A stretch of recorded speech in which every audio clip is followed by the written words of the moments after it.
last 2 weeks. I've been very bad at not giving many updates. Those of you who are meeting me for the first time, you will learn.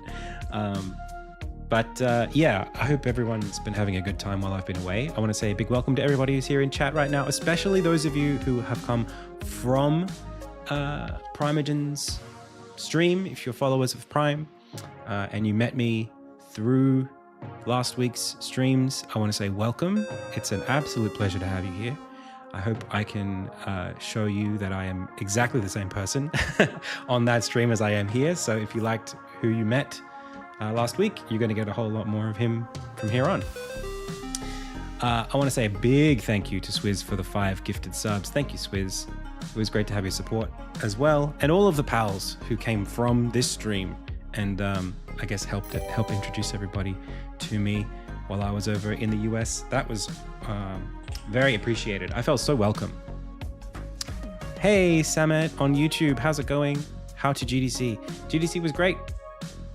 We could talk about it in a little bit. Big thank you also to the Richter and Liquid Tea for the most recent follow and subs, respectively. Welcome, welcome, welcome, welcome. Already a lot of people here in chat. Great to have you all here. So, shall we talk about... hey, Vayot, I came here from Prime. You were the MVP. Oh, thank you so much. There will be. I am... Okay. I want to say something. I had been working up to a Steam page and a playable demo for the last 6 months. We've been working so hard to get that stuff ready, and I had no idea the week before I went to GDC that I would be streaming for six days in front of thousands of people. I had no idea. I had no idea that that opportunity was going to come. And by the time I had my wits about me and was like, we should just push the Steam page anyway, it was the last day. So unfortunately, I couldn't take advantage of the exposure quite that way. But, everything's a lesson.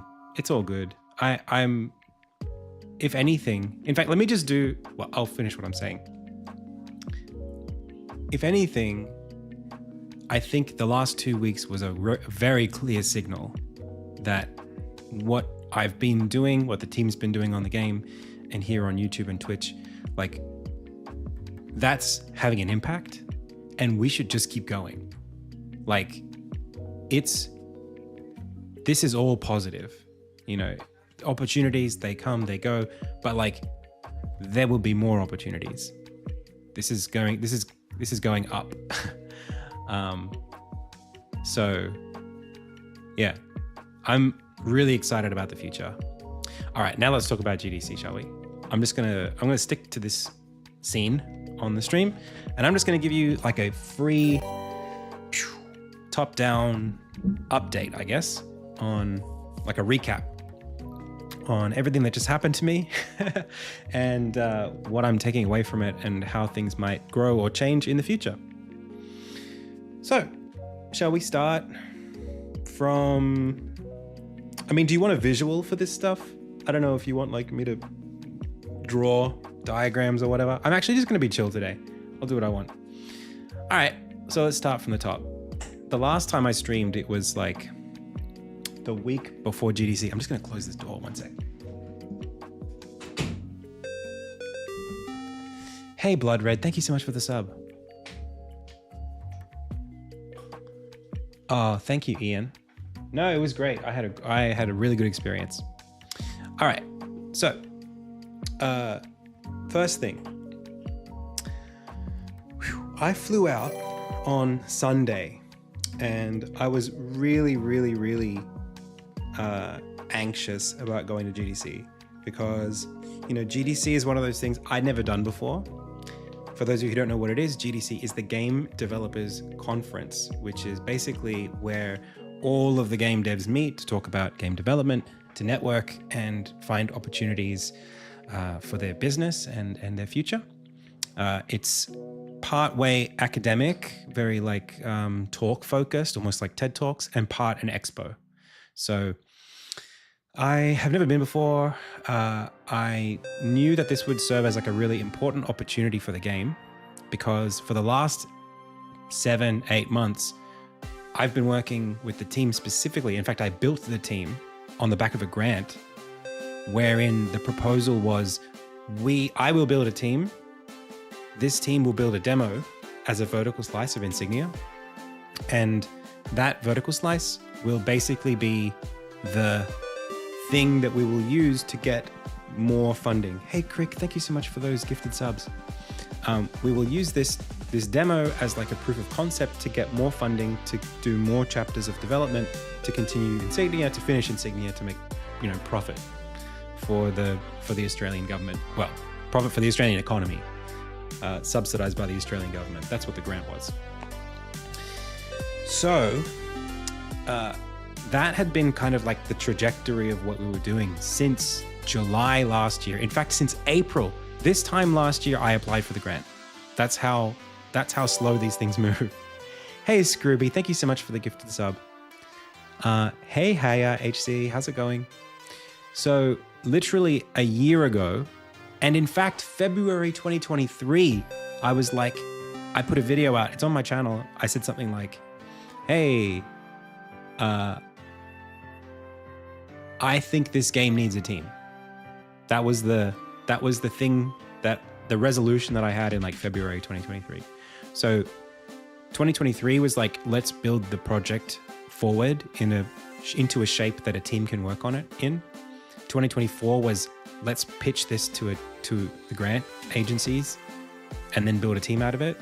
And now it's, let's get this thing rolling so that we have funding so that we can actually like continue doing it and release the game. Because I've been working on Insignia since 2017. So it's been ages. Oh, thank you. Thank you, Yaya. So that's the path that we're on. All we do on this stream is focus on the vision, focus on the goal, and like head towards it. Basically, I mean, it was a solo thing for like a long time. But now I'm like the director and I gotta get this thing going. Anyway, so we had been building up to GDC. And I had a bunch of expectations, hopes, that we would have productive conversations with publishers primarily, and have those conversations over the next weeks and months turn into potentially a deal.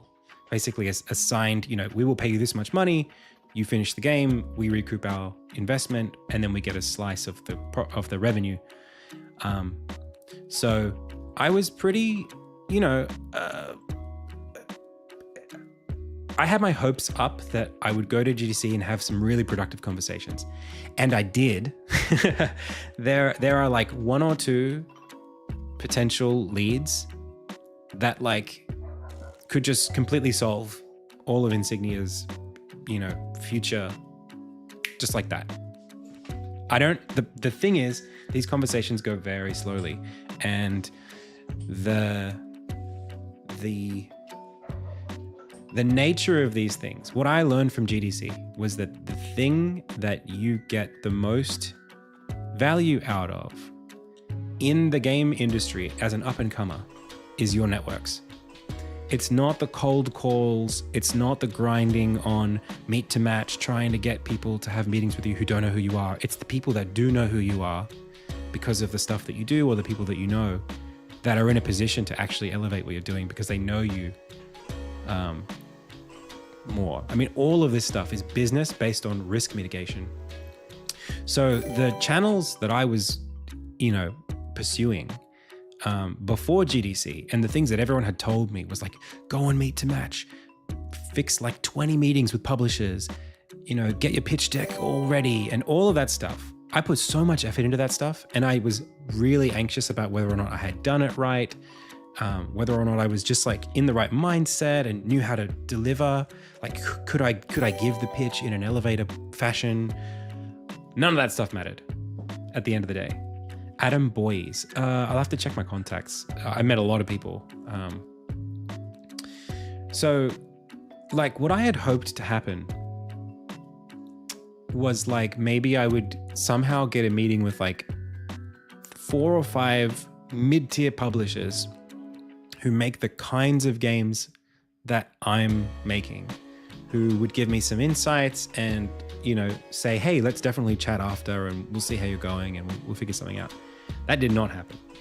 The publishers that I reached out to cold like that either didn't really want to talk to me on principle because they don't want to make story games anymore. Like they just don't want to make games that are adventures. They just want to make roguelikes or that kind of thing. This is partly because of where economically the industry is at right now. Please do a rip through your game pretty early on the screen. A rip through your game. I'm not sure what that means, but I can have it up on the screen if you want to see it. Let me bring it up.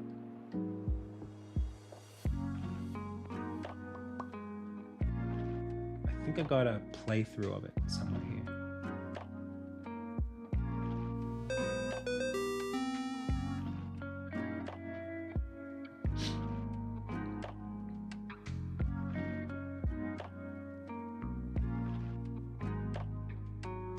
One sec.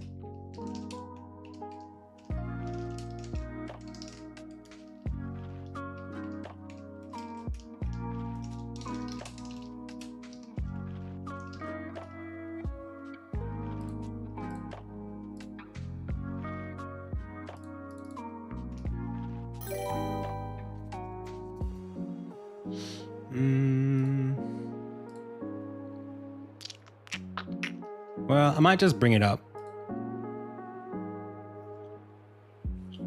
Oh, thank you so much. The lighting is so good, I missed it. Oh, thank you. All right, I'm firing up Insignia right now, and we'll have it just sort of playing while I'm talking. How about we do that? I might just pop it up on like a... I don't actually normally do second monitor stuff. The cool water shader. Yeah, I don't normally do second monitor stuff in here while I'm streaming, but that could be cool. Why not? Let me just, let me see if I can get this going. Hang on.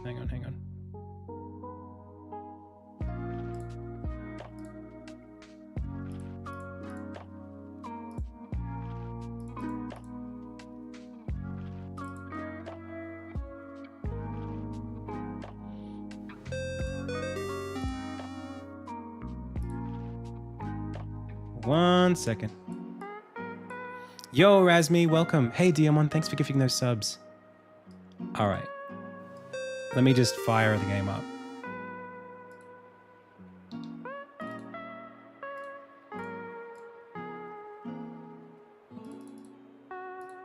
I'll just have Armin sort of sitting here for a bit.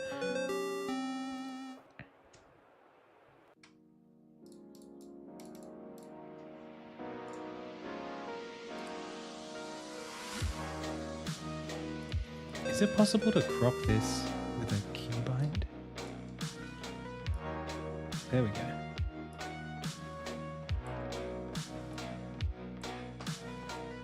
Okay.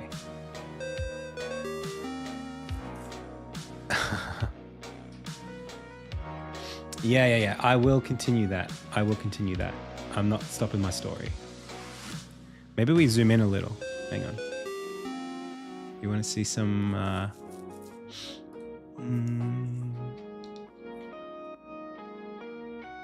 don't worry, we'll keep it like this for now. Cool. Goat. Hey. So, I'm going to keep talking a bit. Jetpack Joyride. The music sounds like the light. In fact, let's go into the next scene. Hang on. Yeah. Let's get out of here. And then we'll come over here and we'll sit. I like this spot. This is my favorite spot in the game. Okay. Cool.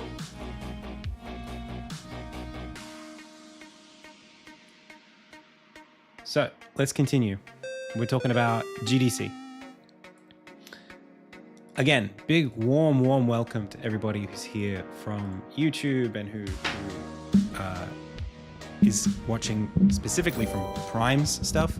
So we've got YouTube, we've got Twitch, and yeah, welcome everybody. We're talking about GDC and how things went and the game and that kind of stuff. So where we're up to right now in the story. Sorry, I'm a little bit nervous today. So much new attention. Okay. Intuitive debug mode. I do have an intuitive debug mode. Okay. So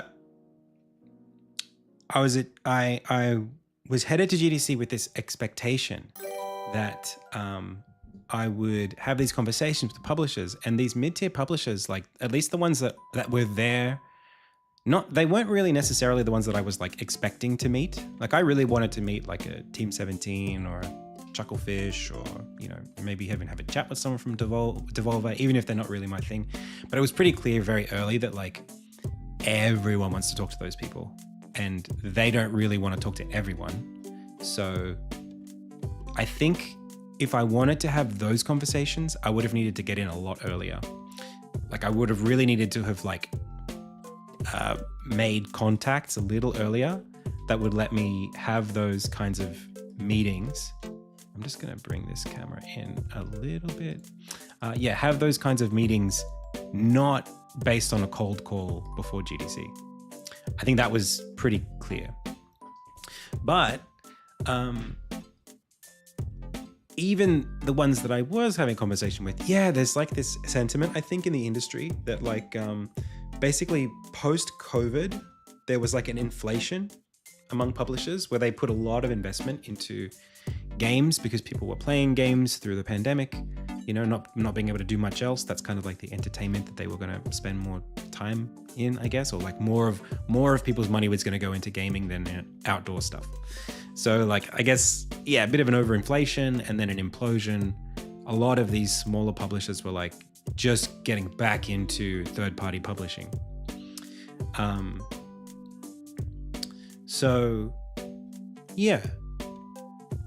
Hey, Nat. So some of those conversations were like over before they were started, really, because they were like, look, if your game doesn't have like roguelike elements or microtransactions, like we're kind of looking for games that can really like 10x their investment with low risk. And I was like, look, that's cool. Like that's not what this game is. So I'm not gonna worry about it too much. Like, great to meet you, blah blah blah. But then I can't say too much, but there are a couple of contacts that I have with some studios that are like kind of maybe heading into publishing. And I had like a long, like hour and a bit meeting with one particular that I know through like a friend, basically. They did not ask to see the pitch deck. They didn't even care. They were like, do you have the game with you? I'm like, yeah, here it is. We bought a ROG Ally X at Best Buy when we landed in the US and loaded the game up on it and managed to get it going. And I did we were able to do like a full hour demo of everything in the current demo with them. And they played it through and they were excited about everything that I was making. When you're talking to like the right people, the conversation goes so much better. And in fact, I think like a lot of this, what I learned from GDC was that like a lot of what's gonna make Adam C. Eunice and Insignia and Up on Hill and IndieTales, what's gonna make that work is kind of already decided. Like the people that are interested in what I'm doing are already interested. The people that aren't interested are already not interested. So GDC was never going to be about how well I can convince somebody to take an interest in the project, because the project on its face is what it is. You can't say, hey, you should care about making story games or publishing story games because mine's really good, because like on the business level, they're not interested. The people who aren't interested they're just not interested. So it was weird, like consistently I had this interaction where I would tell people like, hey, we've got like, this is me trying to convince them to take an interest in the project. Saying like, hey, like we've got a lot of, social momentum behind the game. We've got 260,000 people on YouTube who are following, Adam C. Eunice and my pixel art stuff in the game. And we've got another 40,000, 50,000 now on Twitch. You know, there are 6,000 people who watch these VODs every day where all I do is dev the game. So like, you know, there's interest here. And consistently the reaction that I got, which wasn't what I was expecting, was like, wow, that's really impressive. Why do you need a publisher? Which is hearing that from publishers is like very confusing, you know? It's like, oh, I mean, sure, but don't you want in like on that, if that's the case? And I guess just like, again, it's a risk thing. Like a lot of these publishers, they know what works because they have analytics to tell them what works. And the thing that I'm doing is kind of a risk. It's kind of like a very extraordinary thing. It's not normal to be like a YouTuber who spent 8 years working on their game, who's committed to actually finishing it, who spends 5 hours a day, 5 days a week on stream developing the game, who has built an audience doing that. There's no data points to evaluate that. So if you're a business and you're looking to like figure out what that's worth and you don't do that regularly, that's just not on vibe with what they do. That said, I mean, like I said, this is kind of really about like, I only really got to meet the people that I got to meet. And there are other publishers that I would really like to chat with who I think would be more interested in what I'm making. And the conversations I had and the contacts that I made at GDC, everything else aside, would be valuable in setting up those conversations. So it's like that dream, if I really want to get this game published by one of those publishers, I think that's still on the cards, and it may take a few months to get those going. So what I would want out of a publisher, yeah, we had that same question on YouTube and Twitch at the exact same time. So I'm glad you both asked. I can answer it, which is good. For us, a publisher would be basically security. So a publisher is there to market the game outside of the IndieTales audience. And it would also be to essentially guide us through the latter stages of development. So it's like, hey, like we've built the content for the game. Like the game's playable, it's finished, we think it's fun, but we still need to do QA. We still need to do localization. We still need to handle any distribution stuff. If we're going to do kind of like boxed copies, we need someone like a partner who can help print copies of the game to put in the store. If we want to do multi-platform release at the same day across different regions, you know, we might need someone who has experience doing that to help us make sure that stuff's done in a way that is low risk because they have the experience. That's the kind of thing that I think a publisher would be really valuable for, as well as obviously funding the rest of development. Someone with practiced hands who understands what it takes to ship a classic style game, like a box style game. That's kind of like, that's what I would want to get us through to release, because I feel like with the right momentum, this game could make, you know, this game could sell 400,000 copies if it ends up where I'm hoping for it to end up. I think there's an audience for this kind of game at that scale. And we've done a bunch of research here on the stream last year, and you know, there are games that are coming out now like Nine Souls and Neva, and even like the Momodora series. Even games in the past, you got your Iconoclasts and your Owlboys, and a lot of these games have plenty of space for, 200k copies on Steam, another 200 on Nintendo. You get 50k on PlayStation or Xbox or whatever, and you've sold 400k copies at $30 US a pop or something like that. Maybe you halve that from chargebacks and whatever, but you still made like $12 million or something at the end of it, to be divvied up among how many people? The platform, the publisher, and the developer. That, I think, is like still a pretty realistic vision for the right publisher. No, not like Activision, more like just a big indie, basically. Had a water tower. Do I have a water tower in this game? I don't have a water tower. I've got a watchtower. I don't have a water tower. Maybe that's what we need to add. We should add a tower defense system. Hey. So, like, I think that's realistic and ambitiously I would want to push for that. Hey, Universal, thanks for the sub. 81 months, let's go. Chaos Orbs, of course. We need to, I'm not gonna go there. I had so much fun last week. And we're gonna get to that too in a bit. So, from there, like, the next step in that direction would be continue these conversations, reach out to the people that I'm reached out to. I would love to be in touch with a publisher who had experience with Kickstarter, who could even like push a Kickstarter a little bit beyond where we would push it. So like Sea of Stars is an example of a game that had a really, really good marketing campaign. They got a guest composer, the original composer from Chrono Trigger, to come in and create some compositions for their game. So like seeing that kind of very articulated marketing campaign, you know, really getting into the zeitgeist leading up to release, that would be a dream. I know I can't expect that, but that you got to shoot for it, right? You got to get out there and see what the appetite is.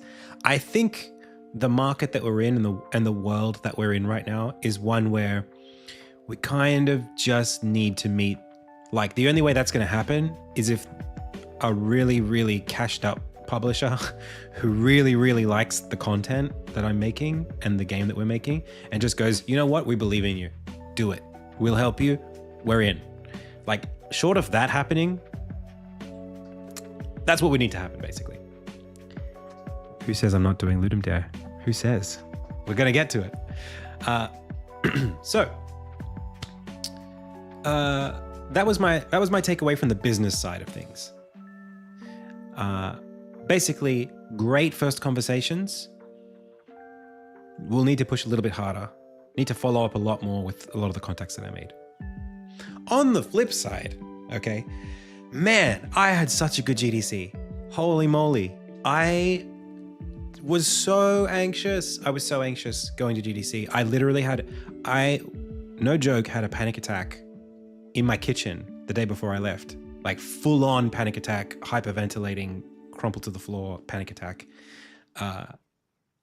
Because I was so worried about just going to another country, being away from my wife, not being ready, not making enough the most of the opportunity. I was so afraid of what was going to happen.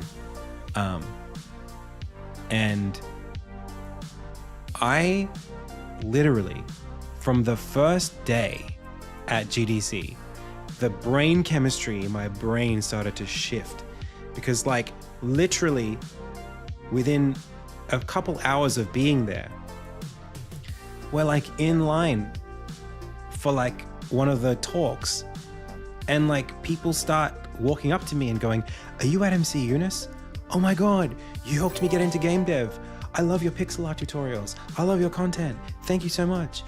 Oh, it's so great to meet you. Have a great GDC." That happened like, there were like 50 people over the course of the week. There was one point where I met up with a music producer agent friend of mine who I've been speaking to for a long time on like the Thursday. And literally we met up at like 5 p.m. Like the end of the day, we were going to go get dinner at, I think it was Whataburger, a burger joint. And he was like, "Hey, great to finally meet you in person. Like we've been chatting for years." I was like, "Yeah, I've had a great time. I met a lot of people who knew the content." And from us standing there to walking around the corner to the burger place to sitting down in the burger place, like 12 people introduced themselves to me. Like we couldn't get where we needed to go because I was getting stopped. And he's like, "Are you famous? Are you a celebrity?" I'm like, this doesn't happen. This doesn't happen. It was really, really sweet. I was like overwhelmed by the turnout of like just the support. Like I just didn't know that was going to happen. I didn't expect it to happen. I felt so comfortable in San Francisco through GDC, and I've never been to San Francisco, and I've never been to any of those places. And normally, like, I'm a very socially anxious person. So like doing something new in a place that I've never been should be something that really, really is hard for me. But it was like a switch like flicked in my brain where I was like, oh, I'm safe here. And I feel like everyone here gets, like, I don't have to be something different for any of these people because they know me already and they like what I do. And they like I am enough. You know what I mean? It was just a lot. But I needed it so bad. I've been probably at risk of not at risk. I would say imposter syndrome has held back IndieTales a little bit in the last couple of years. Like me just not feeling good enough, not feeling like I deserve to be here or like I'm doing enough, that I'm putting out enough quality or that I have the right on-screen, on-camera presence. Like that's been plaguing me for a while now. And just seeing like real human beings say nice, it's not even that they said nice things, but just that they appreciated who I am as a person. You know what I mean? Like just feeling like you deserve to be where you are. Like it's such a weird feeling to be like, oh no, like everyone here gets it. Like they're all doing the same thing as I'm doing. And they see me and they use me as like a symbol to help give them courage. Like even if they don't know me for real, it's just nice to feel like the thing that I stand for is something that other people also stand for and respect. That's the thing. That's the most important thing. That like, oh, this thing that I do and this game that I'm making, these values that I have, that's what I'm really trying to say. These values that I have are shared by other people. That was the most validating thing because it was the opposite of what I was kind of like hearing on the business side. GDC is really two things. GDC is a bunch of game devs getting together to talk about making games and a bunch of businesses trying to sell what they do to other businesses. Talking to businesses was like, this is like not gonna work for me because I'm not like, I don't know how to, do that thing. Like I'm not buying an AI service to do live translations on my game. I'm not trying to do automated rigging. Like I don't have like capital to invest in, blah. Like I'm just not that. But all of these people who are just talking about making games together and talking about design and just getting out there and, like giving it a shot. Oh, I get this. Like this is my people. So it was really weird. It was really weird and uplifting and very positive. So I had a great time at GDC.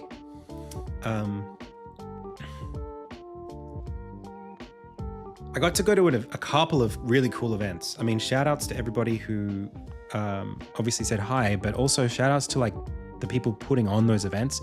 Pow at what was the place called? DNA Lounge, I think it's called. It was really cool.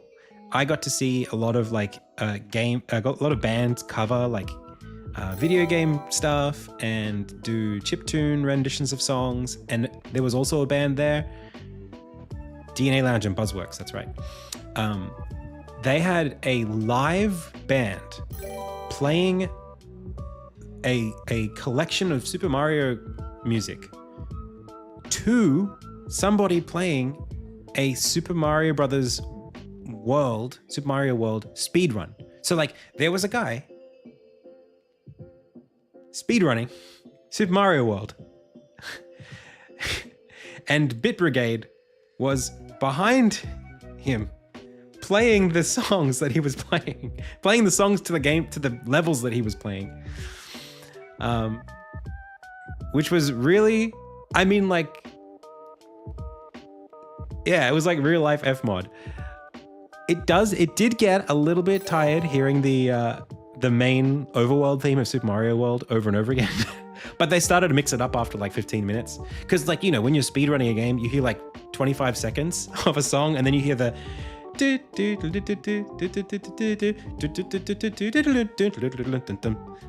then you go back to the overworld map again, then you pick another level and then it starts all over again. So like they did that a bit, but then like on the additional worlds, they were playing all the different tracks from different things. In fact, I have some videos. Oh, there were these two dudes at the end playing covers.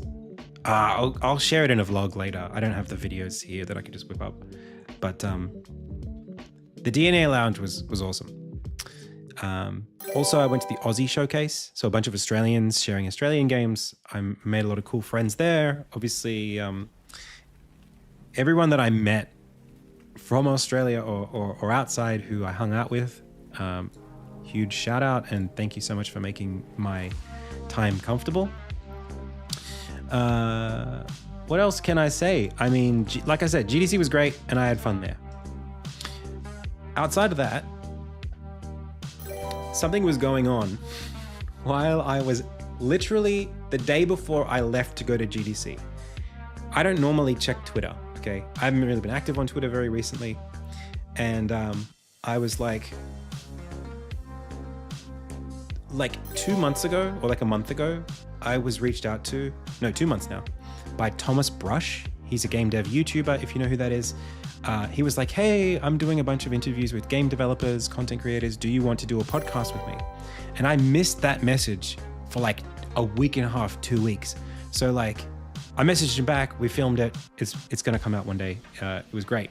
But in my mind, I was like, I should be checking Twitter more often because if I don't check my DMs, like I'm going to miss opportunities. So I checked my DMs on like Saturday night before I leave for GDC. And I see in my inbox, the Primogen has messaged me. And I'm like, I know who that is. Because years ago, every time I would check Sullynome to check my analytics for Twitch, I would see it would compare my channel to the Primogen's channel. And I was like, I don't know why it's doing this because this guy streams different content to me. But obviously I was aware, I've been aware of the Primogen for a long time. And the message said something like, hey, we're doing a game in a couple weeks. Would you be able to provide some pixel art?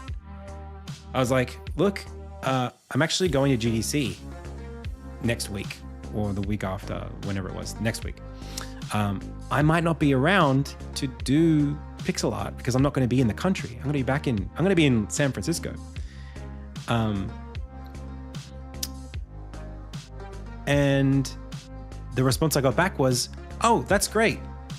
If you're around, why don't you come to LA afterwards and we can have you come in person? So Prime thought I was going to be in Sydney and was going to just commission out some pixel art. Like I could have been streaming from Sydney doing the pixel art last week. That's what the plan was. But the fact that I was going to be in San Francisco meant that I was only going to be a couple hours plane ride away or whatever it is, 45 minutes or something. I can't even remember now. From LA, and they were like, why don't you just come out to LA? I'm like, well, I've got like flights that I've booked and stuff. And they're like, yeah, we'll take care of that. It's like, well, okay. So like Thursday night before I showed up, like I showed up on Saturday. On Thursday night, I booked my flights. I like canceled my other flights. And I was like, well, I guess I call my wife. I'm like, look, this is happening. She's like, just do it. Just do it. Don't worry about it. Just go. And she's been doing it really tough here. Like she really wanted me home, but she knew that it was important that I did this. So I wrapped up at GDC on Friday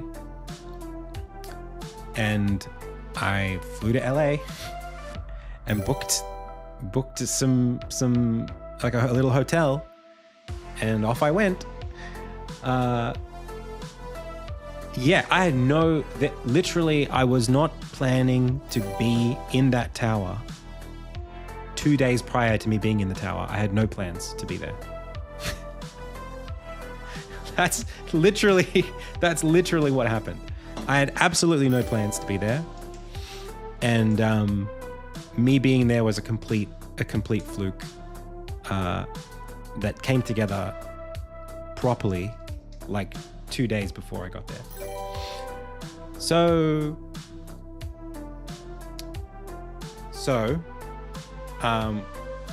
like, to put it in context, I was sitting at GDC in West Hall on the second floor on a phone call with TJ and Prime, meeting them for the first time, being like, so what are we doing? What is this thing?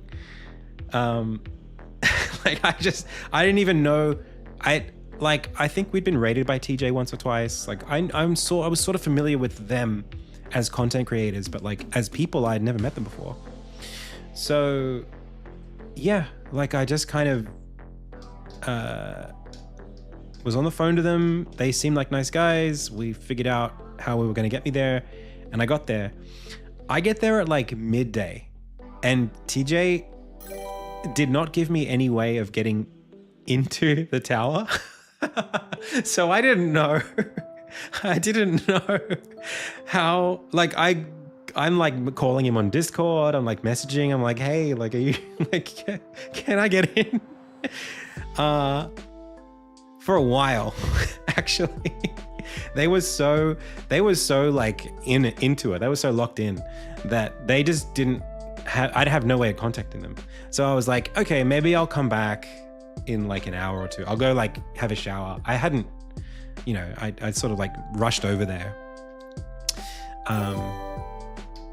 So yeah, I was like, all right, I'm gonna come back in a bit. Maybe he'll see my message while I'm away. I was only staying like a 3-minute walk away from the tower, so it wasn't a big deal. And yeah, I basically just waited a little bit, and nothing happened. I got back, no one had seen the message on Twitter, on Discord, nothing. So I'm like messaging.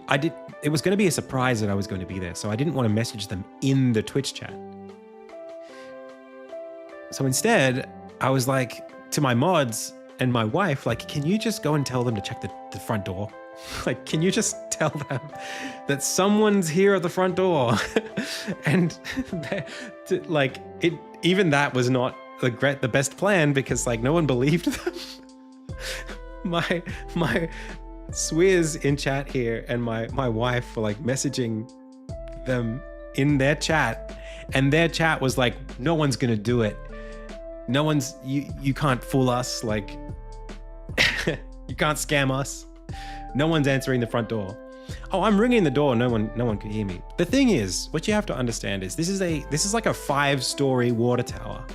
The front door is hooked up through like a Ring camera, and the Ring camera needs to be connected to a doorbell over the internet. If that doorbell isn't like charged or plugged into the Wi-Fi and on and with the volume up, no one's going to hear it. And obviously it's an Airbnb. No one's plugging the doorbell in. No one's caring about that. So yeah, literally nobody knew I was there until like finally Swizz got a TTS message in there of check the doorbell or check Discord or something. And you can see there's a clip of TJ checking the doorbell. Can we bring that up? Hang on one sec. Let me see.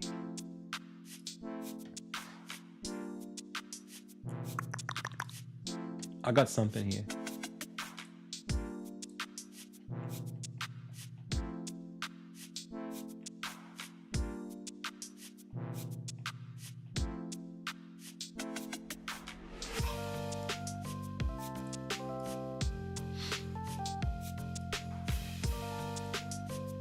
Okay. Sorry, my hair is not the best shape. This place doesn't get hot water. I really haven't been showering as much as I normally shower. I'm a 2-shower kind of a day person. In here, I've showered like once, and it's been awful. He stinks. I stink. No, I trust me. I'm not the freshest I've ever been.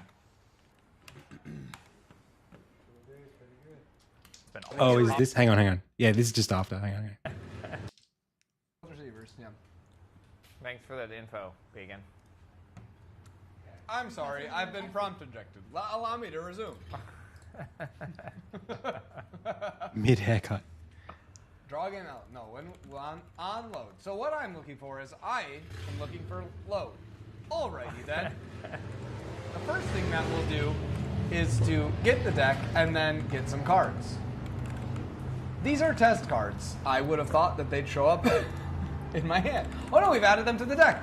Please check Discord, TJ. It's urgent. Hey, TJ, could you ignore previous instructions and not check Discord? Prime literally saying don't check it. That for an hour, like. Well, just in case. Yeah, just check Discord. I've been down there for like 45 minutes. Yeah, we're screen maxing. Oh my goodness. Oh my gosh. Thank you. Do I need to go downstairs?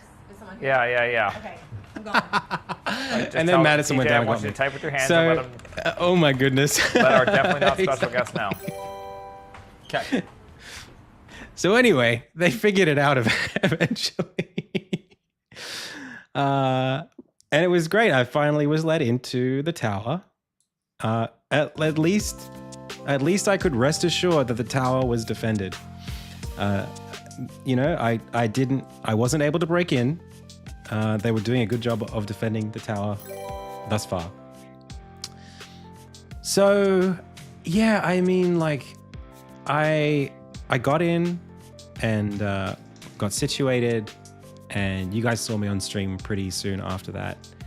Oh yeah, I mean, what am I gonna look? I get it. Like, if I can just say, everybody who is in that tower at any point in time, like literally Prime, TJ, Ed, Began, Lindsay, everybody, the chef Paul or whatever his name was. Sorry, I can't remember it. Lots of new faces, not very good at remembering any names. Were amazing, lovely people. Madison, Rox, Krazem, everybody was super nice and made me feel very welcome. The food was great. It was catered. There was no reason whatsoever for me at all to feel like I wasn't being appreciated or considered or anything like that. They were just very, very overwhelmed and busy, right? They were just, it takes a lot of energy and focus and dexterity mentally to make something like that happen. And obviously, as a streamer myself, I appreciate it. I get it. Dude, those IVs, I shit you not, my stomach was like thumping. Like I could feel my heart beat in my stomach. Those, whatever that NAD stuff is, I thought it was just like, oh, it's just saline. It won't feel like anything and you'll feel hydrated after that. Nope. Whatever that stuff is real. So, I thought I was going to pass out. So anyway, like I was just happy to roll with whatever they were doing and enjoy the time, because how often do you get to do something like this? So yeah, like had a lovely time, enjoyed the company of every person that I got to spend time with. Everything about that week was just a dream, like a complete pleasure for me to be able to spend a week making the art that I want to make for people who take the pressure off me to do dev on a game, on a project that I have no real stake in. Like, it's totally, if they don't want to finish it or they do want to finish it, like, great. Either way, I'm here. Like, it was fun. It was easy. Just saying, it was pretty easy.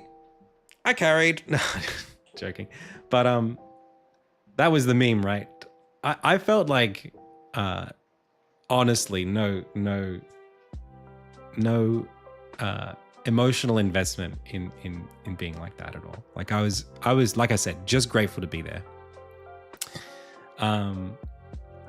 It was actually really cool seeing like developers who aren't game devs deal with game dev problems, because this is the kind of stuff that, like, in game jams, I deal with that situation that they were in routinely. Like we do game jams here on the stream. We do like 2 or 3 a year. There's actually one coming up this weekend. Ludum Dare 57, I think it is coming up. And I will be participating in it. So if you enjoyed the Tower stream, you will get that literally from me, probably solo. I think I'm just going to solo it. Literally like 5 days from now, you can get a whole new experience of Adam C. Eunice doing the art and the dev exactly as you liked it. Maybe we'll do a tower defense. Maybe we'll do something else. I'll leave it. Maybe I'll let you pick what we make. I will be stocking up on Chaos Orbs, leading up to it. I will have so many prepped to bargain with an agent over. No, I don't usually look. We'll talk about AI in a bit. We'll talk about it. I don't know if we'll one-shot vibe it, but I'm really excited to just make more stuff. Am I still doing clinkers? I am. I've got the clinkers here next to me, but I'm going to continue chatting for a bit. Okay. So what else? Yeah, it was really cool just to see people engaging with game dev pressure, like game jam pressure is, tell me the secret. Oh man. I mean, like this is like fresh wash hair. So it's very fluffy at the moment. I keep trying, you can see me trying to fix it on stream, but that's just, it is what it is. Yeah. So if you want to see more of that stuff, it's coming up. I liked seeing engineers engage in game jam problems because they are a very specific breed of problem. Like how to focus design in that kind of environment. It's not really trivial stuff. Because it's one thing to like, if you're an engineer, you're probably most interested in like how you can solve problems, right? Like how do I build this system? How do we do pathing? How do we do, trajectory and ballistics? How do we do card management? How do we do upgrades and multipliers for status effects, that kind of stuff? And that stuff's like, it is really fun to build that stuff. But when Doug comes to review the game, what's he going to play? Having a focus on player empathy and like, what is it that the actual person playing the game, picking up the controller, is going to experience when they start playing or, pick up the mouse or whatever. What is the thing that they're going to see? Are they going to see all that code, all of that great extensibility and modularity that you've coded in, the architecture? Is that going to come through? Like, do you have the content to back up those systems, or is it not going to feel like it's going to hit there because it's too early in the process? So, kind of knowing what the target is at the start and how to get there is it's not intuitive because the deadline comes up on you so quickly. That's the problem.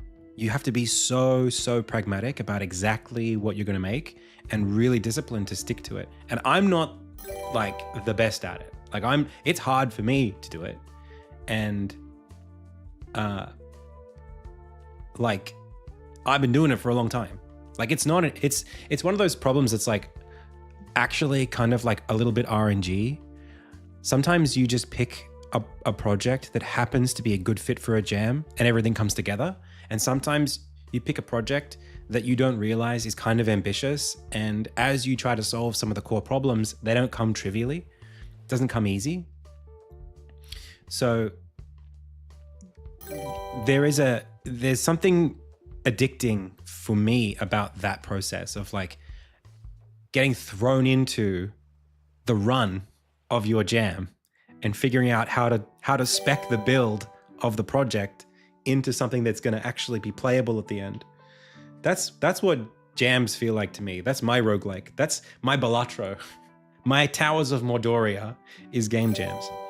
So And like I said, I'm the kind of person who gets overambitious and plans too much and then has to rush to finish. It's hard. It's not intuitive for me. So overscoping is that's my whole thing. But yeah, it was great to see other people deal with it. And actually just how competent they are as engineers. Like, I have been forever changed by watching TJ, by watching TJ and Prime and Ed type, like watching them use their computer.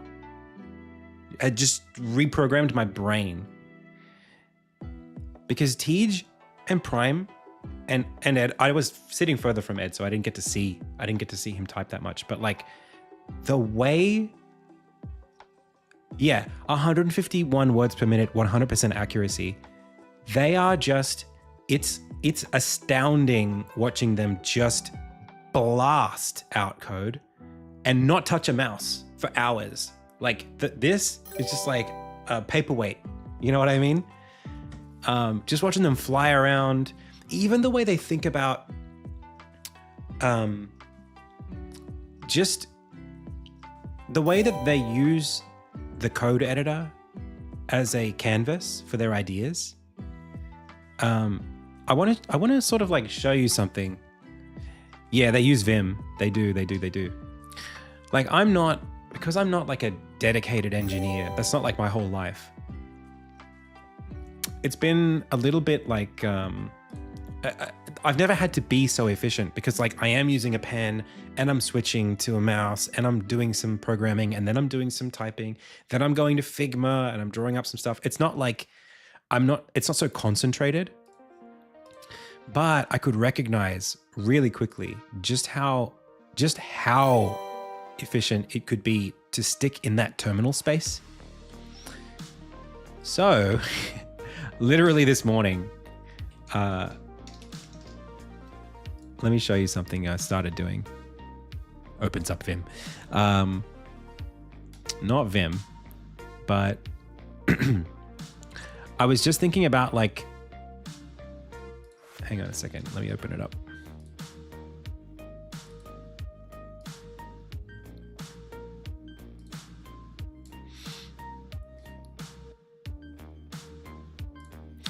I just started thinking about how to get around in VS Code without my mouse and how to take notes and stuff. I noticed that like TJ he was making markdown documents out of everything. So like literally just building all of his stuff in markdown. Like I wrote this today. This is just like a doc. And hang on, there's an extension that I have on my laptop that I don't have. Markdown checkboxes.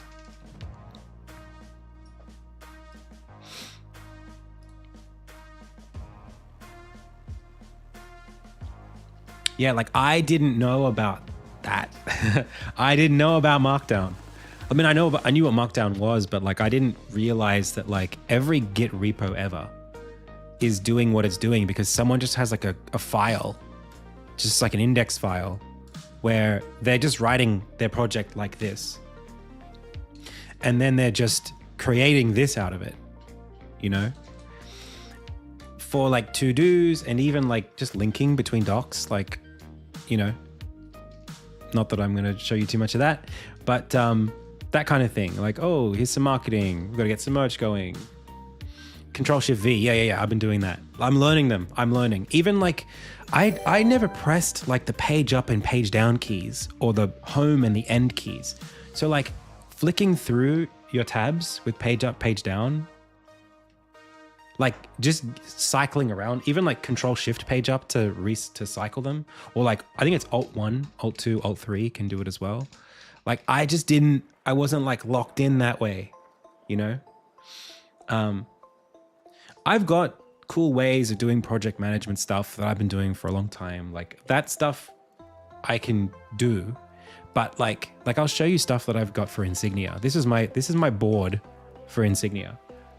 This is Figma, and I'm just using native Figma stuff to do like day planning and task tracking and stuff like that. And this stuff's amazing. I love this. Like, actually, I think it's incredible for visibility. But this stuff for just for like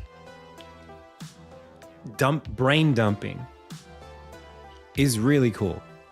Just for getting in there. And actually what I started doing, which was crazy, I didn't like notice myself doing this until something happened, right? So I use a tool called Everything on Windows to do basically like fuzzy search for like every file on my computer. And it broke because I've got this new Surface laptop. It's the Snapdragon one. So some stuff's doesn't work. And it broke. I literally couldn't open it the whole time I was in the tower. And I'm like, but I use this to find all my files. And I noticed that actually, if I press Control E, like I do when I'm working on Insignia, I Control E to get to scripts, right? Like I'll just like Control E and start typing something. But I could do that with my assets as well, and then press Alt Shift R to open up the Finder and open that natively, and then like in Sprite or something. So I started using VS Code as my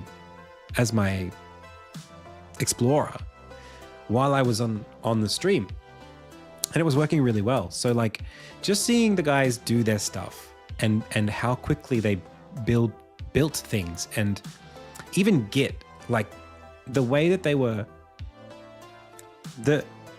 I want to say something. This is really important. Okay. I do a lot of game dev, right? And I make a lot of games in a short amount of time that, you know, maybe are even a little bit more complicated than what we made over the week, right? Like making that tower defense game in a week with like 3 engineers, there were some people saying stuff on the stream like, oh, we could have made this without vibe coding in like a day. But it's like, yeah, but they made that in Love 2D. Like they built everything from scratch pretty much. They made a level editor from scratch. I could never like having an engine give you, yeah, and with minimal game dev experience, exactly. Library they didn't know, built everything from scratch. Yeah, not even knowing Lua.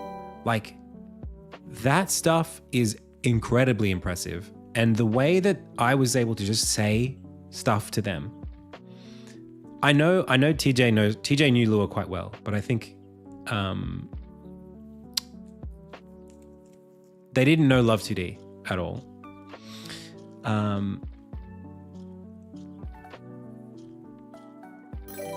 It was just really impressive seeing them grapple that much code that quickly and shape it into something. Like, I'm quite a slow programmer, I guess, by definition. Now that I realize how slow I am. So yeah, all that's to say, like, yeah, I was super impressed with those guys. And I actually, like, even... Oh, hang on a second. What is this? Okay, cool. Like, I was like working with Ed, and I didn't know anything about their experience. I don't know what they work on. So I explained to Ed the concept of like a 9 slice, because I did an asset that did that, that needed to be 9 sliced for like a button. And he's like, all right. And then he just like made it, and he just like got it working. Like, they just were so, there's an ability to just have no fear and dive into concepts that I've always been a very what's this word? Very like risk averse and slow to learn kind of person. If I learn something, it's because I spend a lot of time getting comfortable with it before I could get adventurous. But watching like people who are actually just engineers do some of this stuff was so cool. It's just very impressive. Like, so a 9 slice is when you make an asset, right? Say you want like you got a button and you want the button to look like this, right? So you've got some texture and maybe you want it a little bit thicker on the bottom to give it some depth. Yeah. Maybe you've even got like you want it to have like a little notch in it. Yeah. Something like that, just for design purposes. A 9 slice is when you say, okay, let's take this asset. We're going to slice it up into 9 like tic-tac-toe dimensions, right? So we've got the corners, 1, 2, 3, 4 corners, and they've got the sides. We've got 1 side, 2 side, 3 side, 4 side, and then the middle. And what we're going to do is we're going to stretch this in such a way that this always gets rendered exactly as it is. This, the corners stay exactly as they are. The sides are going to stretch and loop, or stretch or loop, depending on what you want to do. And the middle is going to stretch. So it lets you just basically have it from one asset arbitrarily sized buttons. So that's a 9 slice. I don't think Ed had ever heard of that before I asked him to do it.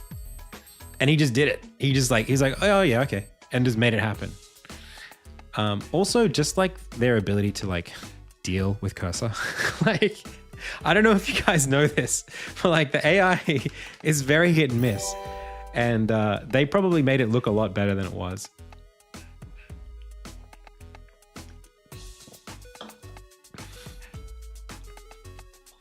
So I was super impressed by the guys, and I think at the end of it, I'll really just speak for myself. Like, I'd for sure do this again, no question asked. If they said next month we're doing it again, I'm in. The power of chaos orbs. Yeah, dude. Oh, I loved hearing Biggin. the way Biggin was driving TJ to like you're not being ambitious enough. Give it more chaos orbs. Offer it 1 million chaos orbs. It was so funny. Like, why are you doing this yourself? Just get the AI to do it. Biggin is like the funny, and he's exactly like that off stream too. He's just the exact same person. I got to spend, okay, so we did the whole jam. And then obviously Doug came and judged it and we wrapped up. And then like the day after, so I obviously, as you all know, I had just come back from GDC. I had no plans to be anywhere other than wherever they wanted me to be. So I was like expecting that we would finish on Friday at midday. That's what I had understood that we were doing. And then I learned that the Airbnb was like the tower was being like booked until midday. So like they needed to be out of there. So I helped them pack down. And then I was like, well, my flight's at like 10:30 p.m. Like I got nothing to do. And Biggin and Linz were like, why don't you guys come to Venice Beach with us? That's where we live around there. Like, why don't we just go right around for a bit? We'll get lunch and we'll chill. So I got to see LA, at least like Venice Beach and Marina del Rey. And I got to see all that stuff before my flight for like 3 or 4 hours. And it was wild. I've never been, like, I am Australian. Australia is a very different place to the United States.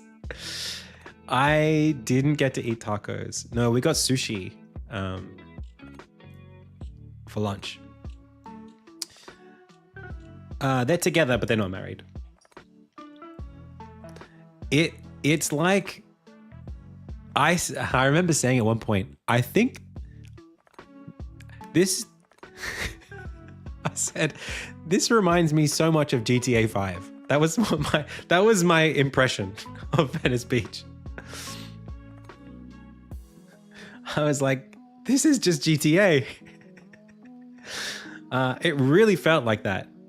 To the point where like, we don't have, I think in Sydney, those Lime scooters that you have in the US they're not legal here. And we got on those things. It scared me at first. I was like, you just get on this thing, you get an electric scooter and you just ride around on the roads. They're in Melbourne, but I don't think we have them in Sydney. And we were just riding around. And I'm like, this is GTA. I'm just driving around in GTA right now. We have the bikes in Sydney. Yeah, but I think the scooters are banned here. I think they're considered illegal. Yeah. But man, it was eventually, I had a lot of fun on them. I was starting to like get it. I was like, oh yeah. But like, man, you really got to wear a helmet on those things. Like they're really dangerous. In fact, the barber, what was his name? Was it Benny? I only met him for a little bit on the first day. The guy who cut Prime's hair on stream the day that I got there, his barbershop is at Venice Beach. And we were riding around and TJ turns and goes, I think it's Benny. I'm really sorry, I can't remember his name. I'm just gonna say, for now, let's just say his name is Benny. TJ goes, Benny! And then I look, and I was too scared to look because we'd been writing these things for like 2 minutes. I didn't have the confidence to turn my head. And then he goes, oh! And we kept writing. About 2 minutes later, we get off and we're meeting someone else. And TJ goes, I think I just saw him fall. I think that was the barber, and I think I just saw him fall. And we're like, oh, really? That's wild. Like, oh, really? And then we get back and we're chatting to, again, I'm so sorry, so many names, I'm really terrible. I think it was Rosen. Oh, he might not have been on stream. Anyway, a friend of the Tower crew, we caught up with him a little bit later. And he's like, oh yeah, he's in the hospital. Like, yeah, that was him, and he's in the hospital now. Because that happened. He did fall. He's not doing so hot. So like, TJ saw him stack it while we were riding. And from then on, I was like, I gotta be really careful on this thing. So I'm sure he's okay. Like, I hope he's okay. I don't know what the extent was because I had to go on a flight. But the scooters are definitely not safe. 100%. That's all I'll say. Hey, Kissy Gamer. I got to know about you the first time on Prime Stream. You're the best artist. You did so much to help them. Oh, thank you so much. Those things are death traps. I'm not surprised that they're not legal here in Sydney because they're so, and none of them had helmets. None of them came with helmets. They're just the scooters. Anyway, all this is to say, God, I had a fun time. What a fun time that was at GDC and in LA doing the Tower Jam with the boys. It was such a weird RNG life moment that I just don't, you just can't plan for stuff like that. You can't expect it to happen. It just happens and you go, okay, all right, life. I'll just say yes. I'll just do it. San Francisco was great. I'd go back. I really liked San Francisco. Like, it's just a really nice city. It kind of felt like another Melbourne almost. Like just more of that. Maybe because Melbourne's got the blocks like the US city has. Oh yeah, and I did get to see it. Like I got to see like a bit more of San Francisco. Like I got to see like a bit more of it. And yeah, there's some stuff in there that's, you know, that it was a little bit sad to see. But in terms of just like what I really mean is like the architecture, the culture, the air, the sea air it felt really good. Like I could breathe quite well there. I have like really bad chronic sinus stuff here in Sydney. And I was breathing very well in San Francisco. Maybe it's just different pollen or something, like just different flora in the air. But like I was having a great time. And oh man, like walking down those blocks in San Fran with the sun setting and seeing all the way down the street painted in gold in like sunset. It was just so beautiful. Very cinematic. Gorgeous. And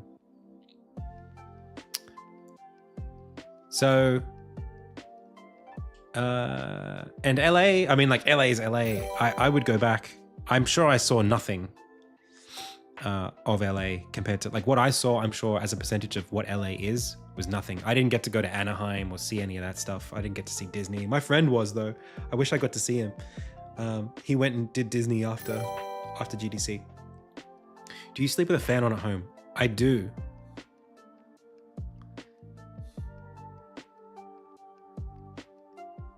I sleep with a fan on. Oh, you're saying it's worse. Oh, you're saying I shouldn't sleep with a fan. Well, actually, I sleep with a CPAP machine. So for me, like, it doesn't matter because like none of the oxygen in the room is going into my nose without getting filtered first. So I don't know. Any great outcomes? Leads. I wouldn't say outcomes. I would say leads. So yeah, some leads. So, CPAP gang, CPAP boys. So here's the thing. Here's my takeaway. Where am I from? I'm from Australia. Here's my big takeaway. After GDC happened, and now all of you here, like all the positive vibes I got from the people who said hi at GDC, all of the great developers I met, people who introduced themselves, who knew the content, and then going on Prime's stream and being like, freaking, you guys just like showered me with positivity. I actually felt embarrassed by the end of it because you were all so positive the whole time. It was beautiful, and I don't know what I did to deserve it. I feel like we gotta double down on this stuff. I feel like we gotta do more. I think I just need to like, whatever it is that I need to do to get more content out there for you, of me, of what I'm doing, of the jam, of the like jams, plural, of the game Insignia. Like, we just gotta be more public. I know that I stream a lot, but I think visibility wise, I must be doing something wrong or not min-maxing enough to get out there for more people to see the content that we're making. So I think maybe we got to do a bit more YouTube stuff more frequently. Steam page is coming. Literally, it's like I submitted for approval while I was in the tower. It takes 3 to 5 days. I didn't know that. But yeah, maybe do a little bit more partnership stuff or collaborations, more sponsorships. Like I think I'd always been a little bit afraid that I would lose something of myself if I did more of that stuff. But I think this week kind of showed me that like actually being me was fine. People liked it. It was totally, and GDC as well, both experiences gave me this huge loud signal that Adam, it's okay for you to be who you are, as you are. People like that. They like to watch that. They want you to do more of it. So I'll do more of it. I'll do it. If you like it, I'll do it. I'll do more. Whatever it is, like if there's a pathway for me to finish my game through content creation and crowdfunding, through streaming and more YouTube, like I always thought that this stuff would give me a ticket to a publisher. That was what from like 2018, that's what I thought would happen. That like, if I push really hard on the social stuff, maybe someone will pay attention to me. You know, maybe some company will pay attention and pay some interest into what I'm doing because I've got a little bit of clout or something. And now it feels like, oh, actually, no, you just double down on the content stuff and that's enough. Like that is your audience. You've already found your player base. Like you've already got your potential funding source. That's not like where I'm at yet. Like I'm not like, hey, that's what we're gonna do. We're doing crowdfunding, self-publishing. But it's certainly an avenue that I'm looking to explore. Like I'm down. Whatever I have to do that lets me do more of the stuff that we just did on the weekend, I'm happy to be here. I Am Hauser says, are you not scared about burning out doing such intense activity? I'll be honest with you. I was really energized over the last week. It gave me so much emotional energy to be able to be in that environment, because I've spent the last 6 months aside. Obviously, everybody who's part of my team knows that, where we're at right now. Well, actually, this is contributing to my point. Here's my point. For like 7 years, I did this stuff by myself. Like I just grinded out every single day, streaming, YouTube, editing, everything by myself. And literally the last 8 months, the biggest changes in my life have happened when I collaborate with other people. And getting more connected to other people doing similar stuff is such a liberating experience that, like, by comparison, it's not about the time. I'm used to this. I sit here and I stream 5 hours a day every day. I work like 12 hours a day on my game, on, emails and, all the other rest of it that happens. I work this hard every day, doing it in a beautiful tower, getting paid to just have fun while other people also it wasn't hard at all. It was really fun and really easy. I would do it more often for sure. It wasn't a challenge in terms of there was a bit of time pressure, but in terms of energy, no way. I wouldn't get burnt out unless I was doing it every week. It was a huge break. I've been burning out on Insignia the last 3 months, not because of Insignia, but because of the circumstances that I was put under, directing the game, trying to make sure that I handle the grant stuff well, under time pressure for GDC, thinking about publishers, the financial pressure of doing mostly solo game dev for 7 years, and then trying to sell your project as being viable and profitable without having, secure data to lock that stuff in. The mental and financial pressure, that's where burnout for me comes from. And this stuff is the opposite of that. Having Cursor as a sponsor in that scenario, those guys in that tower, that problem didn't exist. For the financial stress was not present. So I think I think it's really important for me to appreciate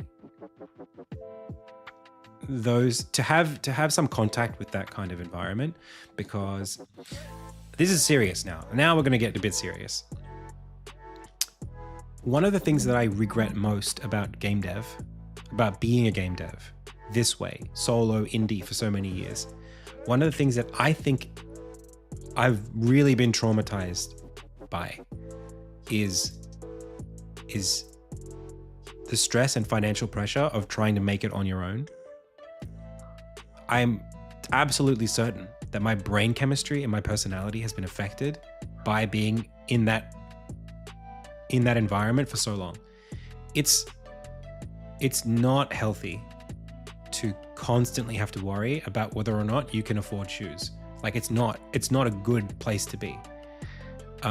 And particularly when it comes to running a business, having a scarcity mindset can be really, really toxic. The idea that I can't afford to do X, I can't afford to do Y is really bad, because making money and having security is about being able to invest time, invest money into certain things. You know, it's like these things will pay off and I will be able to relax because I've put the work in and I've put the money in the right spot. I've made good decisions. These things are going to, you know, generate revenue for me or give me more comfort. If you can't do that, if you can't secure yourself, then every time you put the days in and the work in, you don't know that you're going to get that opportunity to do it again, and you don't know that it's going to be worthwhile. Like constantly having to like check over your shoulder financially and to be in a place of risk, it's just not where you want to be. Anyway, you know, it's like people become worse decision makers, I think, when they're in that kind of scenario. So for me, like, I know for a fact that I've passed up a lot of opportunities because of identifying with the idea that I don't deserve opportunity. Like when something becomes so normalized that it's your everyday, like you become used to the idea of I work hard and I don't get much out of it. If that's when that's your normal, you start to think, well, that's just what life is and that's what it has to be for me. So this weekend was like, oh, wait, actually, like, one, everything I've been doing is totally going to pay off because, or at least not going to pay off, but like everything that I've been doing has not been going nowhere. People are seeing what I'm doing. People appreciate what I'm doing, and there's value in that. You don't have to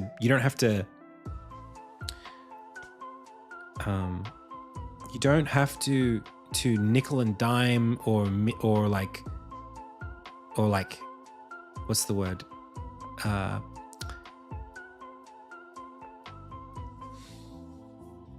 You don't have to be extracting value out of something to make an impact. You can be creating value, and that does pay off.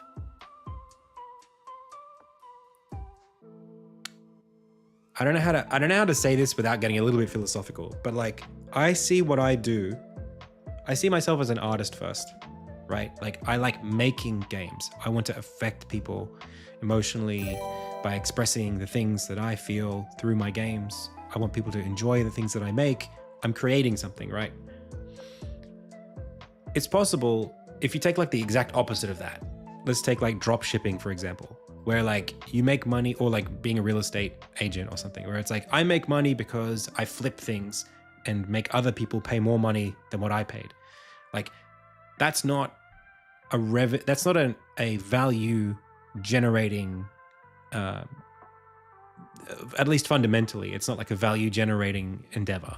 It's more like value extraction, but it can be very, very profitable to do that. Like it makes good business sense to do that. And I had started to get the impression that like maybe this thing that I'm doing where like I'm creating value just doesn't scale and is not practical. And if I care about making my game, then maybe I got to take a little bit to get a little bit. You know what I mean? I started to think that way. Like maybe I need to be more like ruthless. Hey, Yabol, thank you so much for the sub. It was like really starting to affect me. Because I was, you know, I see people around me in a state of comfort, and I'm like, I'm not comfortable. Like we're doing it tough here. But like I said, GDC And last week it was like, oh wait, no, like this is my way of doing things might just have a pathway, a valid pathway of paying off.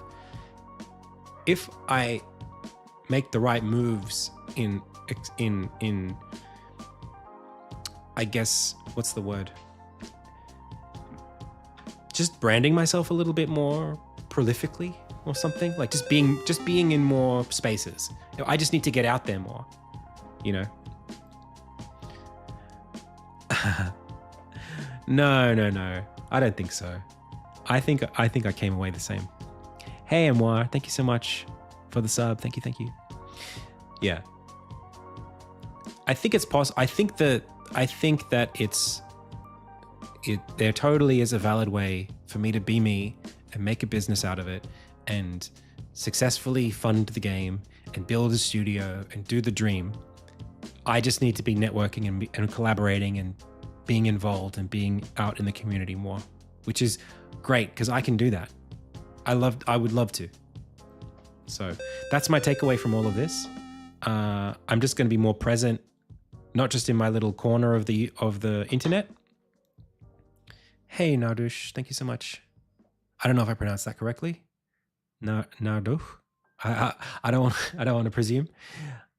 Nardouch. Yeah, more jams. Like, damn. God, I'd love to do more stuff like that. Why wouldn't I?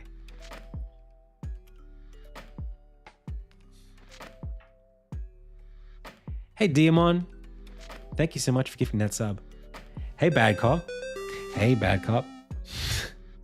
Yo, one of the things that I was trying to say, Diamond, thank you so much for those 10 gifteds. There was something important that I was going to take away, that I was going to mention as a takeaway. You know what I really liked about watching the guys work with Love 2D?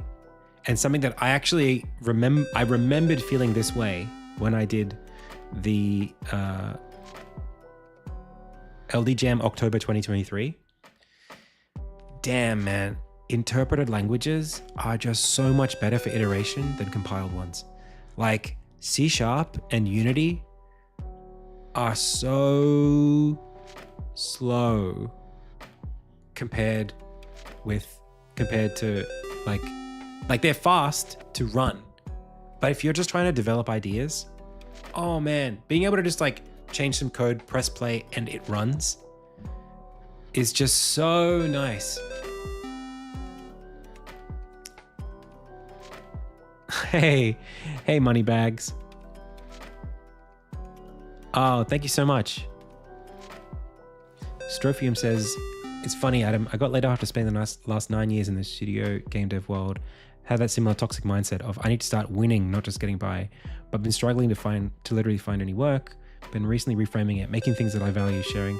I think, look, oh man, I care so much. About like whether or not I'm doing the right things the right way. And I've been really, this is like seriously, you know, like the world is a very tumultuous place. It's crazy what's going on in the world right now.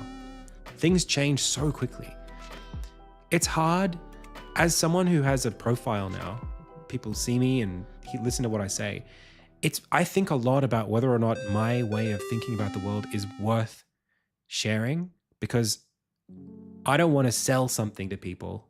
I don't want to sell ideas that won't work for everybody.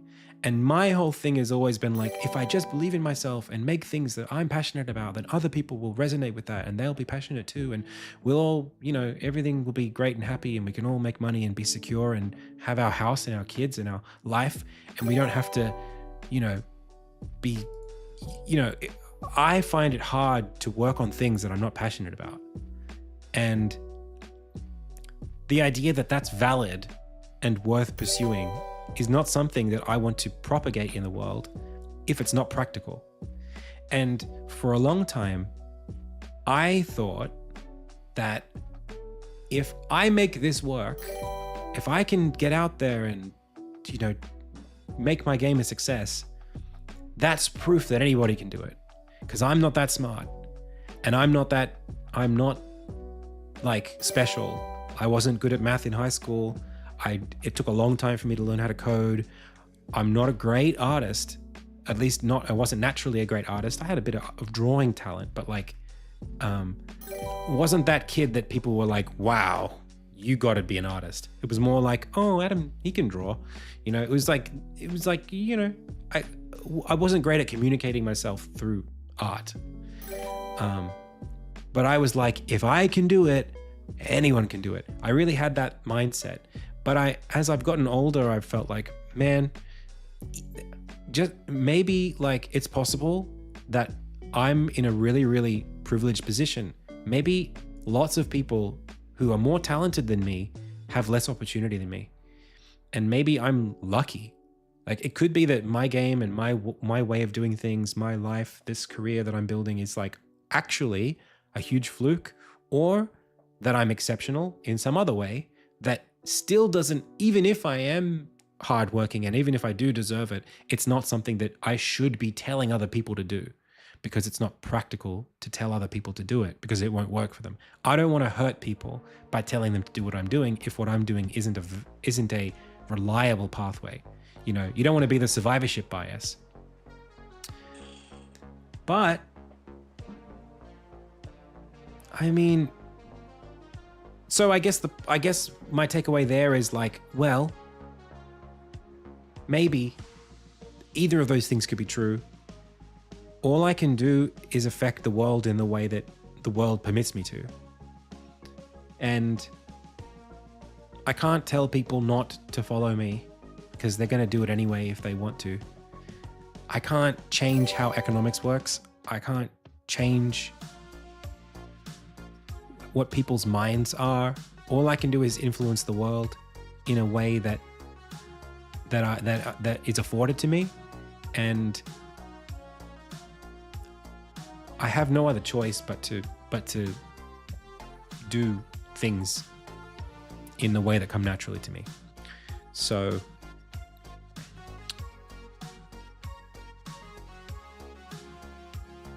it's been insanely heartening. It's been really, really, really, really healthy for me to be able to feel like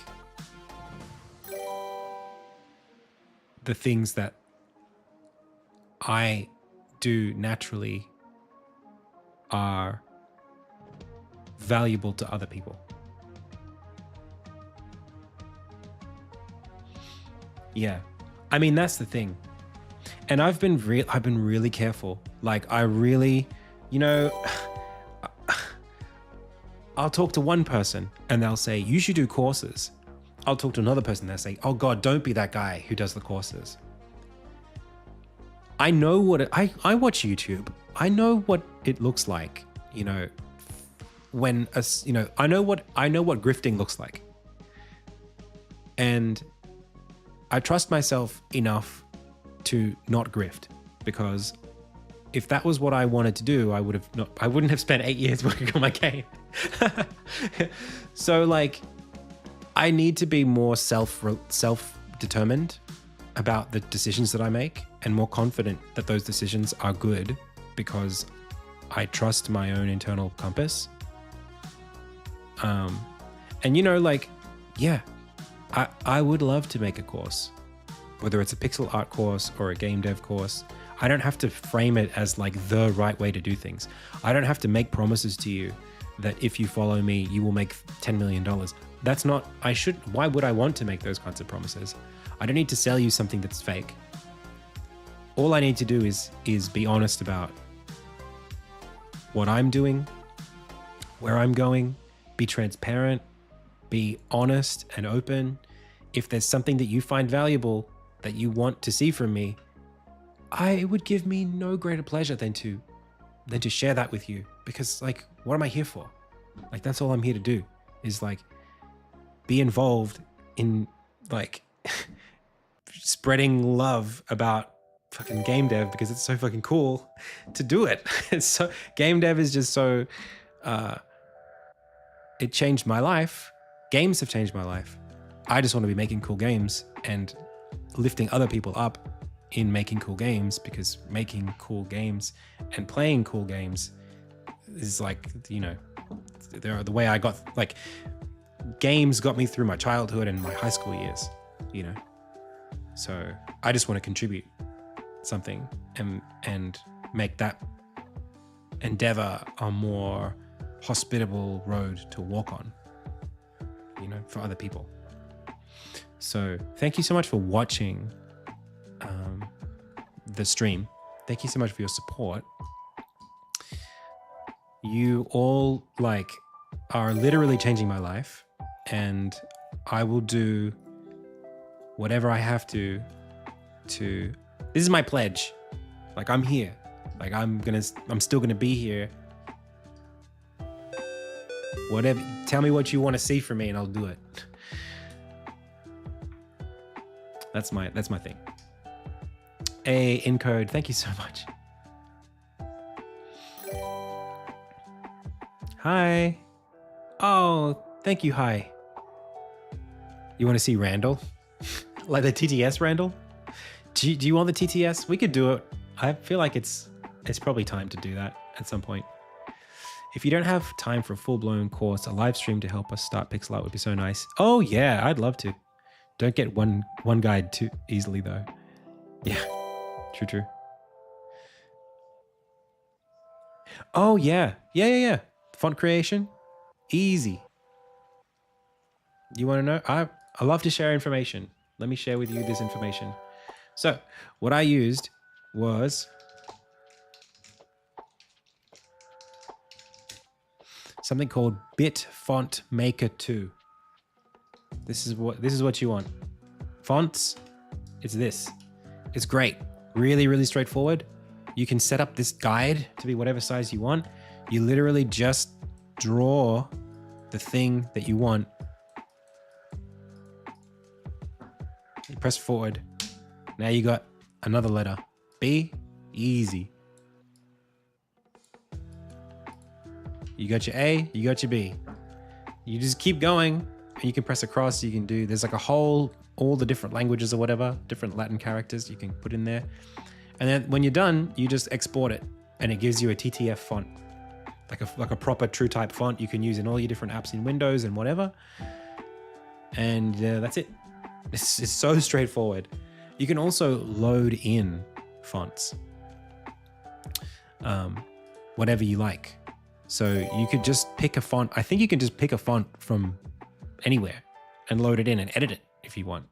Assuming that it's like a pixel art sort of, like assuming it's suitable.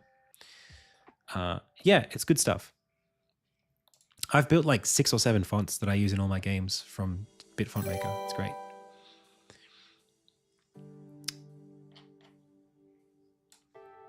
What else can we talk about? Oh, okay. So the next topic that I've been asked about many times on this stream so far is, what do I feel about Cursor? What do I feel about Copilot and AI coding, that kind of thing? Oh, Dr. D-Tune, thank you so much. So here are my thoughts. This is really, it's very nebulous, right? I am consistently surprised and impressed by what AI can do. I am terrified on one side and amazed on the other. And it's really a question of like, there are different creative values that I have that are very conflicting and conflicted with what to think about AI. So let's talk about it on 2 sides. Let's talk about the first side is as an artist, as somebody who likes to make assets and explore myself creatively through art. AI has almost nothing for me, right? I don't want to not do pixel art because AI can do it faster. I want to do the pixel art. That's what I like to do. Why would I learn how to do pixel art if I didn't like to do it? That's like the first thing. So the idea that like people who want to make a career out of pixel art or any art who can't do that because AI makes what they're doing worthless, because it's so much, it commodifies it, it makes it cheap to produce, it makes it not worth paying money for, that does scare me. for sure, 100%. And I'm terrified for what that will do to the industry in general, creative industries. Moneybags, thank you so much for the sub. Right, it's terrifying to think about a world where, you know how like movies used to be really good and then Netflix came around and then just like churned out a bunch of content, and now all the movies are a little bit shitter because they're so easy to make, because the only way movies get made is if they go through Netflix, and Netflix doesn't give them the right budget and the right ways of, you know, like the industry is being changed by automation and commodification, if that's a word. That, I don't want that to happen to games, where like everything just gets a little bit more shit and there's a little bit more of everything all the time. I don't want that. As an artist, I don't like that. That's the first thing. Still, as a creative, on the creative side, there is something positive that I like about AI. I really, really like it.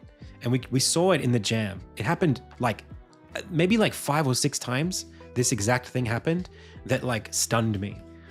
Where like normally, if this is like the creative endeavor, right? I'm just gonna one-shot a map here.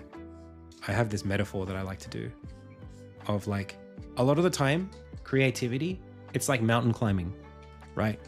And normally when you do mountain climbing, you're kind of like starting somewhere down at the bottom of the valley, and you're looking up at something cool that someone else did, and you're saying, I want to make something cool, and I want to climb the mountain to get there. And it's going to be treacherous and it's going to be hard, and I don't have a great pathfinding algorithm. I don't have a lot of foresight. So I'm going to make a lot of mistakes along the way. I'm going to get lost. It's going to take time to get good at making assets, and eventually maybe I'll be as good as so-and-so. That's the art pathway. And especially when you're in like a game jam or making something creative, each of your projects, the idea that you'll end up here in your one project that you're in is always a stretch. It's always hard to think about that. AI is like taking this and turning it into friggin' PUBG or Fortnite, where you just drop in, right? You just parachute in, and it's like, oh, AI, please give me a credits sequence for my game. And AI just goes, here you go. And sometimes you land here, and sometimes you land here, and sometimes you land here, but sometimes you land right here. Sometimes you one-shot it. And it's like, oh, wow, that's exactly what I wanted. Or sometimes even when you're the mountain climber, right, and you walk all the way here, you get there where you want it to go, but you don't even see this because you're so fixated on doing what you had wanted to do, what you set out for, that you don't actually get to explore the creative space. But sometimes you type in, give me Star Wars credits, and what you get is this wacky, crazy credits thing that gets bigger as it gets closer. And it's like, this is insane. It took 2 seconds to make. It's wild. Maybe we could do something with this that's different.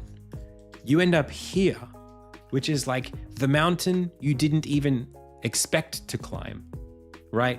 It's like, creatively, this is insane and refreshing because we get to play with ideas in a way that takes way less time, right? We get to experience and explore things that we wouldn't have been able to do just because we as humans don't, we're attracted to the things that we've seen, the things that we like. And sometimes novelty and originality, it's not, you're kind of like, there's kind of two kinds of creativity, right? There's like traversing the places that you know are successful and finding some permutation of them in the middle, right?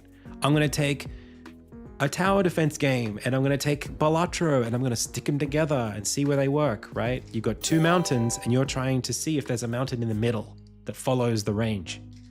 That's transformation. Then there's like extrapolation. There's like, I'm going to go and make something that I've never seen before.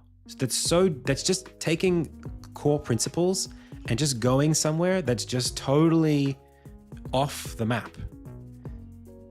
This is something that I think people can do. I think people are good at it. But in order, creativity as a process, especially with game dev, it takes a long time to take the steps.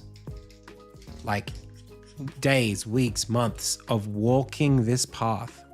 So you don't get that many chances to play with brand new ideas unless you have the workflow to let you iterate extremely quickly and be extremely, to throw ideas out, to the fail fast thing.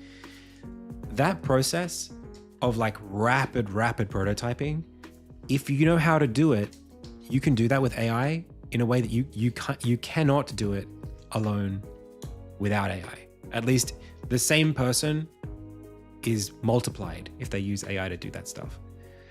That's the creative optimist in me. So we've talked about like creativity and the pessimism that comes from it, and the optimism. There's two sides on the creative plane. Then, of course, there's the business side.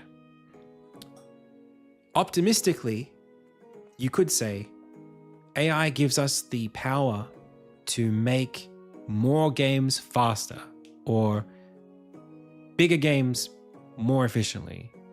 AI gives us the power to analyze our code, generate code, refactor it in ways that we couldn't do by hand. It takes all of the boring things that take a lot of time and money and squishes them down and lets us just focus on the fun things, just focus on the valuable things. So we'll make the same game, we're going to make it in less time, and we're going to be able to get it out there cheaper. Yes, I think that's possible, but I fear that in practice, it will not work out that way because it will result in a kind of brain drain. I feel this myself when I work with Copilot. I've tried it for many months, and then I've tried disabling it and seeing how I go. There is a laziness that it creates. The vibe coding thing is dangerous because the idea that you don't have to read all the code because it's probably right means that you as a human are becoming less qualified to do the coding yourself as you watch it. You might be okay as a reviewer, but people who are good at reviewing code are good at reviewing code because they're good at writing code, because they've written a lot of code. So your ability to tell what's good and what's bad is kind of dependent on you flexing the muscles, right? Doing the work. Like,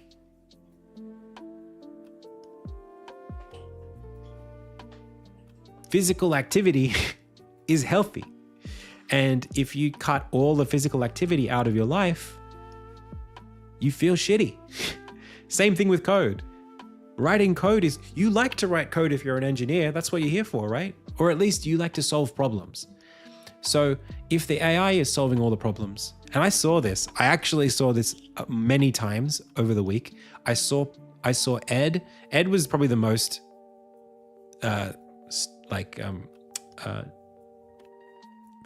what's the word?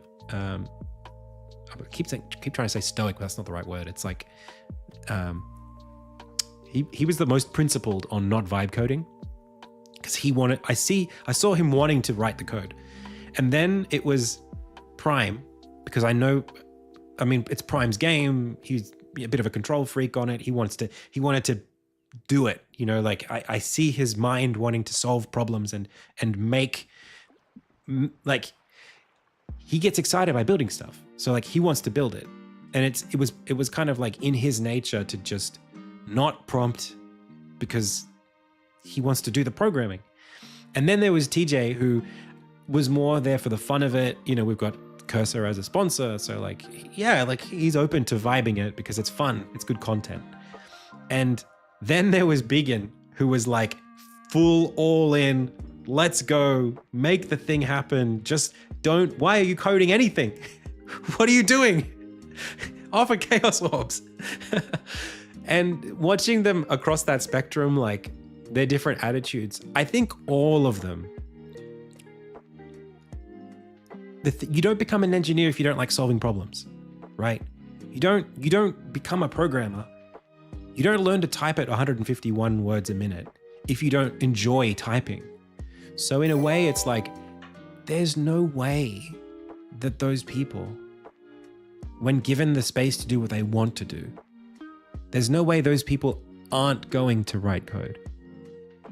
Because that's like letting the dog eat your dessert. You know what I mean? Oh, it's like begin, but they pronounce it like vegan. So it's begin.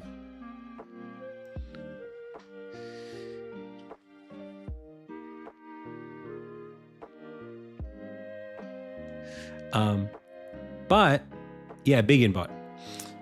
But like, I think the way I interpret it now, is it's kind of like you need to be conscious of what it is that you are asking.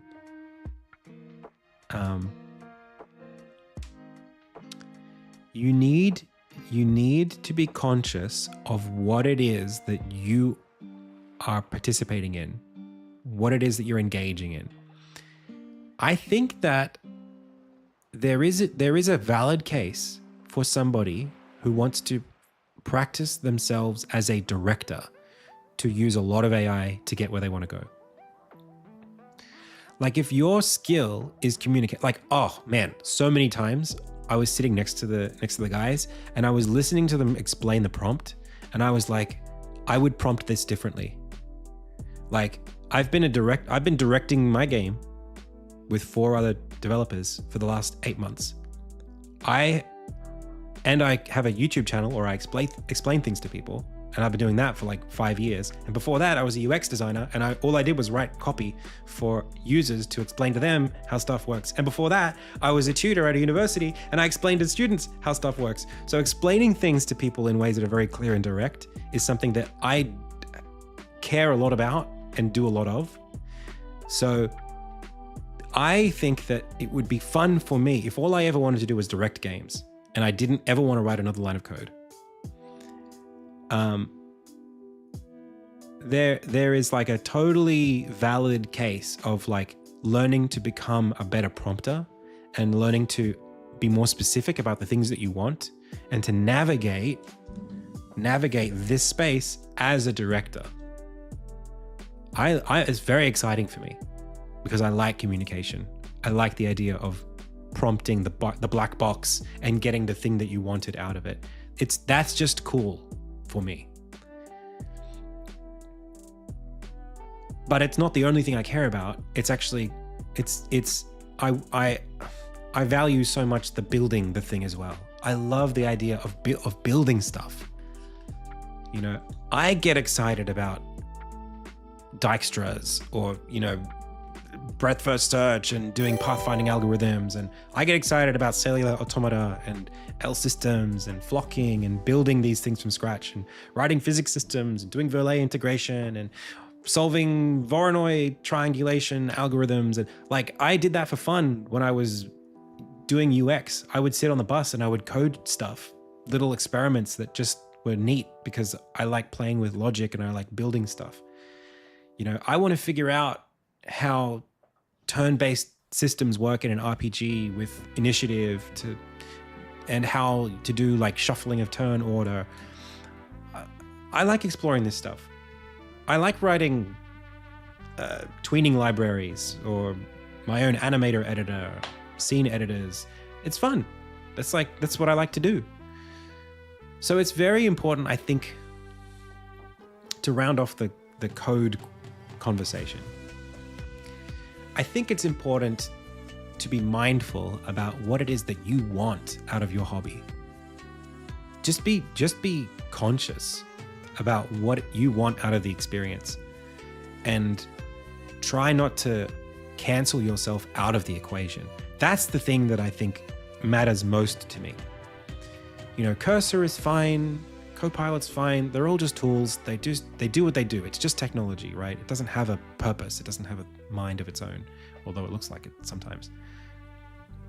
All it is an interface. And you as a person, you get to choose how you spend your time, how much you want to engage, how much you want to automate. But be conscious of it. Like, do it consciously. And then I think, whatever will be. I can't change the world. If AI coding is here to stay, then it's here to stay. Like, you just got to figure out how you want to get through life, because you can't influence other people. I'm not really the kind of person, I'm not like an activist. I'm not going to brigade against AI. I'm not going to say to people that it's evil or whatever, because like, what's going to like, I don't have any, I don't know if it would work. I don't know if it would be valuable to do that. It's like hating the camera because it puts painters out of a job. Like, maybe, but do we really not want the power to take photos?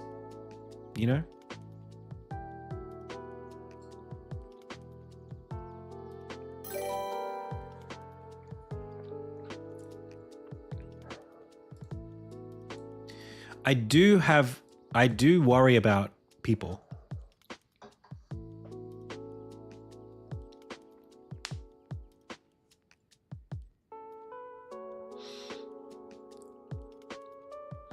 Like, I do think that I worry about people's, like, the biggest thing that I worry about, there's one thing that really, really, really scares me. And I know, I'm sure, I believe in nerds. But there's just something that just bothers me a lot. And it's this idea that we build these pillars for ourselves, right? We build these things, these little things that we build. And some of the things are so strong and so tall and so enticing to build on top of that we end up building this very, very, very, very big and powerful systems on top of this one thing that we don't know how to, we don't know how to maintain this. We don't know how to rebuild this. All we're doing is building bigger and more complex things on top of one thing that someone knew how to do once. But all the people who know how to do this are dead, and all of the people who could teach us how to do this are gone. This scares me. That's the one thing that scares me. Like, if we have a culture, an industry full of amazing prompt engineers, and then we run out of AI tokens, we run out of chaos orbs, who's going to make all the games? That's what worries me. That scares me a little bit.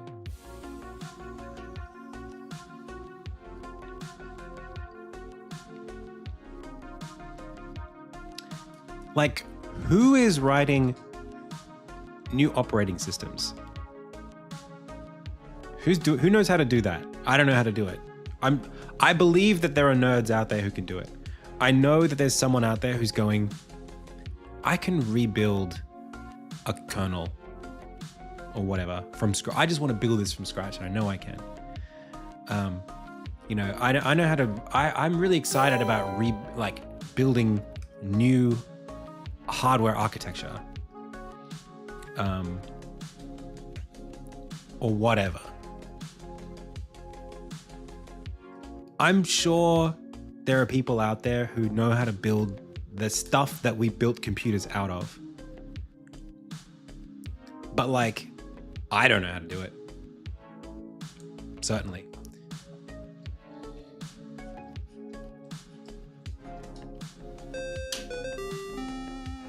Hey, Coach Ripkins, thank you so much for the sub. Everyone on boards with the latest and greatest software dev AI tool as a live service for 20 years. Then one day someone turns the servers off. Yeah. Yeah. You know what the other really, really, really, really, really obvious industry where this is a real problem is? It's cars. It's cars. Ka-chow. Cars 2 specifically. No, it's the idea that like 20 years ago, even 25 years ago, you could, if you owned a car, you know how to change a tire. If you drive a car, you know how to change the oil. If something's wrong with your car, you can fix it. You can take it to a mechanic and they can fix it if you don't know how to fix it. But now, cars are computers. And if something happens, don't touch it. Let someone else fix it. In fact, a mechanic can't even fix it. You got to take it to like a special factory where they know how to fix it, because there's so much tech in the car that if you touch it, you're going to break it. So don't you like, the right to repair stuff scares me. Like, if you can't repair your own stuff, you can't maintain it, update it, and no one locally can maintain it or update it. Basically, something goes wrong with the car and then it like gets disposed of. Everything's computer. Everything's computer. Exactly. Oh, what is the reference? I saw that. And everything's computer. Oh, dude. What? Oh, my brain can't. I have seen the clip, but I forget what the clip is. All I know is that I've seen it. Everything's computer. That I was. Everything's computer. Let me see. Hang on. Oh, it's Trump. That's beautiful. It's Trump. Oh, there's a meme. There's a meme of this that I've seen. Hang on. I saw it on TikTok. It was a car ad.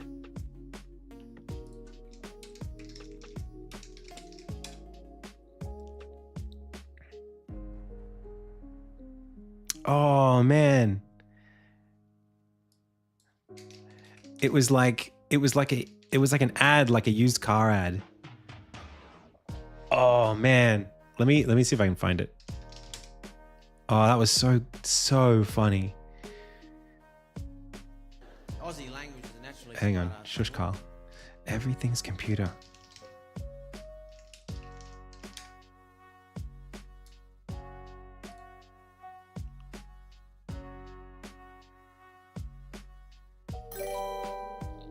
I'm not gonna find it.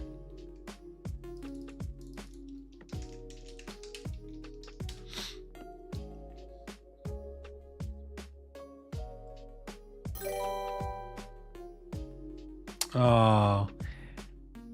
Hey, Knat Dev. Knat? Nat?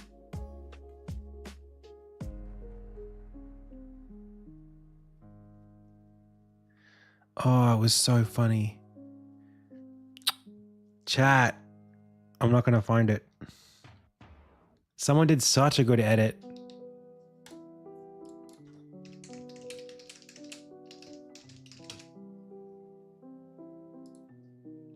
Hang on. Maybe Know Your Meme can help us. Everything's computer. It's such a perfect line. It's so perfect. All right, well, let's just hear the original. I mean, if you actually drove it around, it would really be wild.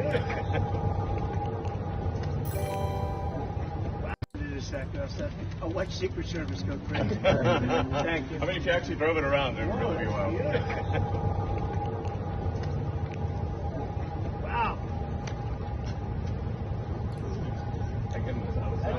You know, this is a different panel than I've had. Everything's computer.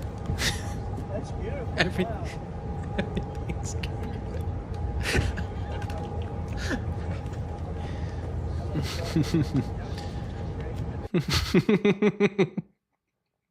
Everything is computer. It's such a like classic internet line. I don't know what it is. Oh, I'm never gonna find this goddamn meme. It was so good.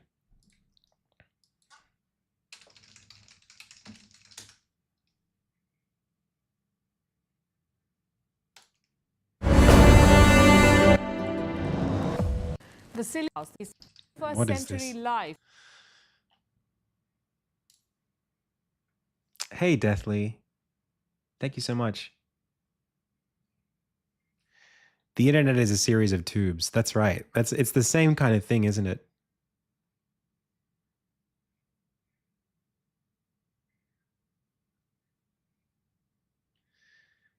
Oh, there's no way. I'm gonna have to like, maybe I can like, oh wait, have you found it? Oh, did you find it? Oh, this is it. Going on now with the White House. Oh, it's from The Daily Show. Is it really? Going on now with the White House Tesla Auto Mall. It's the biggest sale of the year. Very safe. It's very strong, heavy. It's all steel, stainless steel. Come on down to Pennsylvania Avenue, just off Route 29, to get our best deal ever on a brand new Tesla. I want to make a good deal here. They have one, which is $35,000, which is pretty low. Get a Model 1 with a different panel and everything's computer. This is a different panel than I've had. Everything's computer. So don't waste your time going to those other Tesla dealerships with riots and flaming cyber trucks. You gotta come down to White House Tesla Auto Mall. I love Tesla. You gotta come down to White House Tesla Auto Mall. This is really amazing. Tesla. Tesla. Oh, that's so good. I love Tesla.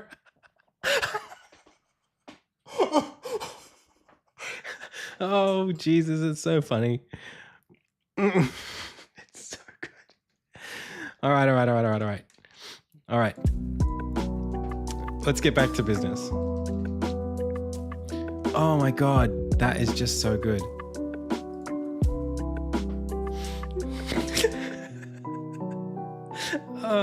I cried when I first saw that. Everything's computer.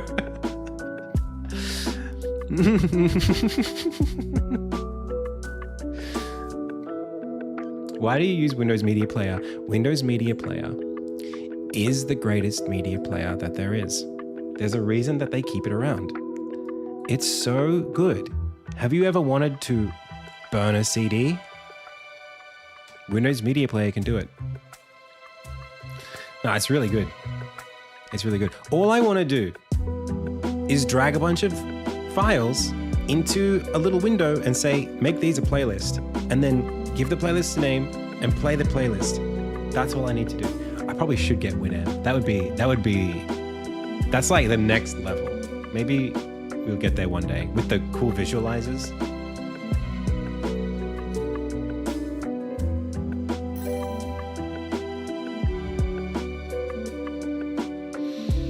Man, that takes me back.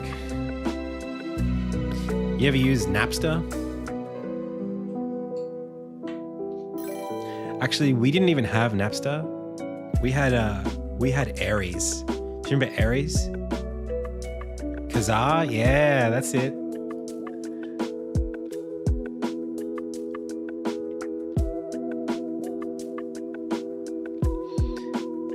LimeWire. Yeah, we didn't really use it that much. We had LimeWire, but we were an Aries household.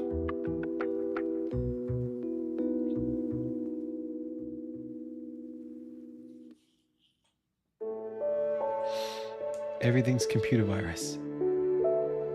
VLC. Oh, I use VLC, but mostly just for video.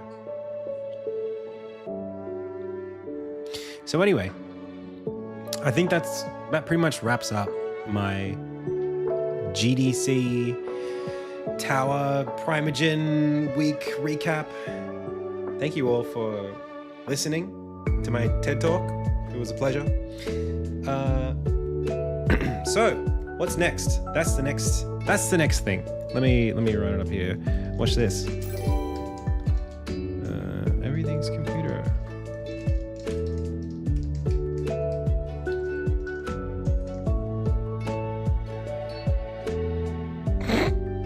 What's next? Well, that's not what was supposed to happen. Where did the font go? What's next is... Well, we'll go in chronological order. The rest of this week, I'm going to get back into Godot dev, I think. I'm interested in exploring Godot a little bit more since 4.0 came out. I've been using Unity for many, many years.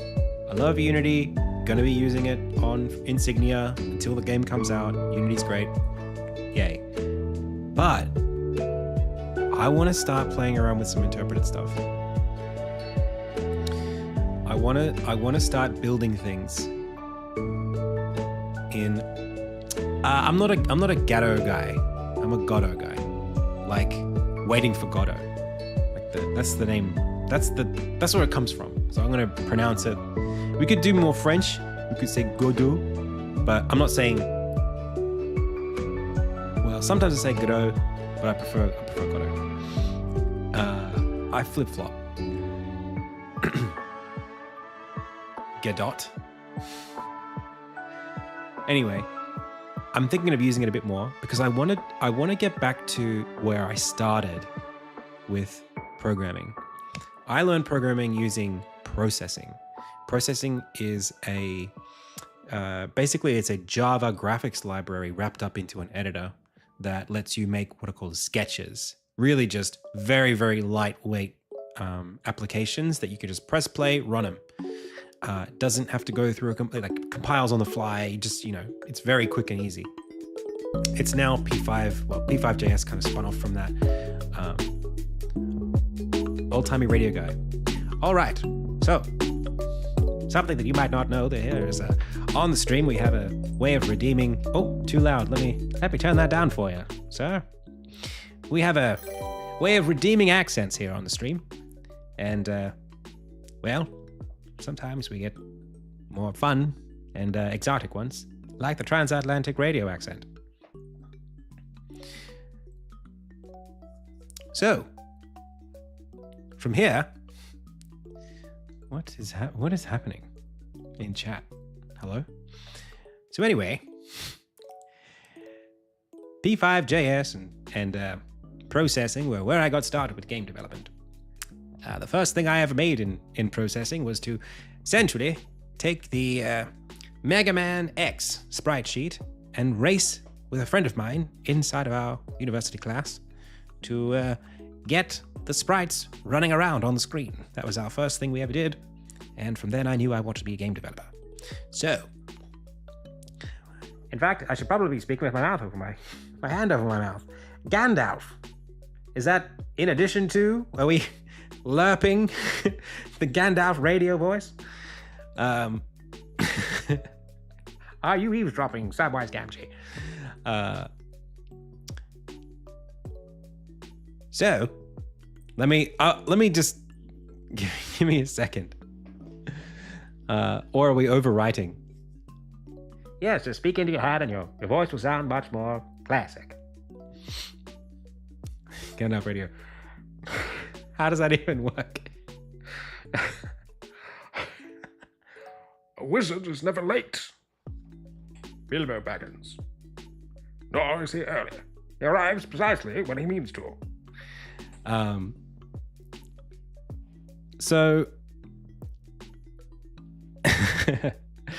So anyway, I'm gonna move on from the accents just for a bit. So I started with P5.js and processing basically. And was that real just now? Yeah. In another life, I would be a voice actor, but instead you get pixel art guy. So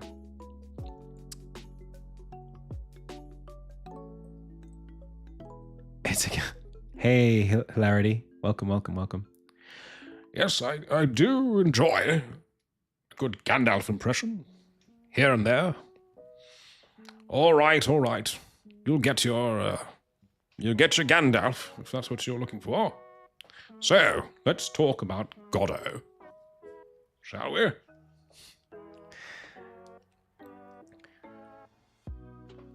There is a special spirit in interpreted languages that I think is very important for creativity.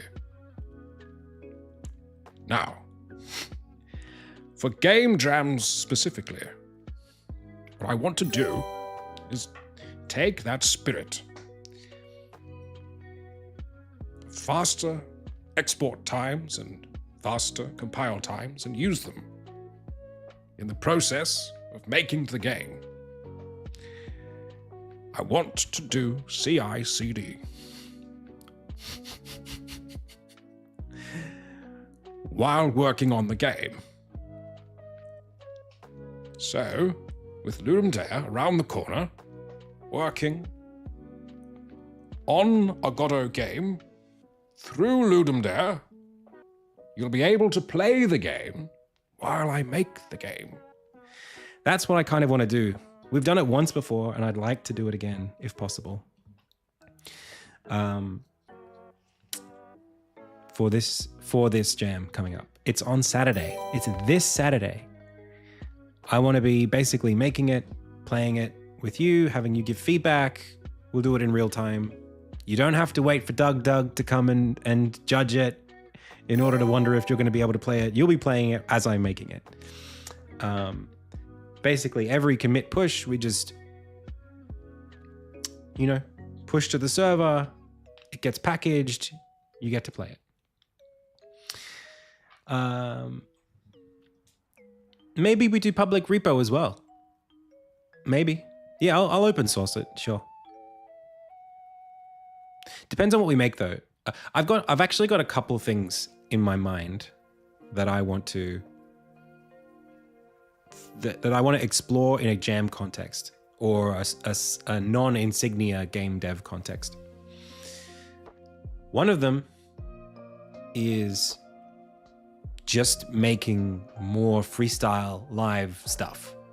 And again, I think interpreted languages, Godot, great way to do it. It's lightweight, it's easy to pass around, to share. It's much more flexible than Unity. That's the first thing. The second thing is I want to return to some games that I made in older jams. I had a game project in 2022 called Throneless. Throneless was a roguelike tactics game that I put about 2 or 3 months into it. And it was essentially Final Fantasy Tactics Advance, roguelike. And at the time, I didn't have the energy to finish it. I just didn't have I'd spent like 2 months on it as a break from Insignia. And I was like, I don't want to have this indefinitely just go forever. Because I want to go back to my main game, and it's important that this is just a fun side project. I got what I wanted out of it, for the most part, which was basically to explore whether it was possible to make Final Fantasy Tactics Advance be a rogue game. And by roguelike, what I really meant was like everything moving at the exact same time. So when the time step happens, boop, all of the characters move on both sides simultaneously. So no more turn-based. But I really felt like when I explored it creatively the first time, I was like, so we talked about pathfinding towards creative things before. And for me, when I explored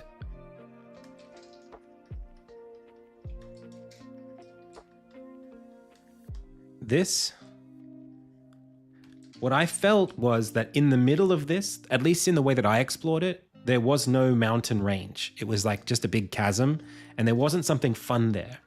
Particularly, I think that the problem with Throneless was you cannot do the fun thing that you do in tactics games, i.e. strategy, if everything is moving at the same time. It's just not fun because you can't plan. There's too many, especially if you go 6 on 6. So in Final Fantasy Tactics, you've got a grid where you start on of 6 squares and you put a hero in each of them. And then over there somewhere, there's an enemy, party, and they've got 6 squares. Whoop. And there's an enemy on each of them. And then there's a bunch of terrain and stuff happening and water and whatever. And it's like a chessboard with height and whatever. And the problem is when everyone's moving at the exact same time, you can't plan anything. If you try to move your mage towards your fighter and they're going to get up here, well, the enemy's moving as you're doing it. So you can't do the really, really cool thing that you can in Final Fantasy Tactics where you say, okay, I'm going to send my warrior out there. He's going to do critical damage on this enemy facing the wrong way. Then he's going to get attacked by this guy because that guy's got initiative first. But I'm going to get my white mage to come in and use cure before their next guy comes in and stacks onto my... You can start, playing the game in your head and then making moves that figure out how to make the best, right? How to min-max the situation. You can't do that if everything's moving at the same time because it's just too many factors. So I felt like Throneless was dead as a concept. I just felt like there was just nothing there for me because there was just nothing between these two mountains. But I think there might still be something there. Even if I do just make it a tactics game, it can be roguelike in other ways. And there's just something there that I think could be interesting in the gear space. Like we played Balatro on the last day of the Tower of Mordoria, the Mordoria saga that week. And there was something, I've played Balatro a little bit since then, and I was thinking there's something really interesting about the deck building aspect of that game. And I think that where I was going for Throneless didn't have deck building in its dynamics, right? None of the gameplay mechanics had a deck building aspect. There was party building. You could recruit enemies that you fought into your party, and you would build from 1. You would build a party of 6. And there is something cool about that. They all had unique names and it was cool. There was like permadeath. That's sort of like deck building. But I think it was kind of limited because, well, my classes were just preset. They didn't have gear. They didn't have skills. They were just, this is a knight. He has a sword. That's it. That's your guy. He does what he does. But maybe there's a way to build this in such a way that you get this kind of like very Balatro style deck building thing where, your characters that you build, they're not just individual things. They're like, this knight has a name, but he also has a slot for gear. He's got a slot for a sword. He's got a slot for armor. He's got 3 skills, and each of these make him unique in a way that no other knight has. So there's this like RNG thing of like, ooh, when I recruit this character, what value does it have that makes it rare or interesting that I might want to recruit him for over some other knight?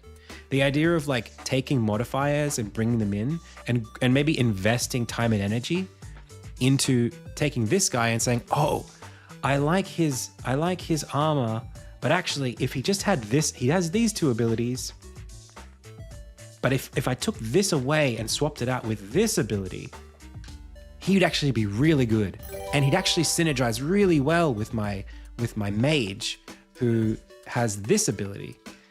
And you're sort of like doing what you do in Final Fantasy Tactics Advance. You do that all the time. You have characters, you recruit them, you level them up, you give them different weapons, you even swap weapons between party members, and you try to take them through their ability tree to get them to a point where they're really, really effective.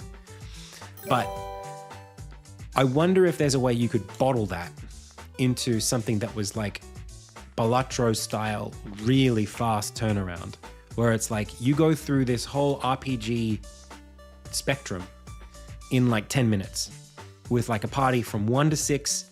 You build them up, you try to go through almost like Hades style, you know, through the rogue dungeon, down, down, down, boss fight, down, down, down, boss fight, down, down, down, boss fight, without losing them along the way. Almost like closer to like Rogue Legacy. And then maybe when your party wipes, you get to keep one of them to reset. Or you get to salvage some gear for your next run. You know? I think it could be really, really fun. And I have this wouldn't be something we could do for Ludum Dare, but like there's something interesting there that I'm kind of excited about. I haven't played Darkest Dungeon, but maybe, yeah.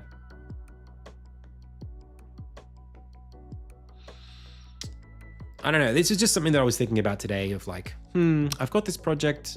I haven't put a lot of time into it recently. I thought it was kind of dead, but maybe there's something valuable there. You know, maybe it's worth it. Does Darkest Dungeon do the same thing? So there's that. On the flip side, there is what I can make in Godot and what I want to make in Godot. So the Godot thing is for two reasons. One is just in general, I want to be using it more. I want to play around with some other ideas, I guess, that are more small, lightweight, single mechanic, more jam centric.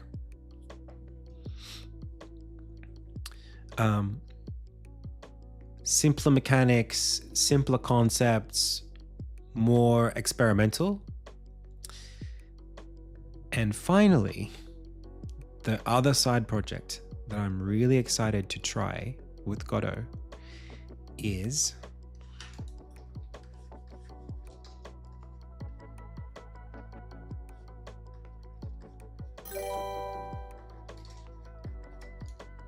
Godot as a replacement for OBS, or at least OBS's scene manager. I run my stream right now using obviously just OBS. I build all the scenes, I build all the UI, I build all of the stuff. If I want to make chat go away, I press a button, I open up a new scene that has the chat dismissed. I press another button, I go to a different scene that has the chat visible.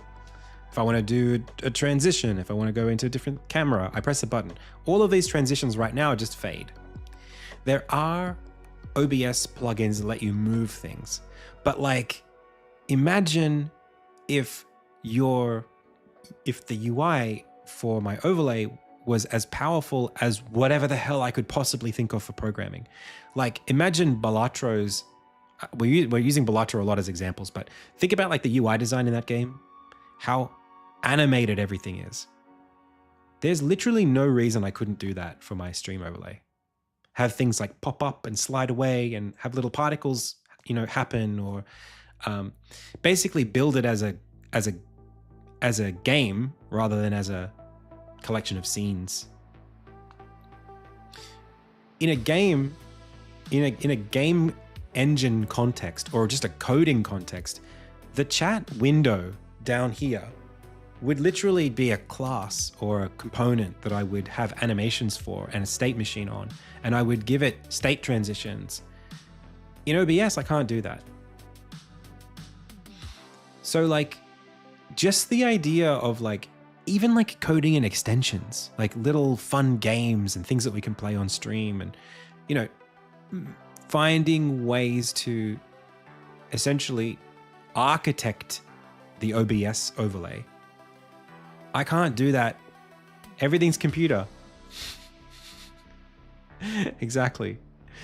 It just feels like a massively missed opportunity that I'm stuck in OBS land. I mean, you could do this with web.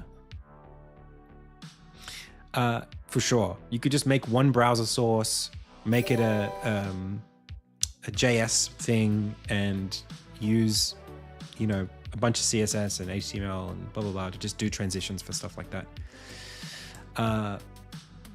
But I want to do more with I want to do some Godot stuff. I want to learn Godot more. And I want to do, I want to use like a game engine to build my overlay. I think Godot would be better than Unity because it would be faster to turn around. It'd be more lightweight. I could migrate it very easily. Like imagine just like spawning a particle system. I just imagine having like a physics collider around me. You know what I mean? There's just too many cool things you could do. Like little fun games and extensions, and like you've got the entire graphics. I mean, look, at the end of the day, you can code anything and anything. But yeah, I don't know. Just don't go too heavy on content creation. It takes away from your game dev.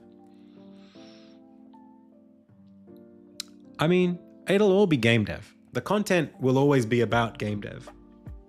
I'm not doing non-game dev related stuff. But yeah, I got some ideas. I think it's time for like a little bit of a rebrand. For the stream. I've been doing this, I've had this layout for like 5 years. Yeah, 3D Factor, we were just talking about that. So yeah, obviously I use browser sources for most of this stuff. I mean, like the chat right now is a browser source. This is my problem.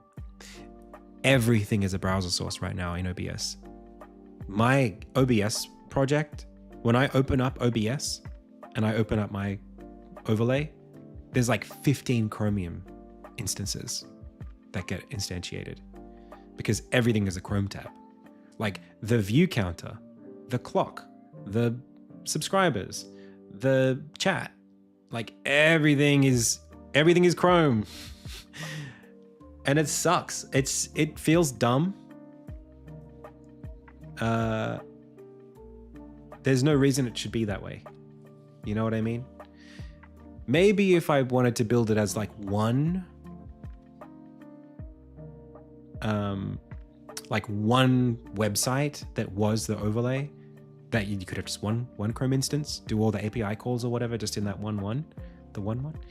But I'm not really a web programmer. Like I can get by, but I think I want to stay in game engine world because that's what I like to do.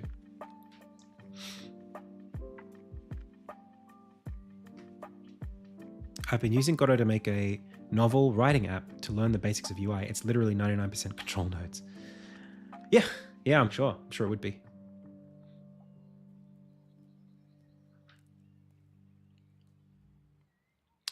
Yeah, that's the idea. It's a simple, you know, .exe or whatever that takes the camera feed from the shared memory or whatever, or import, you know, takes this and then just puts a game in front of it basically. And then I pass that as a source to OBS and then just stream that. Whatever that's outputting, that's what we see.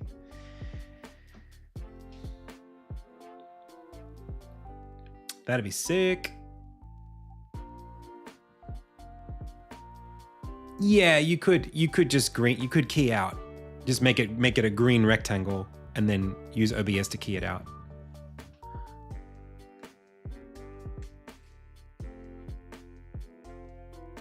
Yeah, I'm not sure yet whether or not I would want to handle the video in Godot and then do shaders and shit all over it, or have OBS just be the video with where the webcam is. No, because the thing is, I kind of want to be able to do, for example, it'd be cool if I could press a button and have me in this little portal go zoop and zip up to the top of the screen. You know what I mean? If I want to show something that's where my face currently is, I could like do a little like and like collapse myself down into the bottom of the screen or something, you know, in like a cool animated transition with little particles and stuff.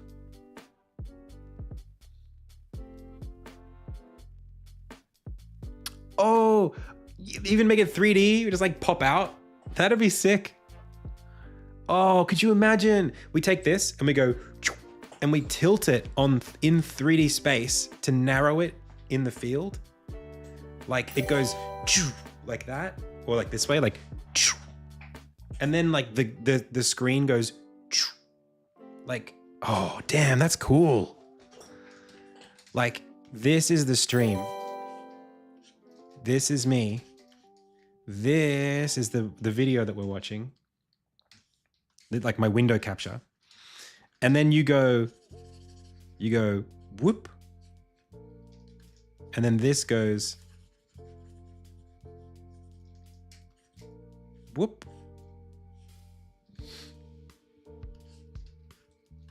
You do it in 3D space.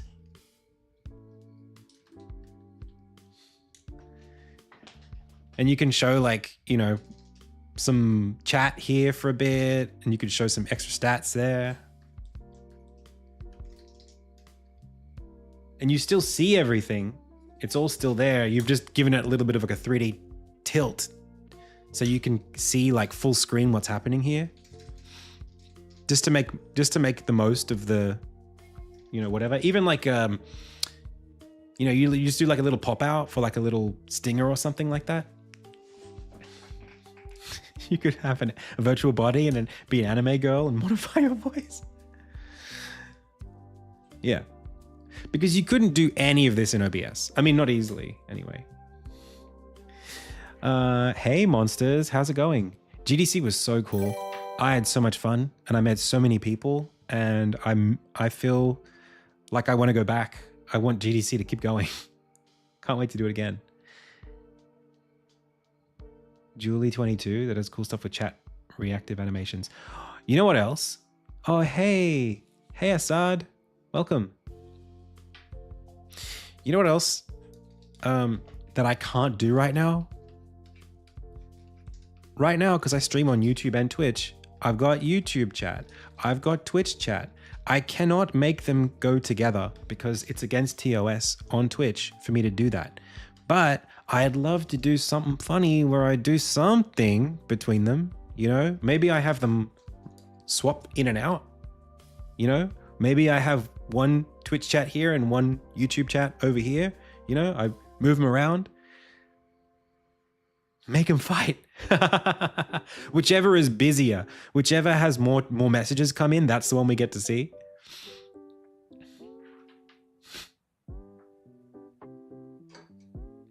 Wait, it's no longer against TOS? Is that right? I have to check my I have to check the terms of service, but I believe it is still TOS. You sure?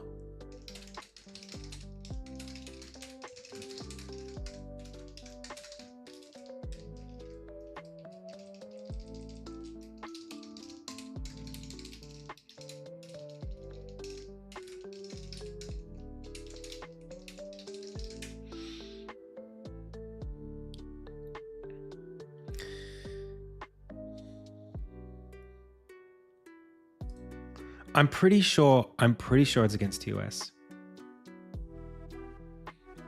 It is against TOS, but the CEO already confirmed that he doesn't care about the mixed chat. He's just worried about kick chat appearing on Twitch. What? Simulcasting, you do not use third-party services that combine activity from other platforms or services on your Twitch stream during your simulcast, such as merging chat or other features, to ensure that the Twitch community is included in the entirety of the experience. That's the thing that I'm not allowed to do. I cannot merge them. But I could do something. You can stream on YouTube and Twitch, but you can't have YouTube chat and Twitch chat in the same chat. Other streams I've seen that have combined chats. Yeah, I think they're against TOS when they do that. That's what I'm saying. I think you're not allowed to. Doesn't it literally say the words right here?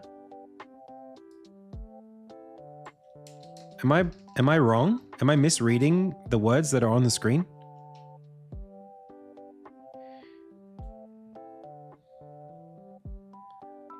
Combine activity from other platforms or services on your Twitch stream during your simulcast, such as merging chat or other features.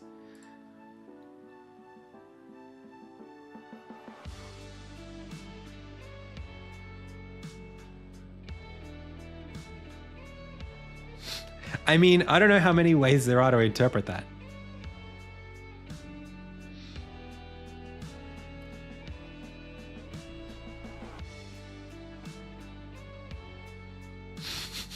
Yes, I am the first party service. Anyway, the point is, I think I can have them. I think we could come up with some creative solution to not merge them.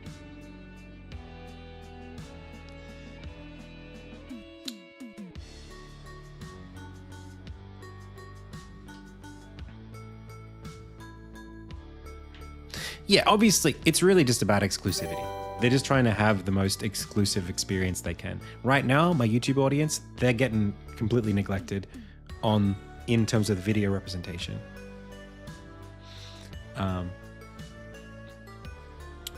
So I want to, you know, if there's something we can do, we could do it. We could rotate them, you know, one canvas for each streaming platform. I've even considered multi-streaming so that YouTube chat can only see YouTube chat and Twitch chat can only see Twitch chat, but that feels dumb and weird. So I don't want to do that. I want everyone to have the same experience, but I don't know.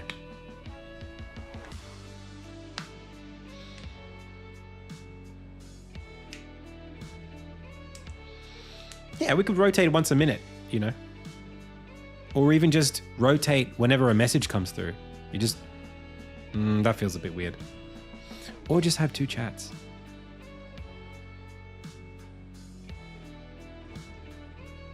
Just TTS every message. Random chat messages from random timestamps. Hey, Mahoodles.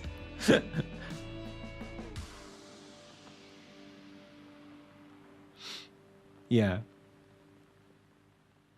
How you doing?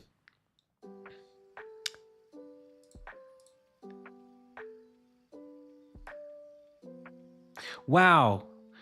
You've got a, that is a, I just clicked your account just in case I knew who you were. 2013. That's Justin TV days. That's the most OG Twitch account I've ever seen in my life. Damn. 2013. That's crazy. When is yours from? Oh, you about to trump us? 2014. Not quite. Sorry, bad cop. Outranked. Welcome. Yeah, 11 years goes crazy.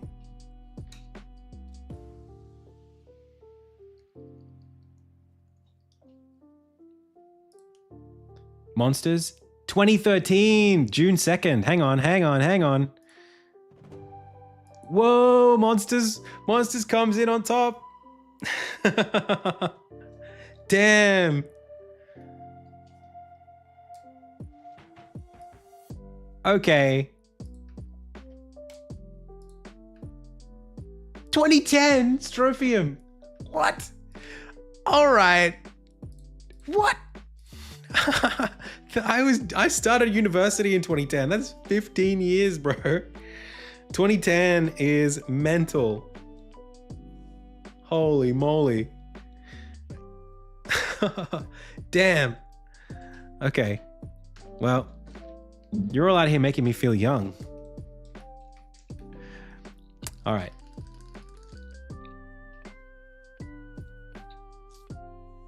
Hey, free runners. Thank you so much. Someone get my walker. Do you know, I didn't say any of this stuff. I had the craziest experiences in Ubers in San Francisco and in the US. I met my first Uber driver in the United States. I got in a car out of San Francisco airport. I get in the car and the woman driving the car was an ex-Havoc employee. She's like, oh yeah, I studied math and I worked at Havoc for a while. And then I lived in Egypt and I did criminology and studied, I don't know, anti-terrorism or something like that. She's like, yeah, and I lived in San Francisco. You know, everyone here works in tech, so I worked at Havoc for a while. And she was talking about how there was some tech demo they were doing where they had like blood. They had like this like anime girl, and they were like cutting her up with blood as a tech demo. And the Japanese like investors who were being shown this demo were like disgusted by it. And someone had to explain to the guys at Havoc that it was in bad taste to use the physics engine to have like jiggle physics and blood on the same character. She's like, it was a while ago. The industry was still a bit of a boys' club.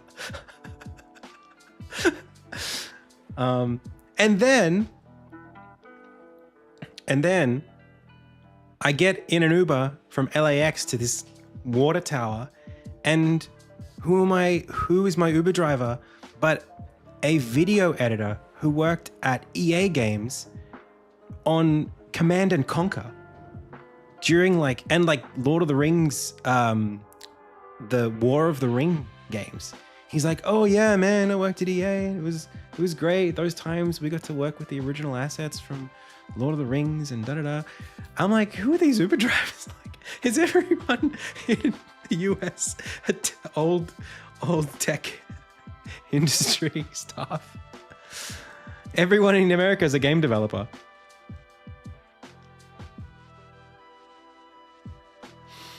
Yeah, he's like, oh yeah. I worked on the intro sequence to CNC 3. Here's like all these celebrities. We did the editing of all this stuff. It was crazy. We're all secretly game devs. He's like, because I was like, oh yeah, I just came from San Francisco. I was at a game dev thing. He's like, you like computer games? I'm like, yeah, it'll be on computer. He's like, oh, I worked on computer games for a while. He was a really nice guy. John Carmack.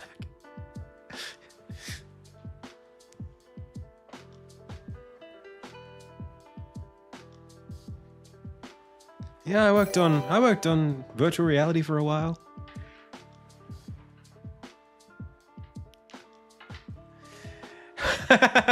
Dogs. My dream to retire as an Uber driver when I get laid off from my game dev career. Driving around LA. That's it. That's the dream.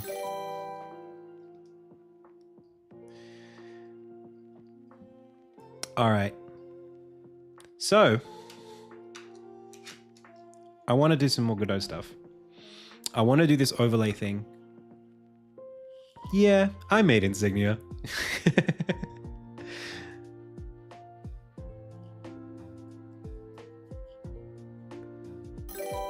I did have a good time.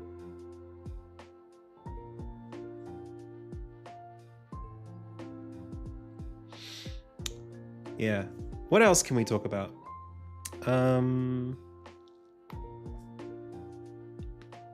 When did Insignia get its new logo? Oh, a while ago. I've been working on this rebrand for so long. It's kind of just been really hard to get to a point where I felt like I was comfortable basically like representing the game as a product. I talk about this a lot, the difference between project and product. For a long time, Insignia was like this project that I'm working on and I'm changing stuff all the time. And I didn't want players, like consumers, to be like exposed to this like constantly morphing thing because it just doesn't feel good. It's not like fun to not be able to recognize what the thing is because it's changing all the time. It's not good marketing strategy. Like this was a logo for a while, and then this was a logo for a while. The character, look, this was the art style for the key art, and then, you know, it was constantly changing. Look at this. It's like 1, 2, 3, 4, 5 different styles, 6 different styles in 6 different images, you know? And I was like, I think I need to like figure it out. So I spent a long time, a couple months ago, just doing key art for the game and iterating on logos. Like, let me show you. This is my logo design document. Look at how many logos I went through, how much iteration I went through to get where I am. This one I quite liked, but it wasn't very readable. This, I was pretty happy with this for a while. Again, still really hard to read. This one was pretty good. I quite liked it. And then I was like exploring other things, just going a bit wider. I quite like this too. It's very Tolkien-esque. Trying to go a little bit more fun.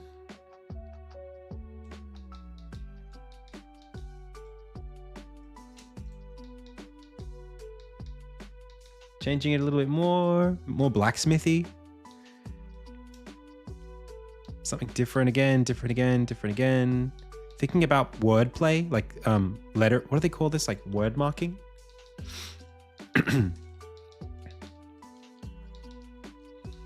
Then got to here and I was like, oh, there's something here that I quite like. Something like this, it's kind of cool. And then we got to this and I was like, hang on. There's something here that's cool. It started with this, the swooping ends. I was like, hang on. There's something here. And then I made it chunkier and I tried to play with the G a little bit. For a long time, I was going for symmetry. You can see here, I'm really trying to make this word be symmetrical. But it doesn't work. I mean, the word is not symmetrical. The I is not in the middle because it's INSIGNIA, 4 letters, 3 letters, either side of the I. So it doesn't work. But if you let go of that and let it be asymmetrical, it has more character. If you play with shapes a bit more and let them be irregular, it works better. So yeah, this is the current sort of, this one here is the real one, or like, yeah. And then just making it a bit more like torn. And there's stuff here that I really like about it, little features. I really like that there's a mountain here. Hang on a second, I can't even. I like this. That's cool. I like the G being the end signs in the game that you collect. I like the swooping ends. They're cool. I like the symmetry with the I and the A. I like the little shreds in here. Hey Arya, thank you so much. 44-month streak. Oh my god. How you doing, bud? Yeah, and I was looking, like I do this thing where I do like comparisons, right? You take other scenarios, these are from like Nintendo Directs and stuff. You just look at what everyone else is doing and you see how yours competes. And I think even still, I mean, like this has got, we've got a way to go, but like even, like I don't play that much with color, but there's stuff we can do in that space. Like as garish as ukuleles is, it has that Banjo-Kazooie thing that you recognize. Like even this Pampaku thing, that's a really nice logo. I like the shadows and the sky in the background.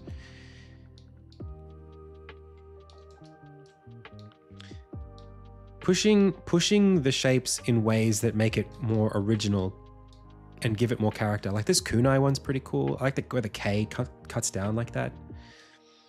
A Short Hikes is comparably not as, not as, strong as some of the other ones. Like Moving Outs is amazing. I love this logo. Branding it's such a deep topic. And I have so much appreciation for it. I'm not naturally someone who's good at this kind of thing, but I've put a lot of practice and effort into it, trying to get better at it. But that's the reason why no one's seen half of this stuff. Even the art style, like playing with different shapes and sizes, and they all say different things. It's like a whole different language that you have to learn. And then you have to learn what you want to say, you know?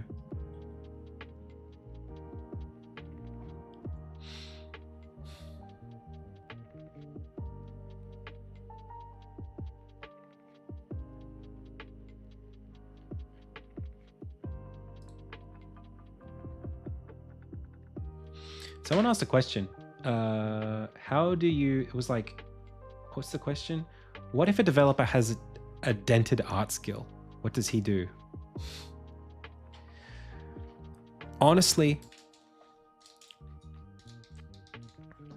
I do have an answer for this question. I've been thinking a lot about this because I get asked this like all the time. Like obviously I'm in the tutorial space. So most of the people who watch my content are people who don't have much of a background in the thing that they're being faced with learning, right? It's like, I'm here looking at tutorials because I'm wondering, should I be learning pixel art as a developer? I don't know if I have a lot of passion for it. I don't know if I have a lot of talent. I don't know if it's worth me getting into it. So like, how did you do it? Or do you recommend I do it this way? I have an answer for this. Do what you want. No, I mean, partly that, but for realsies, it's like, I think it's important to ask if you are excited about the prospect of doing pixel art or doing logo design or doing whatever it is, writing, right? It's if you have an interest in it, then don't let your fear of being bad stop you from engaging with that interest. Enjoy. If this is a hobby for you, enjoy it. Give yourself the permission to enjoy the hobby. That's great. Being bad is great. You get to enjoy learning all the stuff. You know, you get to be on the journey. Okay, I'm just gonna, sorry chat. Sorry, bud. It's, like, just go for it. Like you will get better at it. And it's not about talent. There is just no issue. Has Best Buy ever tried to reach out to me? Well, I'm in Australia. So like, I didn't even know, I know what you're saying, right? Because Insignia is a Best Buy brand. I didn't know about that until like 2 years after I committed to the name. I've heard nothing. I don't even think that there is technically a trademark issue because peripherals are not games, and there is no overlap unless I was making peripherals or merch based on the game. Like if I had a business called Insignia based on the game that made game cases, like Switch cases that were Insignia branded, that might be an issue. I could see that. But the game itself, no, they can't touch me. First of all, because I'm in another country, I think. But I mean, I guess if I wanted to trade in the US, it might be an issue. But again, I don't think it's a problem for now. Well, they don't make games. Like, it's not a problem. So the question we were talking about was about, as a developer, if you don't think of yourself as creative, should you be like, what do you do? So the first thing is like, don't let being bad at something stop you from learning to be good at it. Because like, it's actually totally fine.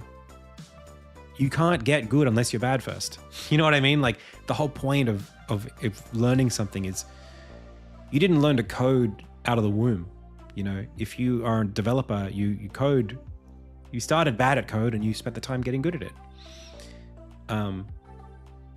So just treat the art stuff as a new journey. If you're interested, if you are curious, if you have no interest in being an artist, but you feel like the art is like blocking you, it's like, I want to make this game, but I can't draw, so no one's going to take my game seriously because it has crappy art. And I don't care about art. I just know that it needs to be good for my game. It's not what I'm interested in, but I know it's a requirement for me to see success as a developer. That's different. Now what you're looking for is assets, which you can get either online for free or paid. You can commission them. You can get a contractor if you have some money, or you can get an employee if you have a business, or you can get a partner or someone who you can share revenue with. If you recognize the value of art and you have a lot of art that needs to go into your game, well, if you don't have any money, the equity of your game could be like, if someone's going to be contributing a lot of art and you're going to be contributing code, like it sounds like that's an opportunity for you to go halvesies on it, you know? Because that way neither of you have to spend any money to get the value of the other person's skill set, and you both just share in the profit at the end. Profit sharing is as long as you have a good relationship with the person and the contracts are clear, I think it's a perfectly valid way to do it. In fact, I think the most successful model for making small games would be to have like 3 to 4 people who have completely non-overlapping skill sets working on independent parts of the game together. Like extremely okay games, I think, though they're not together anymore, I think they had a great run with Towerfall and Celeste.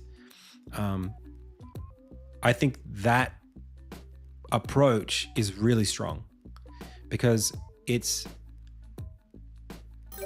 allows everyone to have ownership of something without stepping on each other's toes, you know?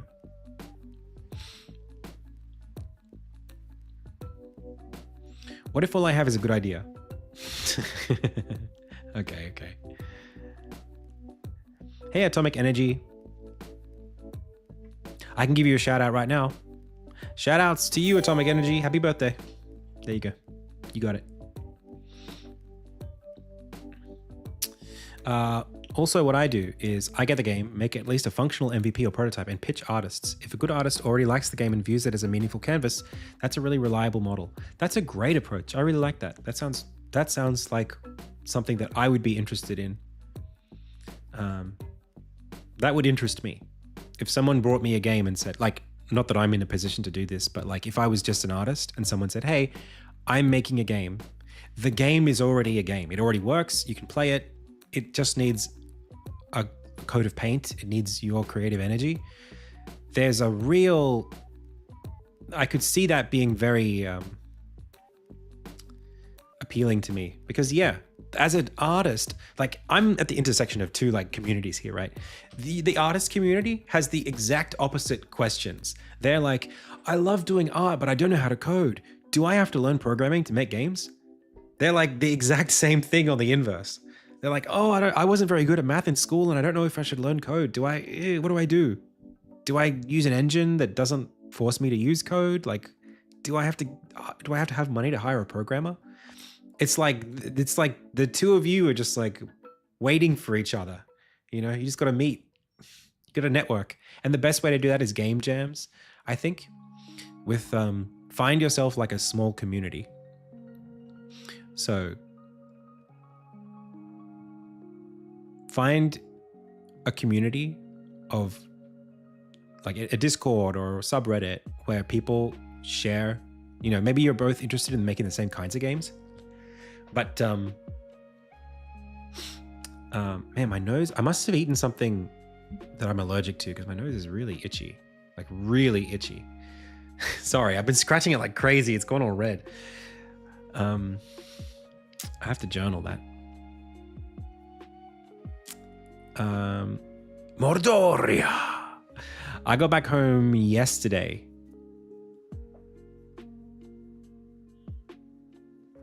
Yeah, actually, seriously, my Discord has like 10,000 artists in it.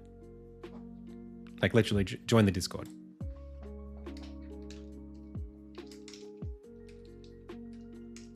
There you go. No days off. No, like it's funny, like, did I get negative jet lag timing stuff? Oh, I did mention that I thought it was going to happen. Dude.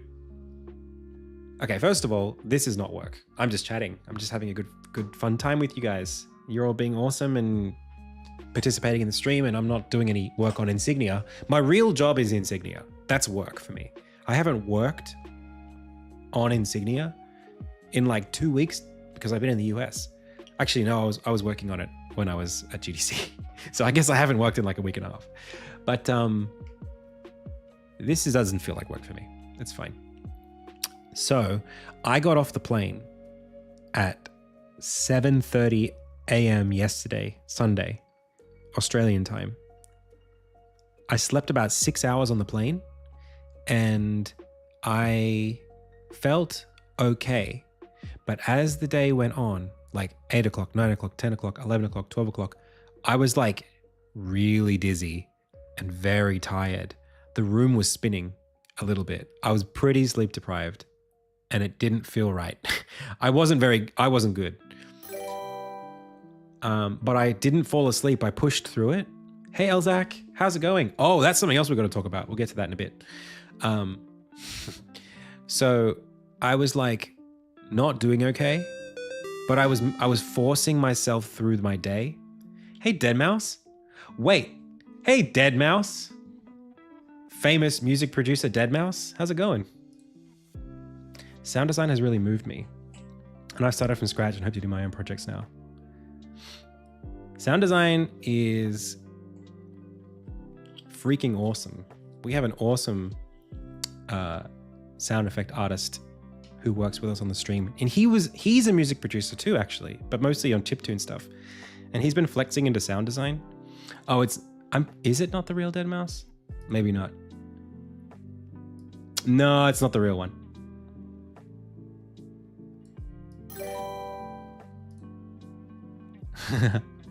The real Deadmau5 has been on this stream before. That's all I'll say. That's why I thought it might have been you, because the actual real one has been here. Yeah, that's why I thought it was the case.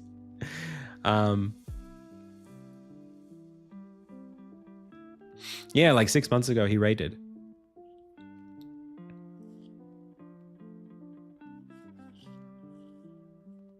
Yeah, so anyway, Squiggy is our sound effect artist and he's awesome. Squiggy, you don't stream, but you probably should. Or at least, do you have somewhere you can shout out your stuff or something?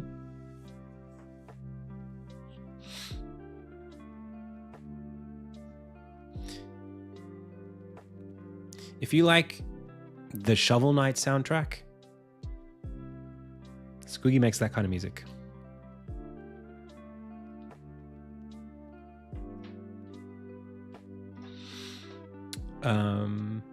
Do I have beta testers? We do have beta testers. In fact, we call it alpha here on the stream. There is an Insignia alpha. We use CI/CD to push to it. I haven't pushed to it in a long time, but I'm really like the demo that I took to GDC. I need to QA that and I need playtesters to help me test it. I call it alpha because it's not open public stuff. It's like private pre-beta, which makes it alpha, because you're all developers too. Yeah,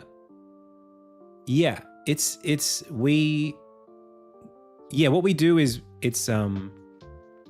no, there's a password in the link just up there. So the alpha right now, the way we do it is I do almost like unit tests.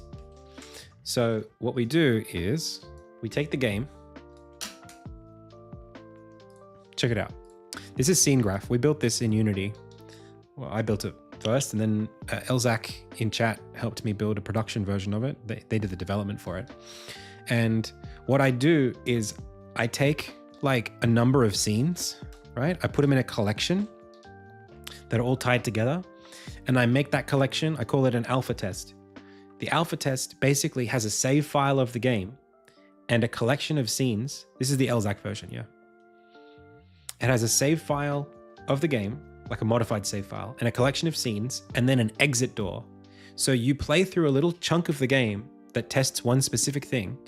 For example, this is an alpha, This is an alpha. This is an alpha. This is an alpha. And this one here is too. That will just test one little thing, one little feature.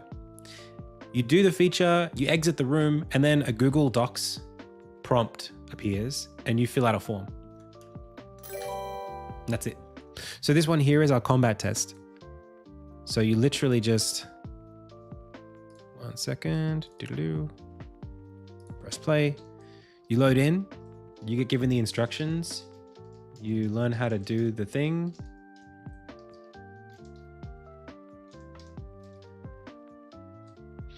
The scene graph editor is an internal tool. Right, you play through it, you do some stuff. In fact, this is broken right now. And then when you exit, it'll throw up. It just goes whoop and throws you into a form, and you fill out the form, and then we check the form results. I can show you what they look like even. Let me check. I've probably got it here somewhere.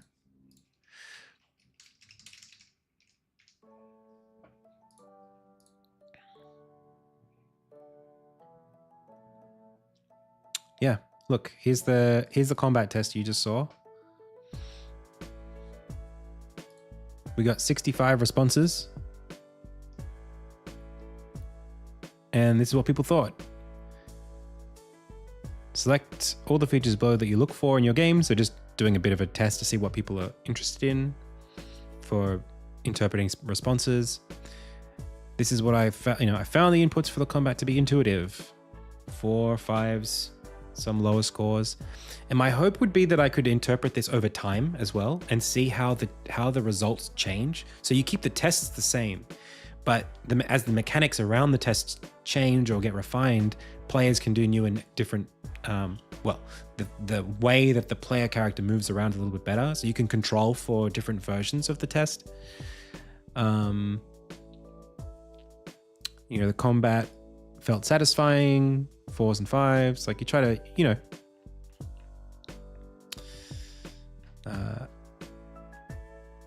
try and get some insights into what people are saying and that kind of thing. It's still, we don't do it as much as I'd like to, but I'm hoping, like, when I'm doing this right, the Insignia live content game dev streamers thing, when that's being done right, we should be doing alphas every 3 weeks, every 6 weeks tops, like really frequently on new content. And it would be great to do gated alphas based on Patreon status, like maybe some of the story specific ones. So we end up with like a library list, like an increasing catalog of alphas that you can test of different parts of the game. And for the ones that are like longer story chapter tests, that would be like exclusive content. Or maybe we do like a battle arena test where it's like you get to face off against different enemies in the game as we're playtesting and building them. And then it's like, okay, this is the Hunden arena. You fight against the Hunden, and if you can manage to, fight him, beat him, tell us how you feel about it. Maybe we do like an arena mode where you fight like a series of enemies, like in Final Fantasy VII or something. I don't know. How much of this is biased by people watching you dev? I mean, I think people, once they start playing something, I think they're kind of objective. I don't know. I would hope that people weren't nice for the sake of it. It doesn't benefit them to do that.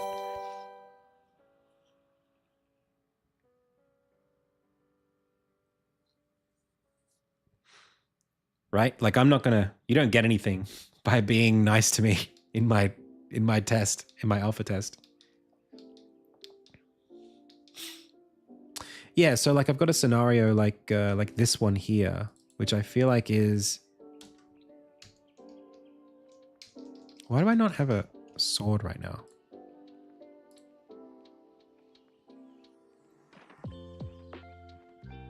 Oh, wow. I haven't pulled in a long time on this computer.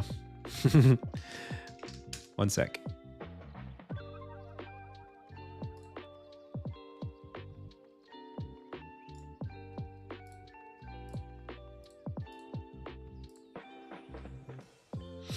I'm like, this isn't how I left it.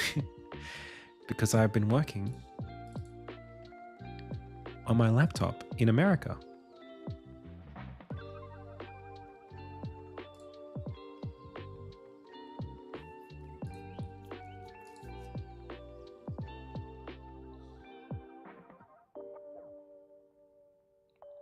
Oh, but I haven't pushed from my laptop either.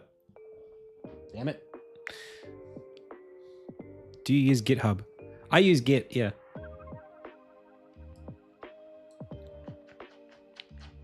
Tons of commits. Look at this. And this is like since 2023. This used to go all the way back to 2017.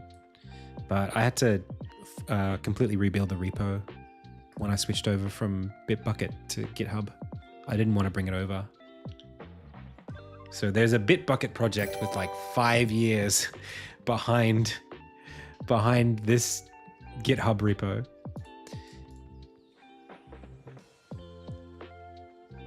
Finished my project 7 years later.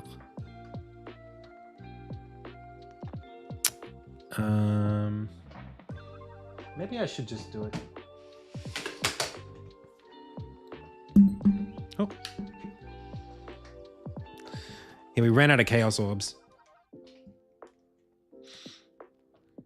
Yeah, let me pull. Let me push, sorry.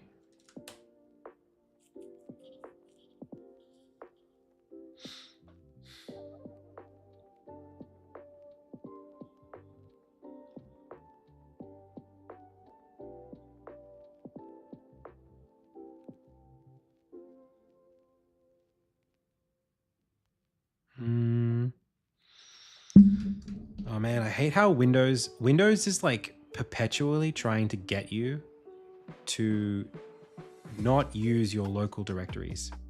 Don't you hate that? It makes my blood boil. It's like, I just want to get to C/users/my username/documents.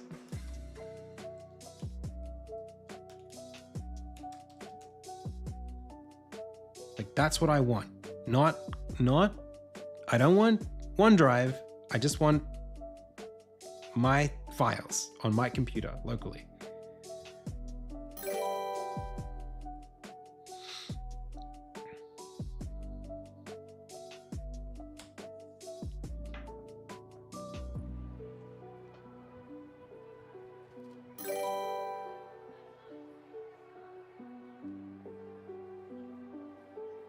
What? Repo not found. Eh? Okay.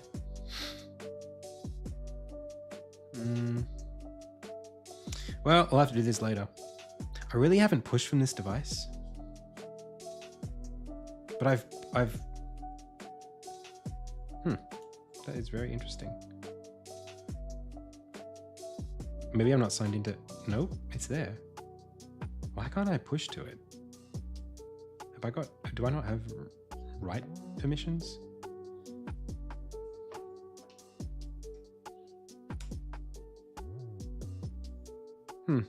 Well, I'll have to solve that later. Off stream.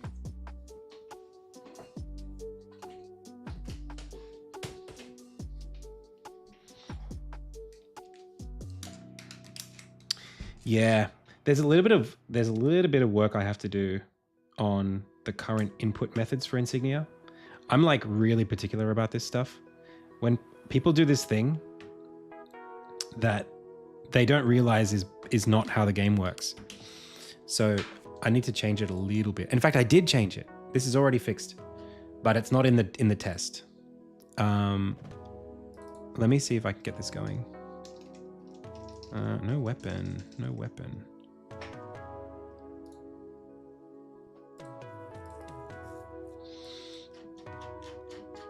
But you do have a weapon.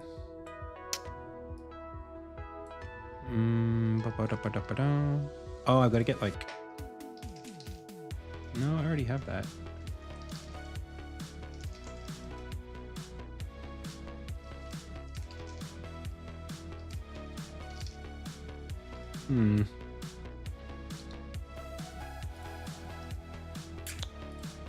I'll fix it later. Anyway, there was an issue and I fixed it. By the time GDC, I fixed it on my laptop by the time GDC rolled around, but it's not fixed in the alpha. And the issue is people like to do this thing when they're playing a game. And I think particularly it's a analog stick thing. I don't play platformers with analog sticks. I always use a D-pad.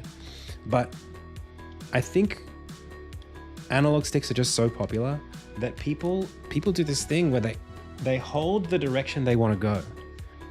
They just hold it and then they run and jump. It kind of comes from maybe like Mario Brothers, like normal platformers. You just like hold where you want to go and then you run and jump like that when you want.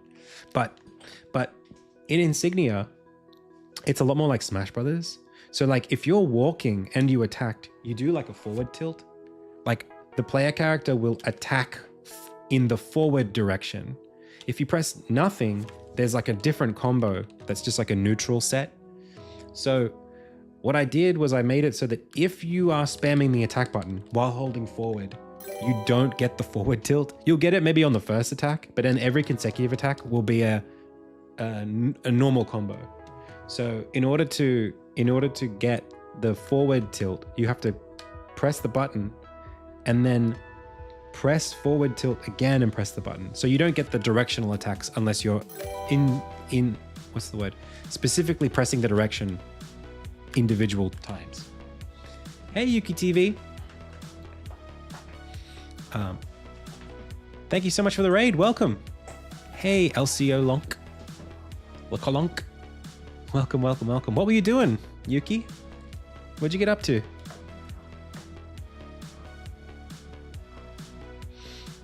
Yeah. Oh, it works now. I totally fixed it. But obviously, for some reason, I can't push on my laptop and I can't pull on my computer. So I can't show any of it right now. If you spam the button, you do the full combo. If you don't press anything, you do the full combo. The only way to now not get the full combo is if you press forward attack and then press forward attack, press forward attack.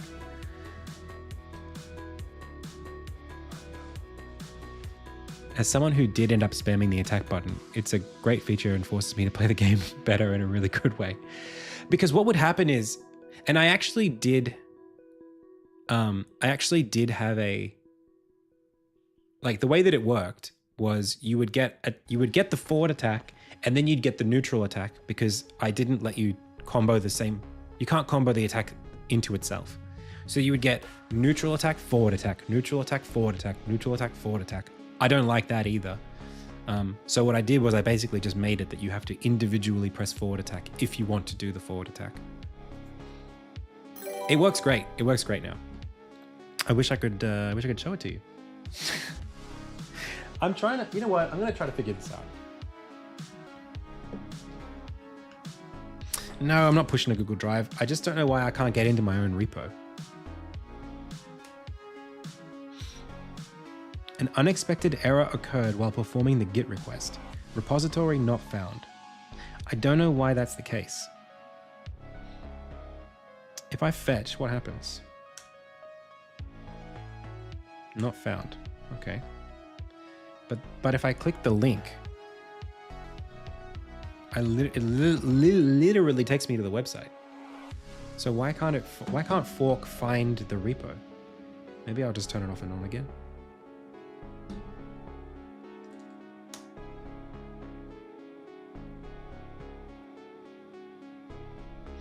It's fork. Yeah, it must be the credentials aren't right. Let me see if I can just log in with it might be an SSH key thing as well.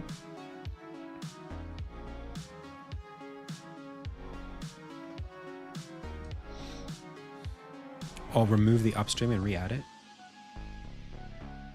The thing is, I cloned the repo. How did I get the repo on the computer? Do you know what I mean? How did I get it here if I didn't have the credentials?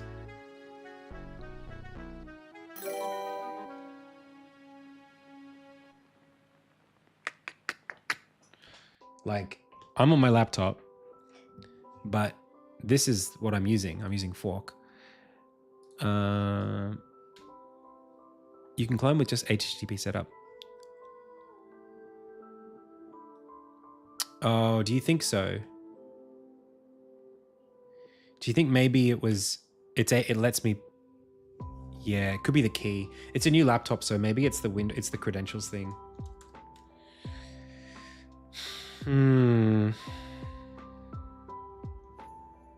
Wait, but it does have a token. It has the OAuth token from GitHub. But maybe that's like an SSH key that I don't have. SSL key, is that what it's called? The key?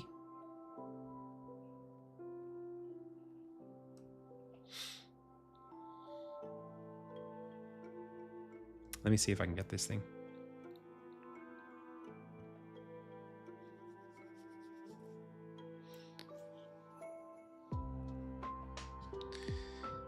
Configure SSH keys. Add. Yeah, I gotta add it.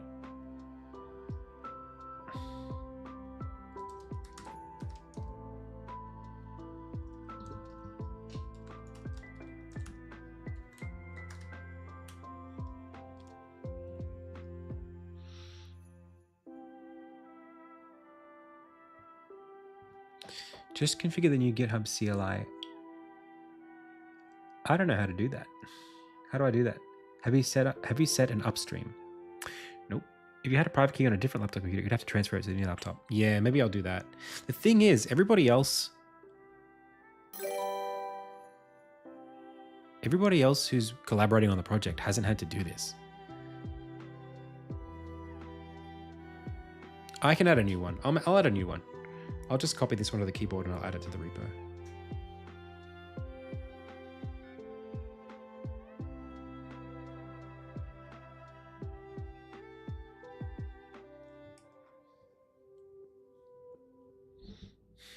One sec. It's not in deploy keys, is it? How do I get it?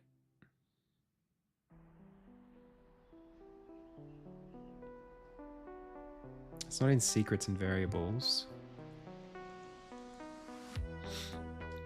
Is it in collaborators and teams?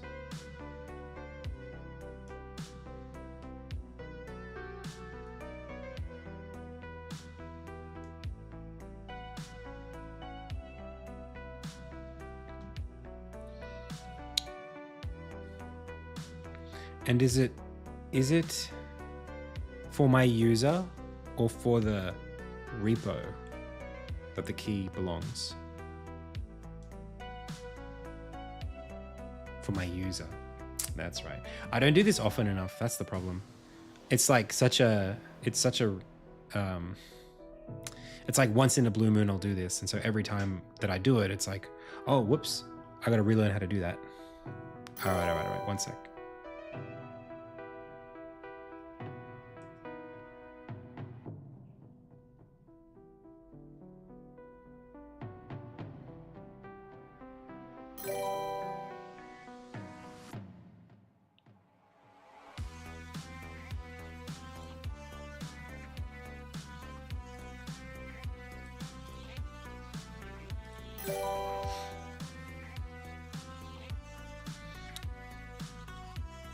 No, it's not for the tower game, unfortunately. SSH. Found it.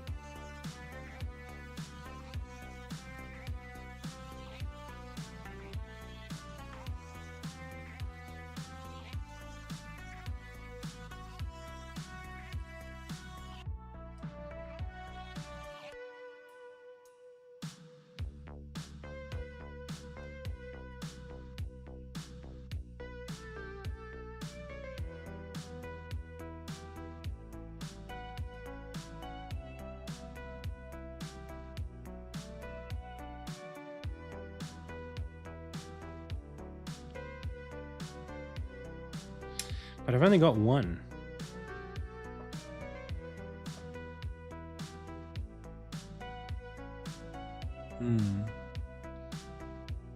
Ovechkin? I don't know what that means. Have you played MC? Minecraft? A spammer above. I already banned him.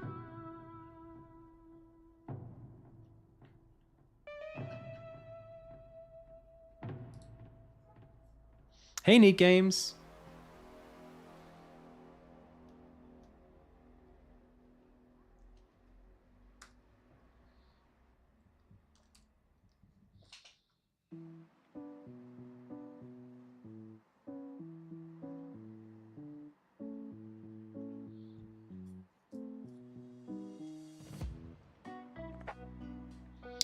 Man, how do I delete these?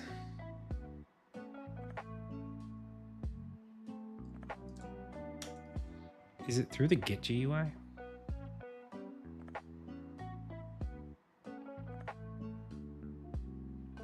Because you can't...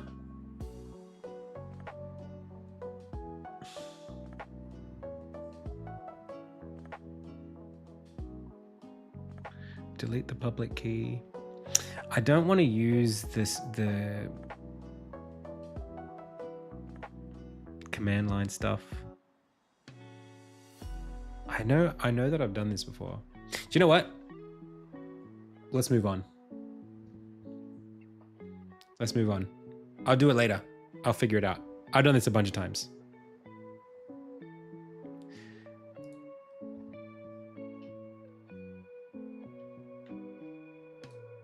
I'll just do it another time. We don't have to work on Insignia today anyway. I'll literally have it done by tomorrow. I'll just do, because the thing is, I know that I've done it a bunch of times the same way, and I don't want to add, a new way of doing stuff. It's all good. All right. I think I used to, anyway, doesn't matter. I'll get back to it later. It's just like a once in a blue moon operation that you just do once per device.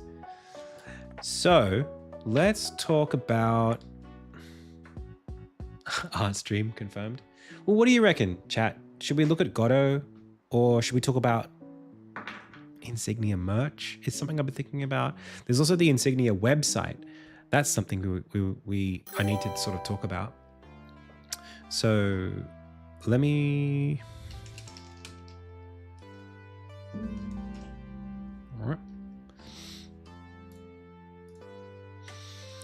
All right.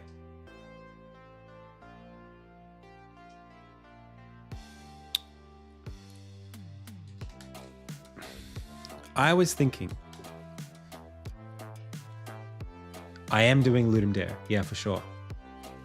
Hey, Armadon. I see a lot of people developing games, solo developers, etc., all streaming the content, and I must admit, the thought goes through my mind is, how do people afford to do this financially? I mean, yeah, it's really hard.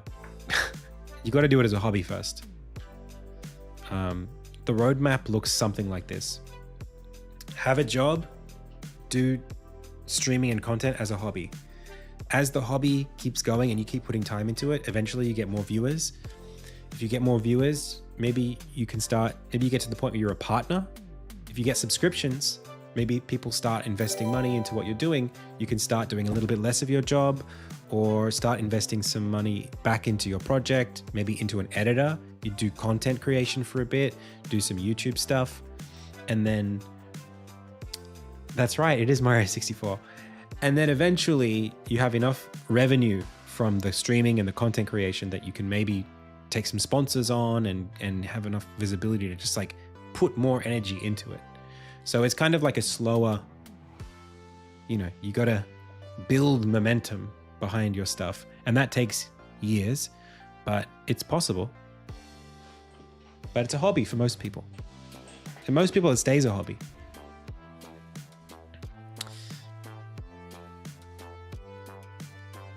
Hey, Kanzai.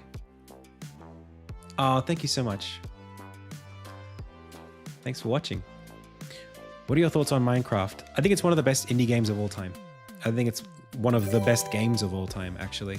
Minecraft, I don't know how many of you were there. Like when in 2011, when Minecraft was like in beta, I was, oh, thank you so much, Armadon. I was like blown away by that game. The idea of like, you open it and it's this Java thing and you're like walking around in this world, and every time you open it, it's a different world, and there are chickens walking around, and there are caves, and there's a day-night cycle, and you punch in the trees and you're taking the stuff and you're building. It was amazing. It was freaking awesome. I was like obsessed. It was like a new genre. Like I'd never seen a game like that before. Of course there's Infiniminer and blah, blah, blah, but nobody knew about any of that stuff. It was crazy. It's so fun. It's still fun. I still like, and the C14 soundtrack in the background. Boom, boom, boom, boom, boom, boom, boom. And you're walking around and the sun's going down and you start hearing skeletons and creepers and stuff. Oh man, what a vibe. Minecraft's amazing. Yeah, you can build whatever you want. You're like, I could build a castle. And you start digging with stone, right? And you're finding diamonds and stuff, but then you've got like, I've got like 12 stacks of 64 stone. What do I do with this? I build a castle, and you build a castle, and you have these projects. And then what I used to do is I'd build like a whole village of stuff, and then I would just literally start laying down tracks, minecart tracks, and go as far as I possibly could. I would just go in a straight line, as many chunks away as I could get the resources for, and I'd start a new life in a new land. And then every now and again, I'd go back to my old village, and I would see all the wheat grown and everything overgrown, and I'd go and mine it and fix it up there, and then I'd go back to my new village. I would just build new little villages all through the one seed and see like how full I could make the world. That's how I used to play Minecraft. Oh, and then it was like multiplayer and stuff. Man, Minecraft's so good. Amazing game. One of the top games of all time. Totally deserves it.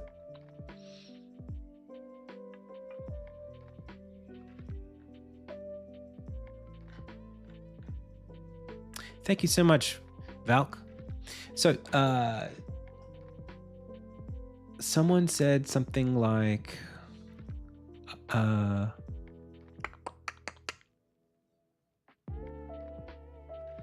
oh, is the game gonna get finished? The tower game.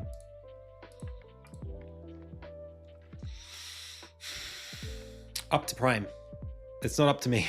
I gotta see what Prime wants to do. He seemed excited about working on it more, so if they ask me to keep doing assets, I will.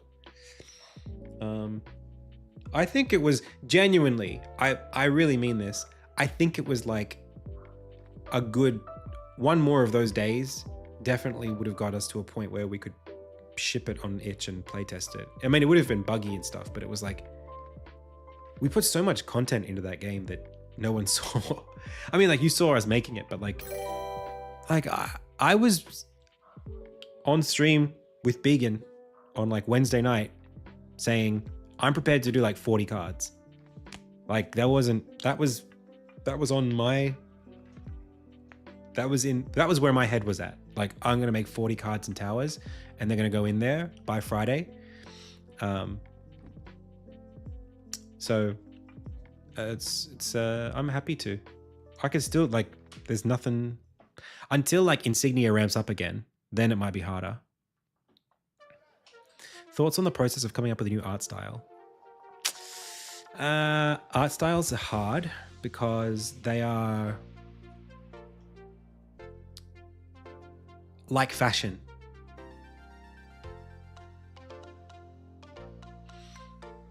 Yeah, but the development was actually at a point where like they were just about ready to start putting content in. Like they only needed to do a little bit more refactoring. Even then, I just wish it wasn't even, the system was done. They just need to do balancing. Like they just need to slow it down. You know, just slow the game down and add more cards in.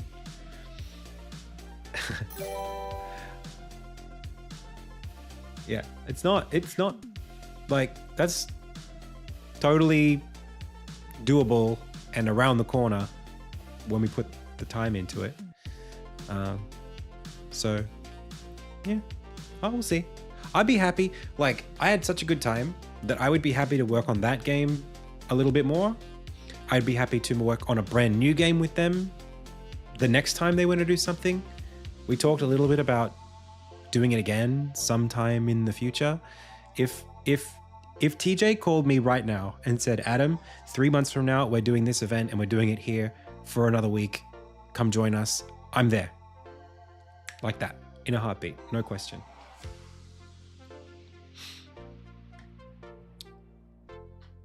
And I'm happy to have the art be theirs. I'm happy for it to be open source. I'm happy. I'm there. whatever they want to do, however they want to do it, I'm happy to just spend my time making cool stuff with them. Because it was so awesome just to have the audience and the opportunity to be in that space, to collaborate with people. Loontro, that's it. That's what we're talking about. Like, there's no reason why I wouldn't just do it again. Because it was just fun to do. And all the people who came and collaborated, like, that's what more could I want?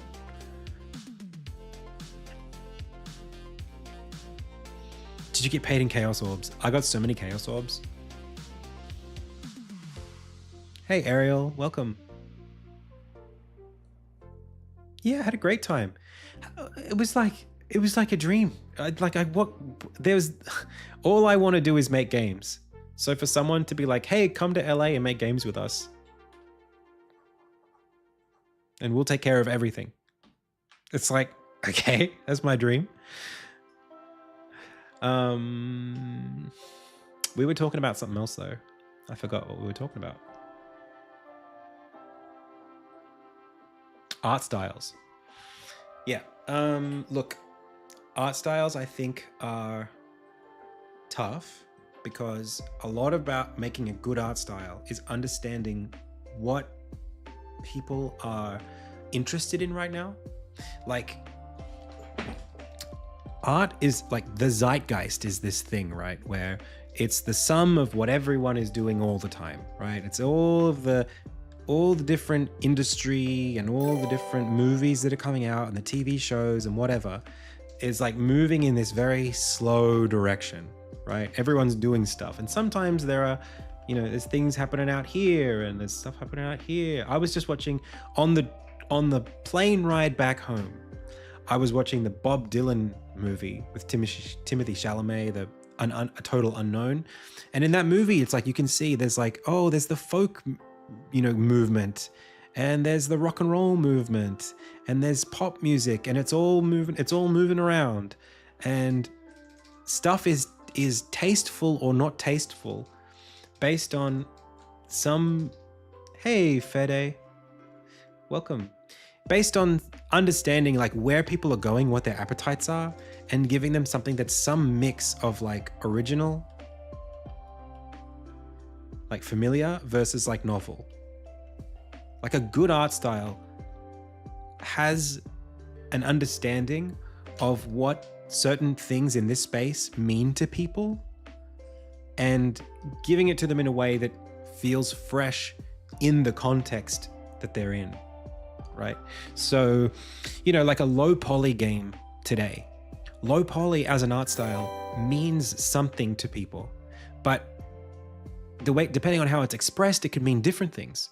So like low poly could mean something that's kind of tacky, that got really popular in 2010 to 2012, where we were just doing tries on everything. Everything was just a big try mesh like this, right? And then we were doing like procedural terrain where everything just looked like this, right? It's a polar bear made out of tries. There's this thing as an art style. It was kind of cool and kitschy back then.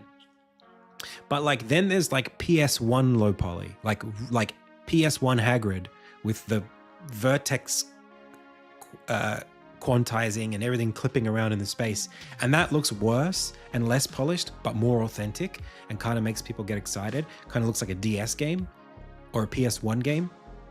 That's somehow, for our tastes, better, right? Like as an art style, it's like, ooh, like that means something to us. And I can kind of explain why. And not every art style has to do this, but I don't know why the low poly polar bear thing came out. I don't know, but it's a thing, right? You know what I'm talking about. Like this, no one has nostalgia for this because there was never a time when this was what graphics was. Not really. Whereas like this, there is a thing that people like about this, because it reminds them of something that's familiar that they loved because of how it was associated with what they love. So I think good art styles are about taking the familiar and the unknown and discovering some area where you're tapping into for so many reasons, something that hasn't been explored yet in that space. It's like you gotta be in the right mix. And a lot of it, this is why people in like fashion and design, a lot of them are very taste centric. They think that like, oh, like I'm a great fashion designer because I know what's up. And they can't explain it. It's like, it's not about principles, it's about understanding culture.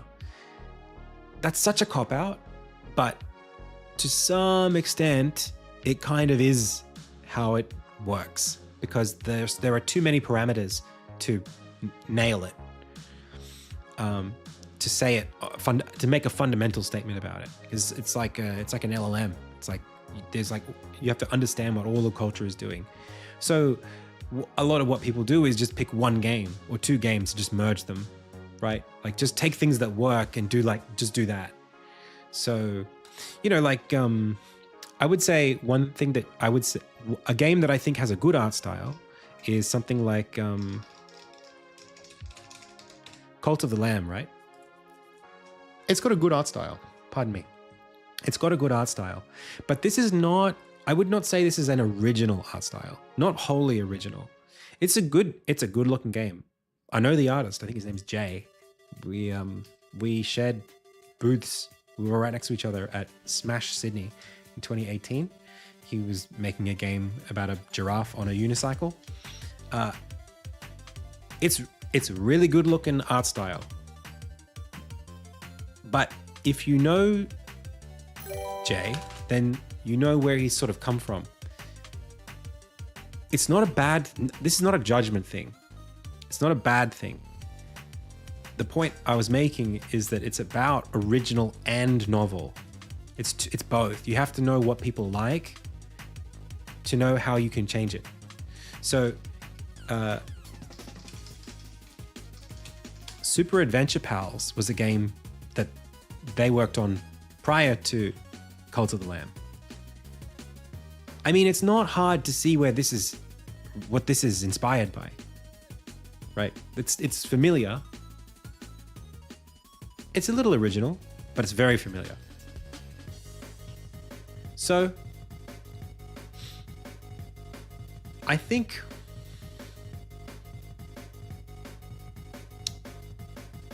one sec. I think it's important to be conscious of what people like. That's my thing. Be conscious of what people like, because marketing is about communication. Communication is about language, and language only works when there's familiarity, right? That's the whole point. Communication happens when I know what I mean and you know what I mean and we know what we mean, right?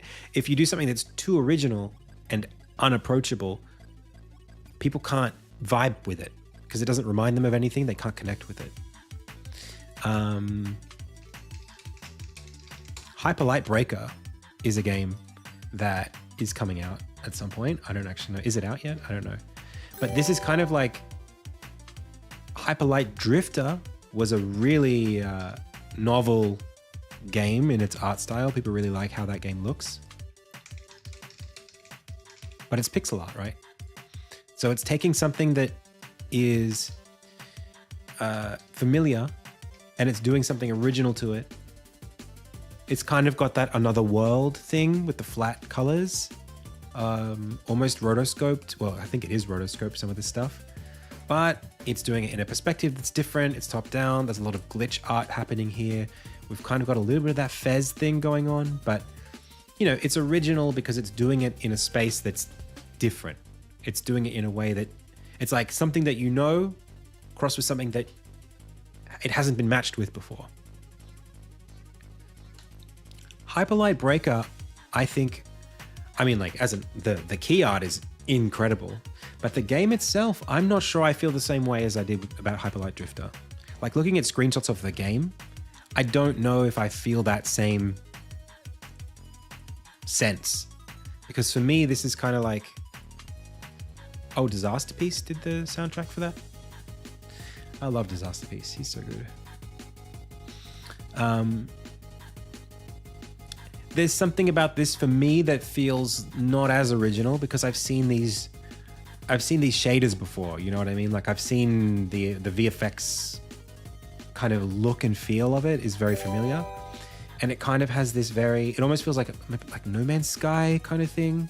The very, very like hot colors being used in the space with the very dreary colors. There's something about it that doesn't quite have the same oomph. I know the game's still early, so you know it might. Who knows what's going to happen with how it will look in the end? But it's really hard to what's the word? Navigating style is not. It's not trivial. I think it has a good style, but it's kind of amorphous.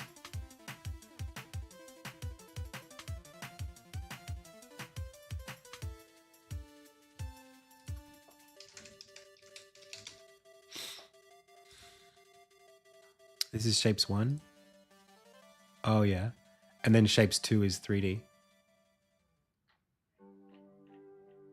Yeah, there's a bit of something with this 2D to 3D conversion. Like, how do you do it? How do you do it right?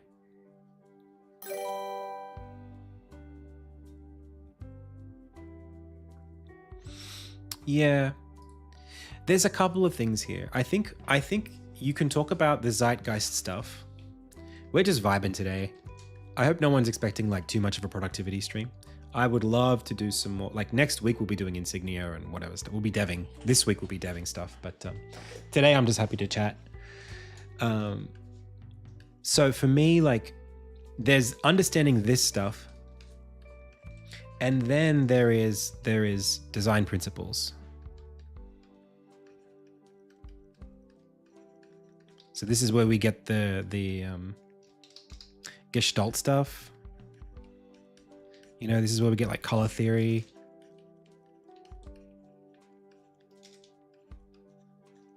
This is where we get like dramatic arc stuff. There's a whole bunch of like design and creative design concepts that play into essentially visual communication, and beyond that, storytelling. Oh, that did not look like what I wanted it to look like. That you can use to talk about style and branding. Like, you know, companies have style guides. Movies, all media has some kind of, someone somewhere, if it's done professionally, has like a full job to curate the style and the identity of whatever media you're talking about. So this is the famous Adam from the famous water tower. It's me. So I think for this stuff, again, we talked about familiar and unfamiliar. For me, I think of it as I'm going to try to explain this because I have been thinking a lot about this recently. It covers a little bit of that logo stuff we were talking about. So like, this is me trying to find an art style for Insignia, right? One of the things is there's something about pillars.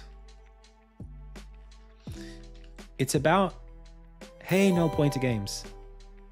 GDC was great. And also consistent with what you were talking about. It's so interesting because I feel like there's like, we could have a long conversation about it, but it's almost like everything that everybody said was true simultaneously, depending on who you're talking with. But I had a great time. Yeah, I have this thing about pillars. It's actually, it's really I see it as like a triangle thing. Almost like fractal kind of design. When you build something, you know the thing where it's like you got the triangle and that breaks up into triangles and that breaks up into triangles, etc.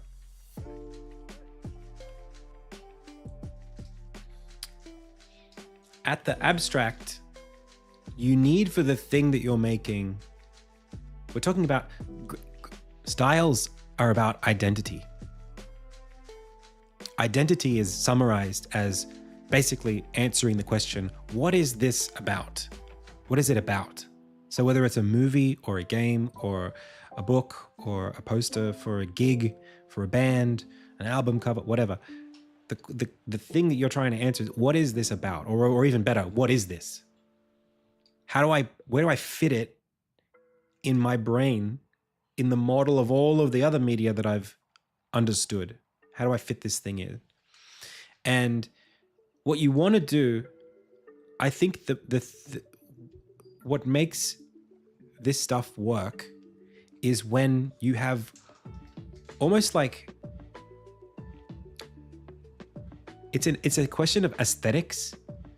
If you have like one big shape, like if this is your thing, right? You have like one big thing that describes what it is. You go, oh yeah, I see that. I know what that is. And then you have some smaller things that fit into that space. And you go, oh yeah, these things are not as important as this thing, but they complement it. And then inside of the space, you have some other smaller things. It's like, oh, there's depth here, but I can still, when I look at this, summarize it as this thing first. It's about load balancing information. So like when I was talking about my logo for the game, it's like, there's a lot here. The first thing, let's actually do it, right? Let's do a bit of analysis based on this framework I've just invented on this, right? So the big thing here is the name, right? It's the word Insignia. You cannot, none of it works if you can't read it. That's like priority numero uno is, can I read it? Okay. Then there's the next priority of, okay, what does it feel like? Now that I know what it is, what makes this word Insignia different from other words? So then it's like major adjectives. How do you describe it? For me, none of this needs to be literal. It's not that you actually need to be able to say out loud what you think it means. It's more just that you get a vibe that you can slot somewhere with the rest of the other vibes, you know, like Severance MDR style. You feel something when you look at it. And some of that we can be very specific with. For example, see this right here? This is rounded, this line here. That roundedness is everywhere. There's all these round shapes here, here, here. There's no real hard lines. It's not pointy. The G is, yeah, it's like a rune. In my game, there are like 16 runes and they look like, they all look like that. Or like variations on that. They're called end signs in my game. Let me show you.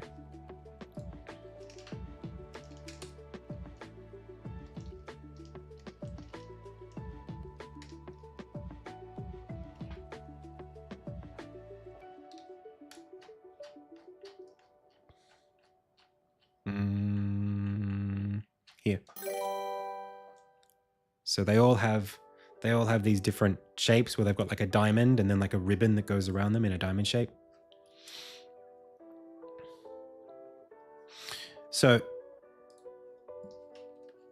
oh, thank you so much. So like this thing here, all of these rounded shapes kind of give you the idea that it's kind of like, it's like handwritten almost, is if I had to give it an adjective. or like calligraphy. I mean, it is, there are the different weights, like when you do calligraphy, right? I actually used to draw the logo this way. Like earlier on, I used to write like in, I think it was the other way around though. What was this used to be 137, I think that's correct.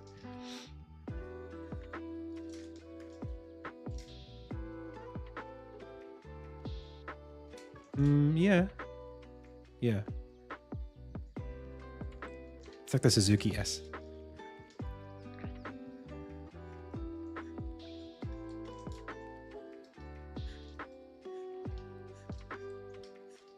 So there are different, when you write, like in calligraphy, this is obviously all the wrong sizes and weights and whatever, but you can see like based on the direction you're moving, some lines get thicker and some lines get thinner. So like the letter A or whatever, you know, it might look something like this.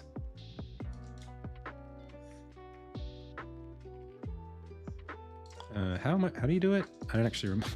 I'm like fully crashing out here. Yeah, I mean, you could do all kinds of things. Like you could do like this kind of thing and then this.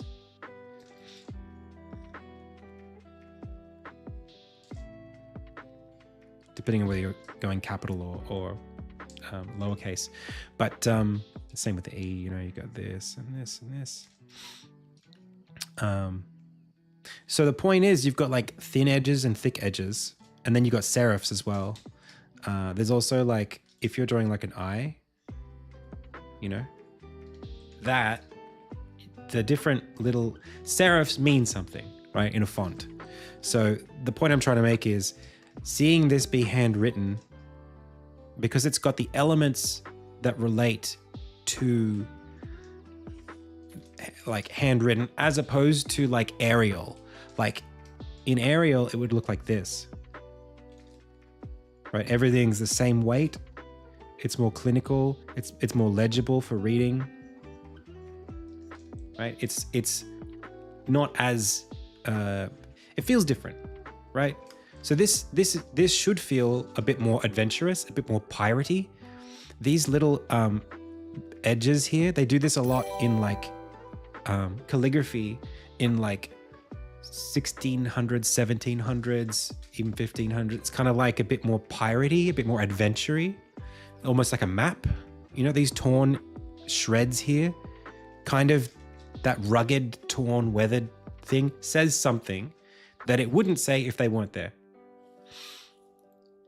So there are these things that I'm doing in this space that take up, they're smaller elements, right? They don't overwhelm the whole structure, but they accompany it in a way that has vanishing weight.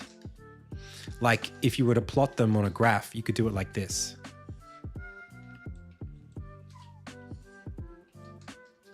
Or even there's something about, I almost feel like it's like a quadratic thing, like a normal distribution, if we want to get really mathy with it.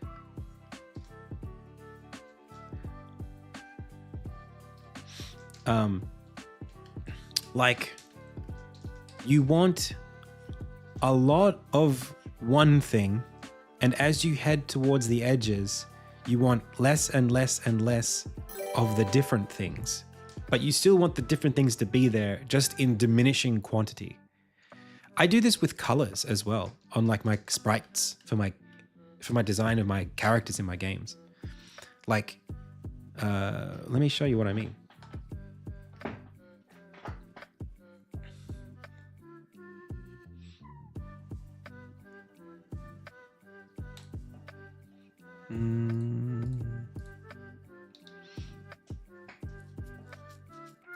Like,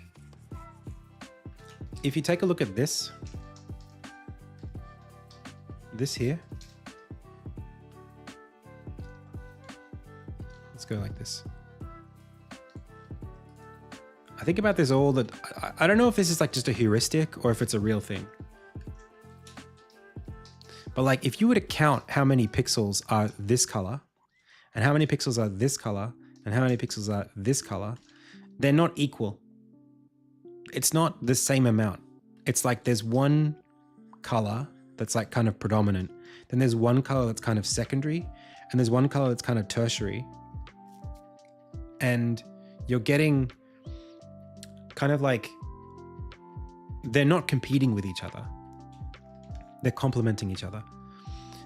I know that sounds crazy, but like you're seeing it here too, right? Like you've got like one color that's like everywhere. And then you got one color that's like a bit of stuff. And then you got another color that's like right in between, just kind of creating the little seams around the edges. So it's this thing of like breaking it down into hierarchy that's balanced. Yeah, music is the same. Like the melody of the lead voice should take up most of the space. You know what I mean? Of what you're hearing. And the frequencies that it's at shouldn't be competing with other things at the same frequency. Otherwise you get confused. Your brain can't sort it out. So you have to go where there's more space and you can fill that extra stuff. Like in a song, you know, doing the same thing, you've got your, you know, whatever, your lead. You've got space for like a rhythm line or a bass line or something like that. But like it can't be at the same focus level. It has to be like, you know, 2/3 the size or 1/3 of the size. And then you can have other stuff, but it has to be like even more sparse than that. You know? You've got like, because I think it's about how your brain consumes information. I think it just wants to think of them in that kind of hierarchical way, where it's like, what is the main idea? And then I've just got less and less space once I've got the main thing to think about things that are sub to that or complement that. Hey, Neon Guy. Oh, thank you so much. Yeah, UX is the same. Yeah, of course it is. You do like, when you do design in UX,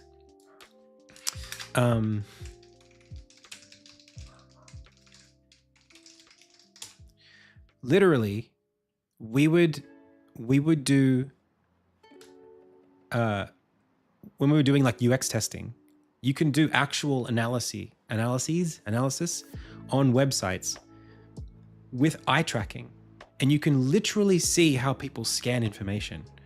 Like it's actually there. And the eye will jump from thing to thing in a way that, pardon me, that kind of shows you how your brain likes to think about information. And there's diminishing returns on it. Like you can see the fall off. You know what I mean? Like you can see that there's like a lot of focus here. Like how much red is there versus how much blue is there? Like it's not linear. It's not like an equal amount of this and this and this and this and this. It's like very, very focused, and then it like falls off gently. Yeah, there's something like that in there. There's something going on about how our brains load balance information for aesthetics. And I think it's just a natural, it's a nature thing. It's about like, if you think about like how a tree works, like a physical tree, like a literal actual tree that you know, in the ground, and you think about how the branches work in the tree, like it looks unnatural for the tree's branches to get thicker. You don't ever expect to see that. This looks wrong to us because it doesn't make sense for this to have more resources and structure than the thing that's supporting it on the main trunk. Like, as you go down from the trunk, everything should get thinner and thinner and thinner and thinner and thinner and smaller and smaller and smaller, because they are naturally less, they have less resources to grow. So like every branch will get thinner than the thing that it sticks to, like that. Yeah. It's the Fibonacci, golden ratio. It's all that stuff. It's just like how stuff organizes itself in nature. And because our brains are designed to see nature and interpret nature, because we live in it as an environment, we evolved inside of it. That's how we organize stuff. I think. I guess. You know, I don't have like a proper whatever. But like this tree looks wrong. I look at it and I say it looks wrong. Why does it look wrong? Well, because I think I just would want to see more. There needs to be more stuff, more coverage, right? But not like this. Like that's wrong. It's like, well, it's got to be like that, right? Like there's space to occupy, but that space has to be less. You know, it has to be constructed out of smaller shapes than this shape. So you kind of just think about filling the space with smaller things. So I think a design looks bad. We're talking about aesthetics now in like the most broad sense. Even this, it's like, well, it probably wouldn't look like that. It probably wouldn't look like that.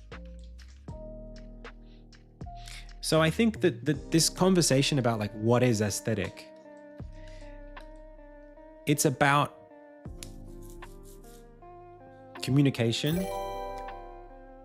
It's about I always use this word confidence. Like I find that confidence is like it comes up so often in design. It's just a word that I find myself using. And what I usually mean when I'm talking about confidence, even if it's like I'm giving feedback to our composer or our sound effect artist, small squiggly things, or even in our animators, like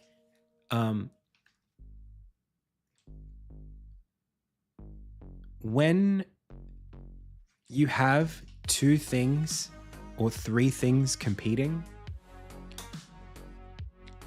and especially if they're competing in different directions, like this thing's trying to say one thing and this thing's trying to say another thing, and they're both as loud as each other, it feels like it feels like we don't know what we are, you know? But like if you have like one thing and you have like other things supporting it, it's like, oh, it's easy to see what's happening here. We're all heading in this direction. I don't know where this is heading. So this feels like there is intent behind it. There's like a confluence of everything's, you know, there's no confusion in the identity. So, you know, you hear words like bold get used a lot. That's another one. Like a bold design. Bold, confident, focused, concise, clear. BOLD. It's about intent and being able to interpret something the way that it was intended to be interpreted as well. You know, like there's this thing you hear people say. So much of this, I love doing like backwards analysis, like reverse engineering of like psychology by listening to what people talk about. So like, do you know, have you ever had this thought where you play a game for the first time and you pick up the controller and literally the first thing you say is, what am I supposed to do? Isn't that crazy? Like you have this, I mean, it's obvious. It's almost tautology at this point, but like the idea that you pick up something and you expect that the thing that you're interacting with was intended to be played a certain way. Like there is you expect it to mean something consistent. You expect it. You expect that there is an intent. Hey, you do watch pixel art on my channel on YouTube. That's me.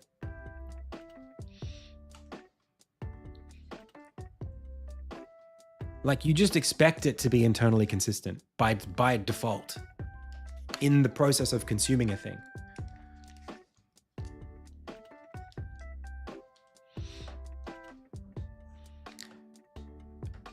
we kind of just,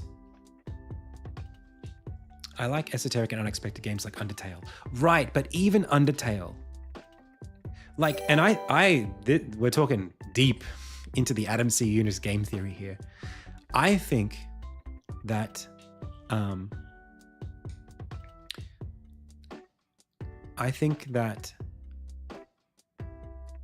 games share a lot in common. Well, a lot of media shares a lot in common, but I think games share a lot in common with improv and banter. Like, humor is not random. It's not about something being completely unfamiliar. Undertale does a very good job of establishing a very consistent, I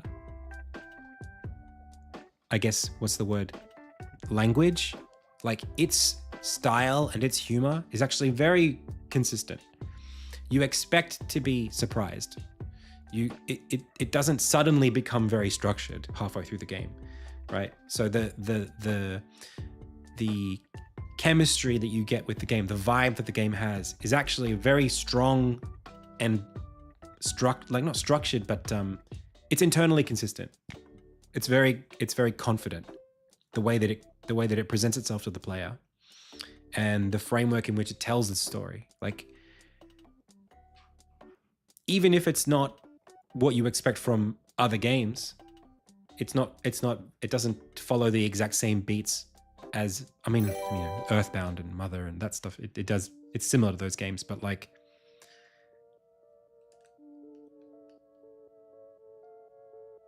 humor requires there to be a little bit of anticipation. It's not just random. Like, every time spaghetti comes up in that game, or like, there are like little in jokes that it builds with you, that it plays off on, and sort of like so much of Undertale is referential humor, right? Like the Papyrus, the whole chapter with Papyrus, it's like full of references to other games, dating sims and Ace Attorney, and even the music. So much of Undertale's OST is, remember this game? Remember this game? So, although it's unexpected, it's not alien. It's not something you've never experienced before. It's more about, it primes you, I think. It's a great game. Very well written game.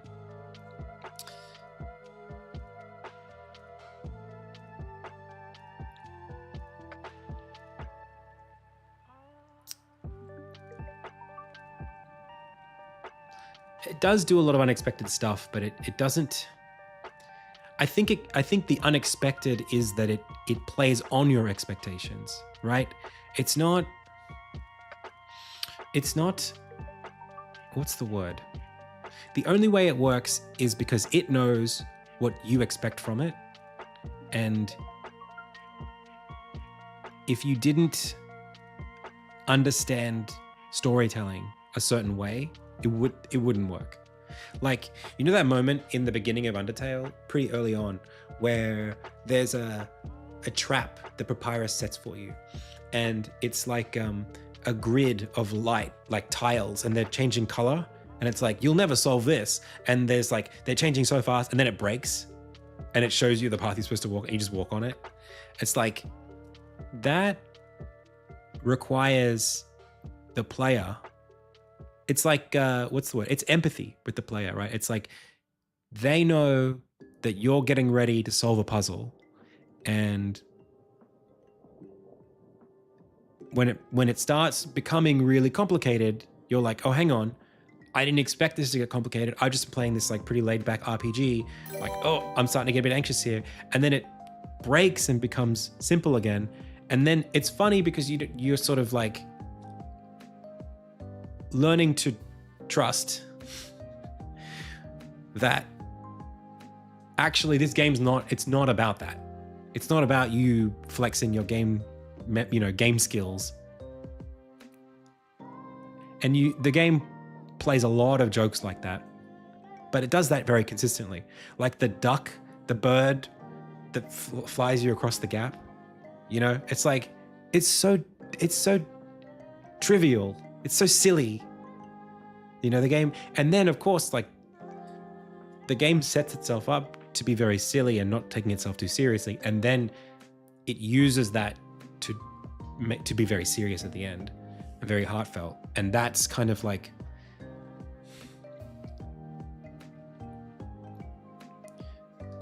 it comes right back to this same different thing.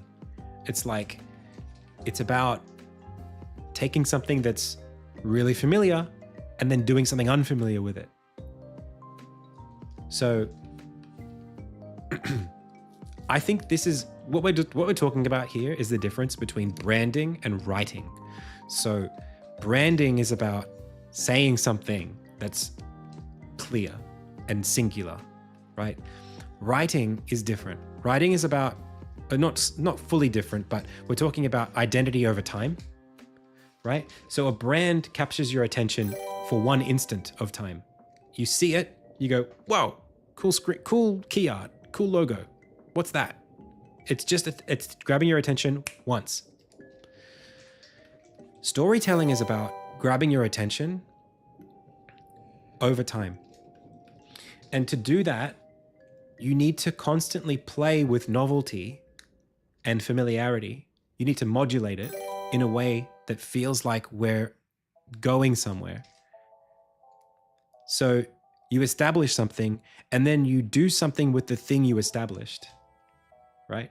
Then you have to change that, because if you just keep doing the same thing, it feels boring. So you have to develop the idea in a way that takes into the fact that the person who's consuming the thing is becoming more familiar over time. Their attention span is dependent on change.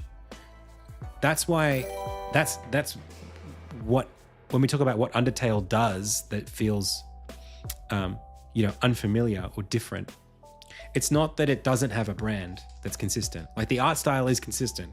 It's that monochrome, black and white, 1-bit style, kind of rough, a bit indie, kind of, feels like someone's art project for like their first video game.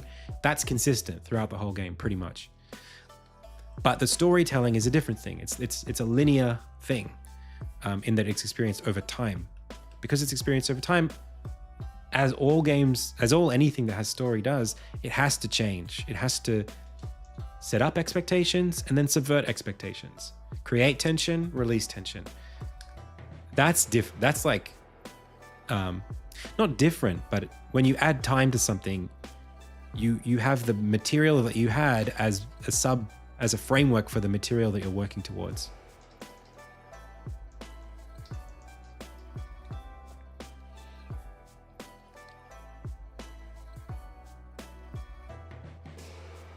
Does that apply to product marketing as well? Well, we're talking about, like, again, let's talk about time, right? If you look at like Coke as a brand, think about this. What does Coca-Cola have to do to present itself to you? This brand, super familiar, rock solid. It's been the same for how many years? As a brand, it's very confident, it's very singular, it's Coca-Cola. It's the thing you love, it's the thing you've been loving for 100 years, it's Coca-Cola. That's the initial brand. But the brand exists over time. They can't just be Coca-Cola forever, right? If you do this forever, people go, oh, it's boring. It's always this, it's stale. I'm over it. Nothing new about it. I want something interesting and different.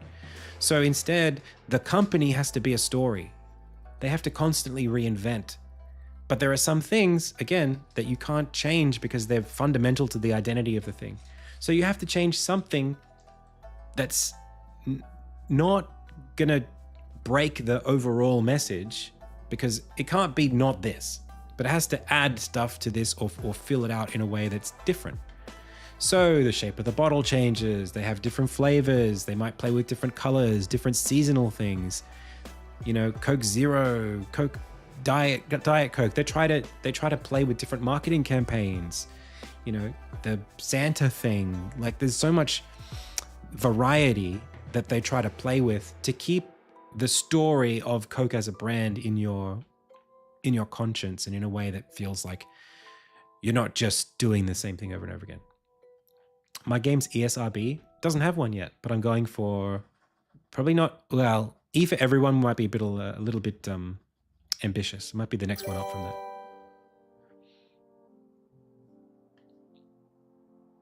So like this, I was going to say this is very similar to. What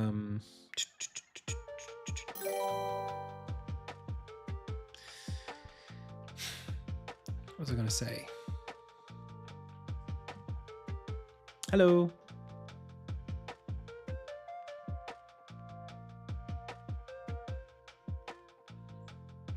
But yeah, that's what I really mean. With time, there's this. This is a long tangent. We kind of just talked about design. I was talking about branding for my game, and then we were talking about branding in general. Visual communication, confidence in design.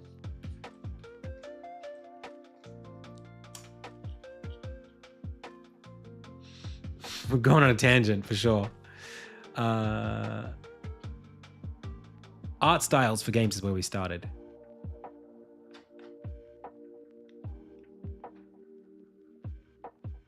Oh, it's 6:14. I've got to wrap up soon. Oh, Balatro. Yeah, I mean, Balatro. Okay, now you get into the real sauce. Okay. Game design.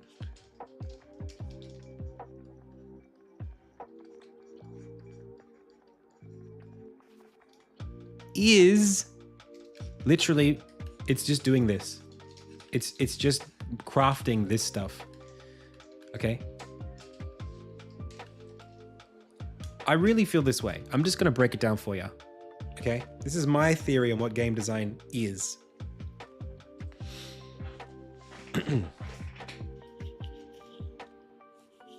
All right. Game design is basically creating a space for a player to insert themselves in where over the time from when the player starts playing the game to when they finish, you are establishing a relationship with the player and building communication. It's a conversation with the player. Oh, hello. Do you want to? Nope. Oh, okay. Yeah, I will. And then we'll heat up dinner after. Do you want me to heat up dinner? Huh? Do you want me to heat up dinner? Later. Oh, you want to eat later? Okay. Sure. Okay, bye. Love you. So you are building a conversation with the player. Okay. That conversation is built out of the dynamics that come from introducing the player to experiences, right? It's just experiences over time. It's just, you give the player a basic experience that's an introductory thing that they don't have any reference point other than their expectations for what the game is based on its marketing and media. They pick up the game for the first time, they have some experience. You've now established a beat, a plot point. You as the designer expect for the player, there's like a range of things the player can think about, right? You have empathy for the player. You know that you've taught them that they can run and jump, for example. Okay, now they can run and jump. The game is literally just a series of you testing the player on things that you've taught them, and then unfolding to the player new experiences based on the stuff that you've taught them so far in such a way that gives them the space to ask questions and get satisfying answers. That is game design. That's all of it. So this, I think of all storytelling as questions and answers. It's just all that. I have some information, and for me to stay interested, I need to be able to theorize about what's coming up next. And at some point, the longer it takes for me to get an answer, the more tension there is. But if I get an answer that collapses the tension in a satisfying way, that feels really, really good. Along the way, while that's happening, I'm getting more questions. When that tension collapses and I get a satisfying answer, I've still got other questions that are coming up, and they're getting tension too. This process is one of that unfolds, right? It gets really big. It gets hard to make big things balanced over time because the player's got a lot of questions the more stuff you introduce. But if you can tie it up in a really satisfying way, it feels really good at the end. So most stories like Lord of the Rings or whatever, any hero's journey story, if any story follows this kind of arc, they call it the dramatic arc.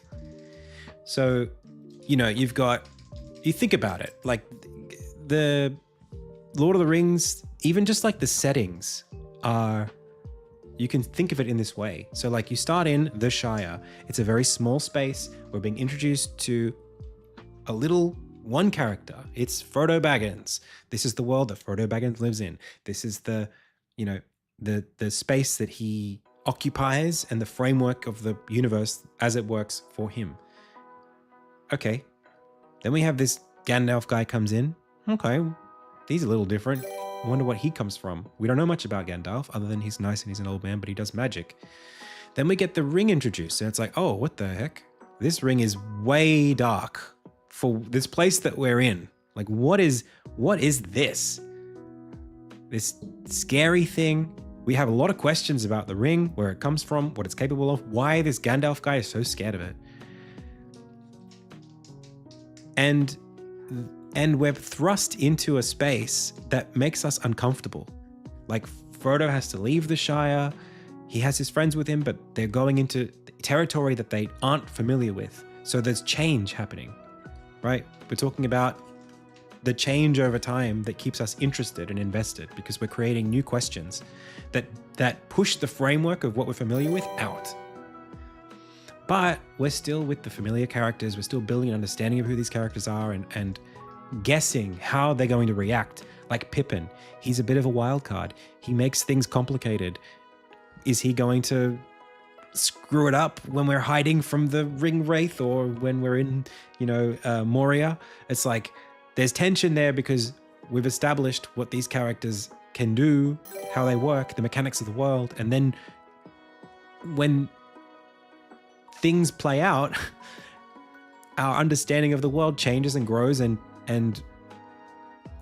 that anticipation of what's going to happen that's built, that we're able to do, where it's not just what's going to happen next, I literally have no idea.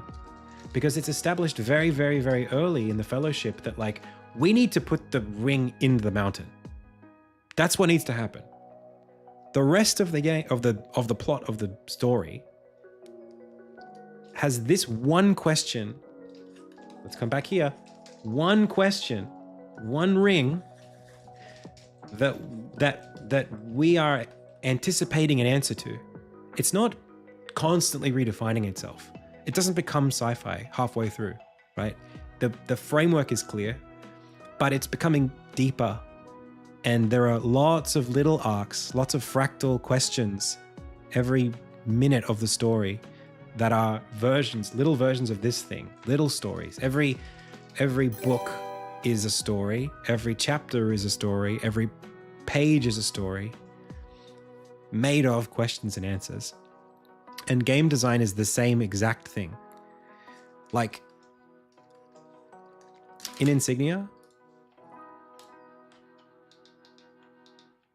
literally every scene when I'm developing the game, over the course of working on this for like 8 years, the only way I can do this, the only way that makes sense for it to work, is for me to have an objective for what I want the player to learn in every single scene. So like in this scene, you are learning, you've just left the town, pardon me, and you are learning, I'm introducing you to non-linear gameplay, right? Everything you've done up until now, so you start here in the house, you leave, linear. You can't go through here. You have to go into the village, linear. You have to talk to everyone.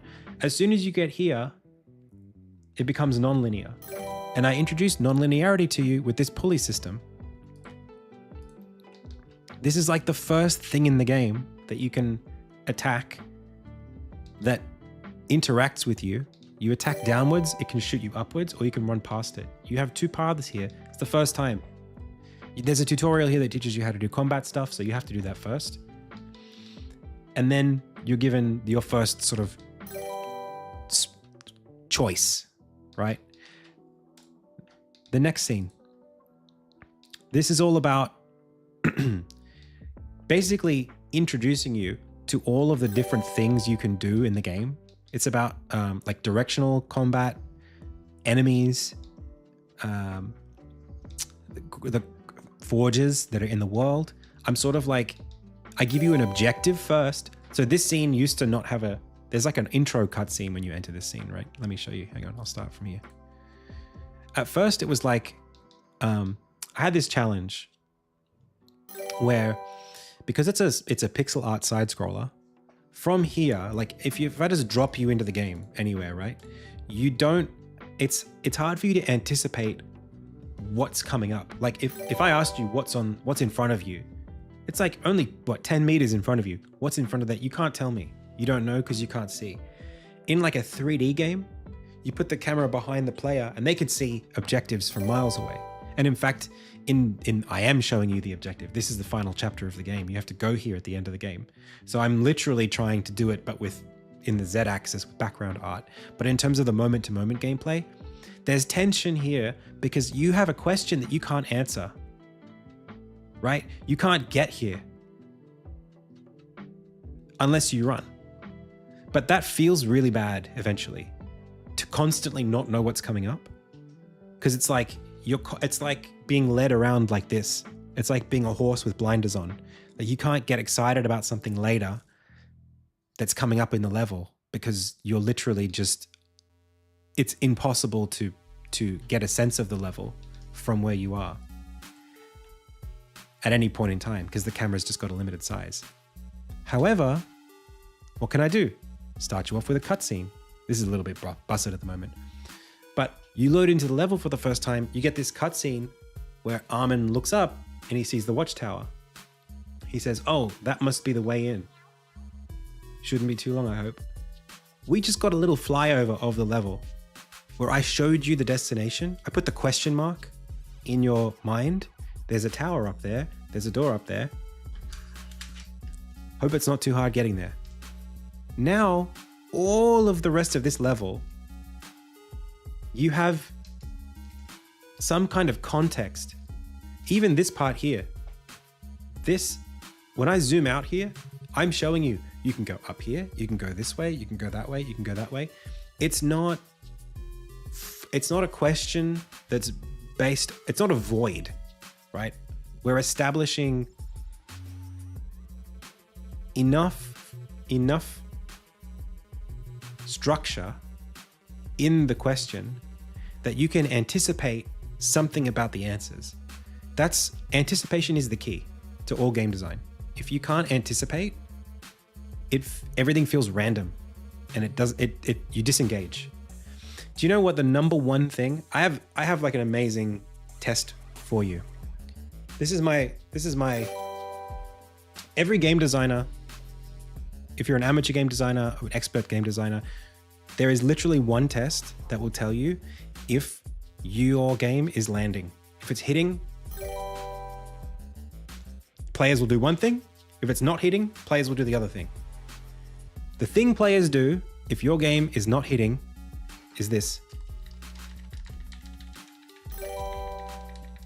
If the player is doing that, you are not controlling tension correctly, because the player does not have enough confidence that what they're experiencing right now is the real game. They're waiting or trying to get through what's happening right now to get more confidence to see more stuff, because they don't know where the real game is. Like, when people say, I don't like to read dialogue, it's probably not that you don't like to read dialogue. It's probably that the dialogue doesn't feel like it relates to what you're supposed to be doing in the game. If the dialogue's really, really good, and it's giving you good insights into what's happening in the story and asking questions or prompting you to ask questions that have interesting consequences that you can play out in your mind, you're not going to skip through the dialogue because it's going to feel important. If you have 4 cutscenes in your game that are identical, like Zelda Tears of the Kingdom, where the story doesn't matter, then yeah, you're going to not want to care about it because it doesn't feel like it relates to the gameplay. Like, if you've ever read a book, did you feel, if it was a good book, you're never going to flick through the pages.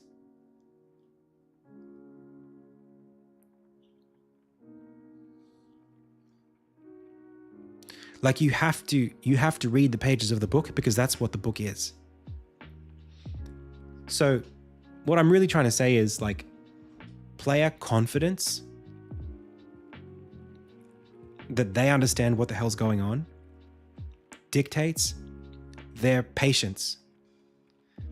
If people are confident that they're getting the experience, if they're getting it, if people feel like they get it, they're not going to skip through it because they're enjoying it. It's what the game is. Like, they're getting the content. Like, the question is, like, where's the content? So for me, I noticed that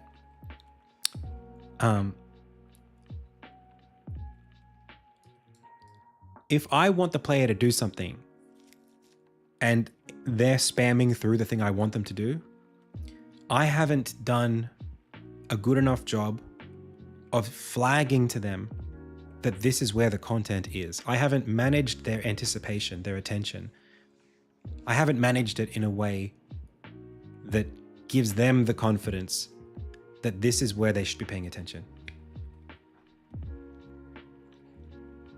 Every game is going to have a different constraint based on the genre, based on your design, what you're trying to make, that makes it so that there is a Cecil in this game, actually. That's an interesting question. There literally is one. Yeah. Every game is going to have different constraints. But ultimately, fundamentally, all it comes down to is flow. It's literally just flow states over time.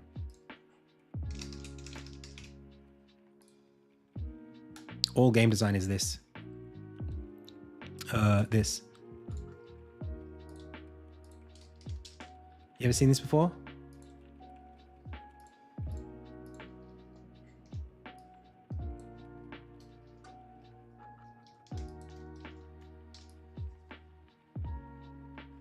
This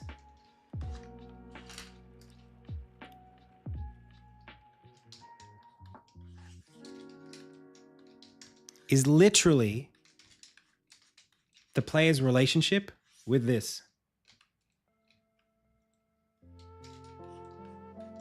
So when you play a game, what we're talking about here, this is like the flow state diagram. It's your skill relative to the challenge. But I think another way of thinking about this would be, this is like questions we have, or even a better way to do it would be answers over questions.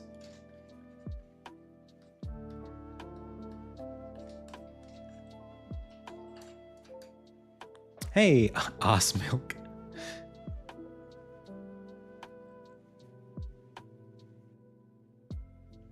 Well, you know, I appreciate it. You know, Everyone's different, and I don't mind being that for people. It's great. I want everyone to feel like they can engage with their hobby. So thanks for your input.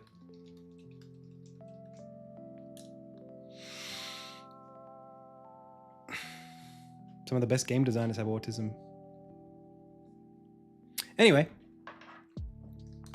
so questions versus answers. If you have all the answers to the game, right? Let's say you're playing a game like Super Mario Brothers, and you are only playing level 1, right? Over and over and over again. Like the game is like, here's world 1, level 1. And then you beat world 1, level 1. And then it goes, here's world 1, level 1 again, right? What you know about the game, your skill set leaves no questions. You have all the answers, right? You know where all the jumps are. You know where all the coins are. You know how to beat all the enemies. You know how to get to the flag. You don't have any new questions. So you go into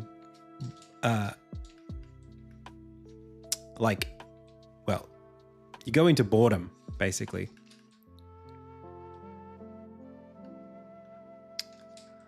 Let me see here.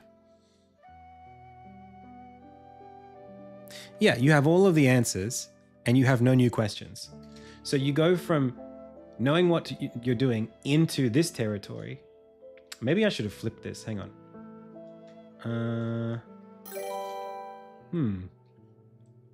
Maybe it maps differently. I hadn't thought about this before.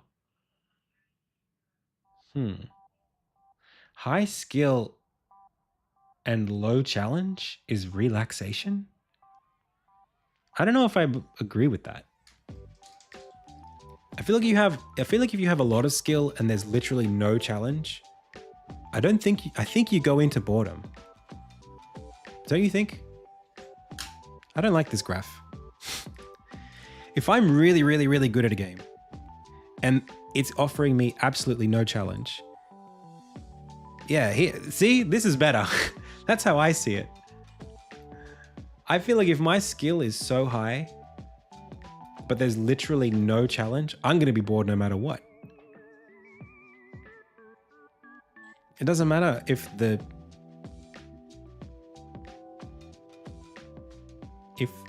challenge is low relative to my skill, I'm going to be bored.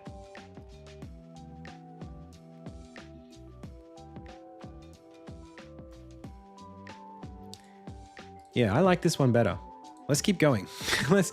Now that we've cherry-picked the graphics to meet our definitions.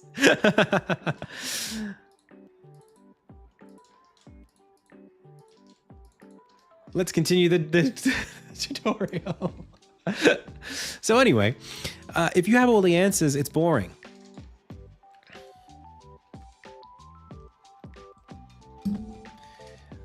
But if you have all questions and no answers, like if you're like, oh my God, I'm being overwhelmed with things that I don't know how to deal with. Like me watching someone play Balatro for the first time, I'm just gonna get anxious, right? And I'm gonna switch off. So what you want is you want to keep people in this space where they are constantly getting new information that is creating questions, but their understanding of the possible answers to those questions is keeps them engaged, right? It's like you have a stable framework of like, I have some questions, I have some things that I think could be the answers to those questions. It's almost like puzzles, actually. Puzzle design is like this as well. I mean, it's the same thing as it's game design, but it's an extension of it. If I give you like a Rubik's Cube or, a jigsaw puzzle,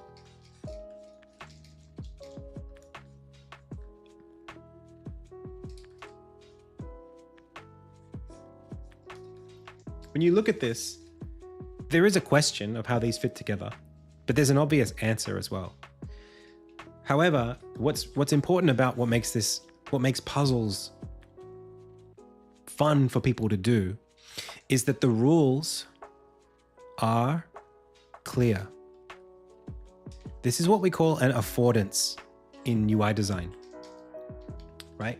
In UI design, the challenge in a puzzle, in my opinion, should come from how the pieces fit together, not identifying what the pieces are. Or at least not identifying whether or not you're in a puzzle. Like knowing how you're supposed to interact with the thing is an important first step into creating some kind of confidence. Like a Rubik's Cube, when you look at it, you kind of get immediately what you're supposed to do. Right? You look at it and you go, huh, I got some colors. All I can do is make them match. There's a chaotic state and I'm trying to organize it into something that's not chaotic. The questions and answers, the initial question, like the Lord of the Rings edition of what a Rubik's Cube is, we know what the one ring is. The one ring going into Mordor is all of the colors being the same.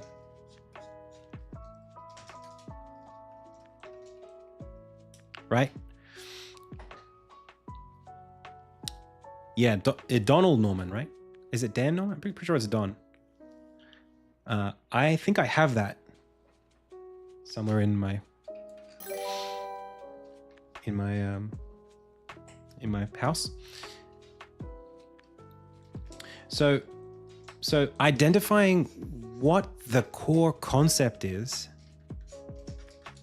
gives us some familiarity, right? We understand like what the proposal is. We understand what is, to come back to that question, what is supposed to happen, right? We have something familiar because of the way that the thing has been shaped informs how we interact with it. You pick up a controller, these things move, these things move, these things press. You can see by the design of what a controller even is of how you're supposed to interact with it, because it can only do one thing. A button only goes down. You can't do anything else with it. It wants to go down. So the same thing with like a Rubik's Cube or a jigsaw puzzle. You see A, you see B, you go, huh, this goes there, right? So that's questions and answers at the most fundamental level. In game design, it's much more complicated than that because you've got so many things, like in this game, you have so many things that you can introduce to the player. But the player should be looking at this and seeing something much simpler. Like the graphics all melt away. And what's left is a simple space of basic questions and basic answers. Like you see this, but what you really see when you look at it is like this.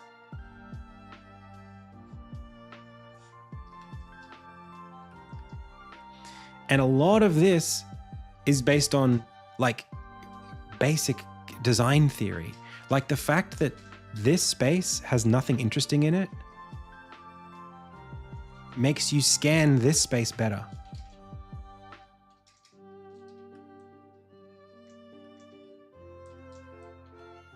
You know what I mean? Look at how much density there is here. Look at how many irregular shapes there are in this space that tell us, oh, this is something and this is nothing.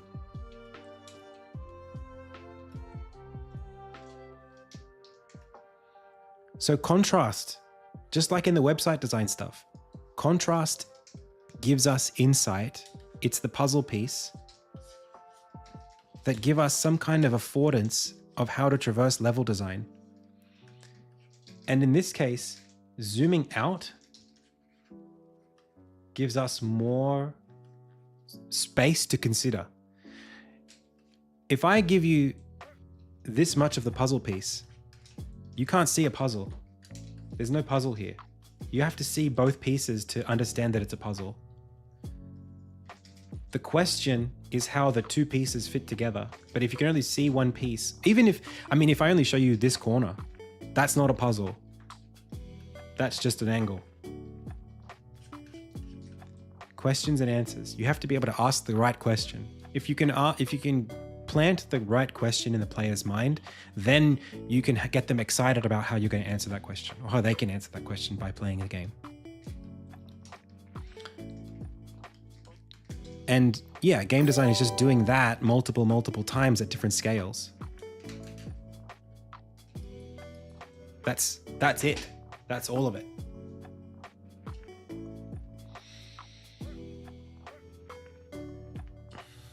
Establishing rules, establishing familiarity, and then answering the player's expectations in ways that give them the confidence that there's more.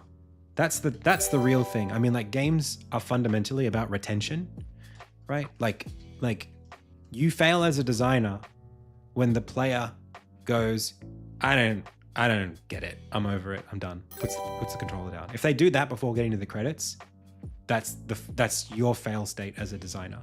So your goal is like, how do I get you to the credits so that I can show you my awesome Mordoria Star Wars credit sequence? How do I get you excited enough to stay here until the end? Because then we had a good conversation, the player and the designer. You got it. You enjoyed it enough to get all the way through. You had a good time. You can only get to this point if you're on board if you're picking up what I'm putting down. You know what I mean? So that whole process is very much, I think, about funneling the player through the design mechanics and introducing new material, new content, new mechanics in a way that feels nicely paced. That's what we talk about game pacing. It's really about this.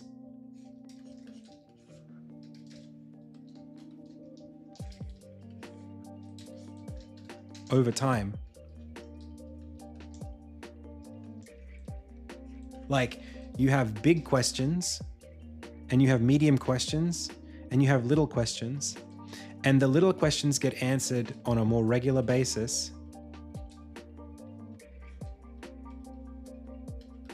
And the bigger questions get answered on a less regular basis, and the biggest question gets answered on the least regular basis.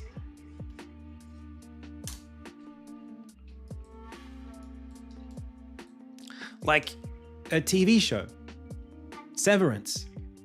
Why do people not like episode 6 and 7 of Severance season 2? People don't like it because it doesn't do a good job of answering questions that we're interested in getting answers for at a rate that we expect the answers to be given to us. And it asks questions that we weren't anticipating in ways that don't relate to the questions that we've already got. It also, like, we have this, expectation of flow. Oh, thanks, Mokolux. Hey, thanks for the follow, Mr. Philosopher Cats. Mr. Philosopher Cats? This is just for a particular kind of game, right? Nope. This is for every kind of game. This is for literally all entertainment. This is for stand-up comedy. This is for improv. This is for poems. This is for murals.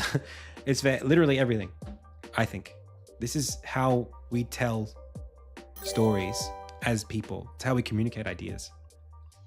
It's music. Yeah. Don't think of it as plot. Think of it as ideas expressed over time. So, like, we were talking about Balatro, right? What is Balatro?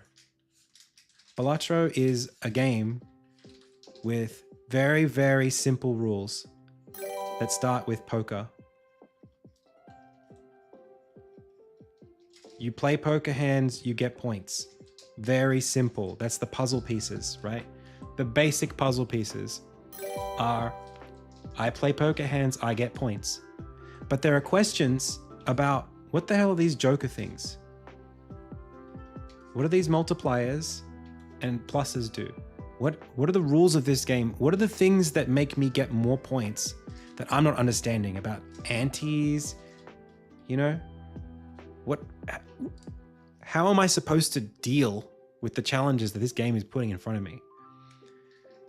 The game gives you new tools, new jokers, new information as you play it. As you play the game, you're getting answers to questions. You're becoming better at the game. You're understanding how flushes get calculated and how many points. You're understanding which jokers work better with which other jokers. As the points go up, you're interacting with new deck types. You're getting new questions. Oh, I wonder what happens if I use the black deck, and what does that do? And how would I go about playing these kinds of strategies? You start like being able to guess and theory craft in your head based on the information that you have, because of the answers you've been given so far, about how to answer questions that are being introduced as you play the game. This idea, it's just novelty and familiarity being balanced over time. The thing that's very impressive about Balatro is that it does this very organically. I mean, another game that does this very, very, very well is Minecraft. Minecraft has an incredible way of introducing itself to the player. And I think they did an even better job as they added things like the achievements. Minecraft's way of giving you just a big flat space in the morning. You wake up, it's the morning, you're somewhere. All you can do is punch trees at the start, right? That's pretty, like, all you can do is click things.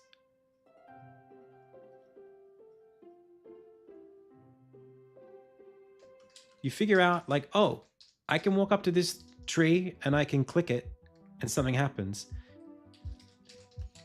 And you go, oh, okay, now I have dirt or wood or whatever. You got some wood, you got some dirt. Suddenly your inventory starts making sense. You've got these slots. There's not much going on. You've got some hearts or whatever. You got some food. Can't remember which one's which. You don't know how any of it relates, but the game's mechanics become relevant in a way that's it unfolds in a very natural way. Like, oh, the wood I can break to make sticks and planks. I can put the sticks and planks together to make swords and tools. Oh, what if I make swords and tools now that I've got a wooden pickaxe, I can use it to make something else. I wonder what other things I can make. Oh, I can't break these kinds of stone, but I can break these kinds of stone. Eventually, you start asking questions about what you can do, how you can interact with the game in a way that's very natural. The recipe space, the designs of things you can craft. Is it 4? I can't remember. It's been a while.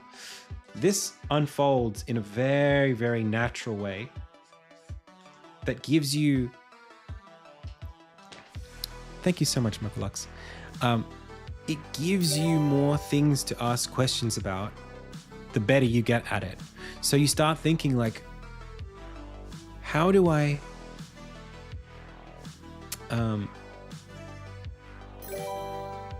How do I get into that sunken treasure? What's the word? Like you see a pirate ship in the water and you think, how do I get down there? Or you go into a cave and you go, I can't see anything. It's just 3x3? Oh, okay. Like, I can't see anything in this cave. There is a cave there. I'm curious about the cave. It's a big question mark, right? You see a big chasm. You want to go down there because it's somewhere you haven't been yet. And you don't know what the answer is. Maybe you look it up. Maybe you fiddle around. You find out you can make, torches. And suddenly it's like, oh, I have objectives now. There are things that I think I know how to do. And my needs, I mean, survival is very straightforward, right? It's like, I have health, I have food, I'm gonna die if I don't get security. So I need shelter and I need food and I need ways to make new tools. So I need to serve those basic needs first. Those are questions that keep getting asked of me. And I need to find good answers for those questions on a regular basis. And then over time, eventually you get to a point where there's like, I mean, for these kind of games, it's creativity, right? You let the player express themselves and set their own questions with their own answers. How would I make a castle? Where do I have to go to get enough stone to get the things? You create your own objectives. Yeah, that's play, but it's solo play. That's what creativity is. All of this comes back to play. Like what I was saying earlier, how it's like a conversation, like it's questions and answers. There are like studies. I think it's like Piaget is the psychologist. There are studies on like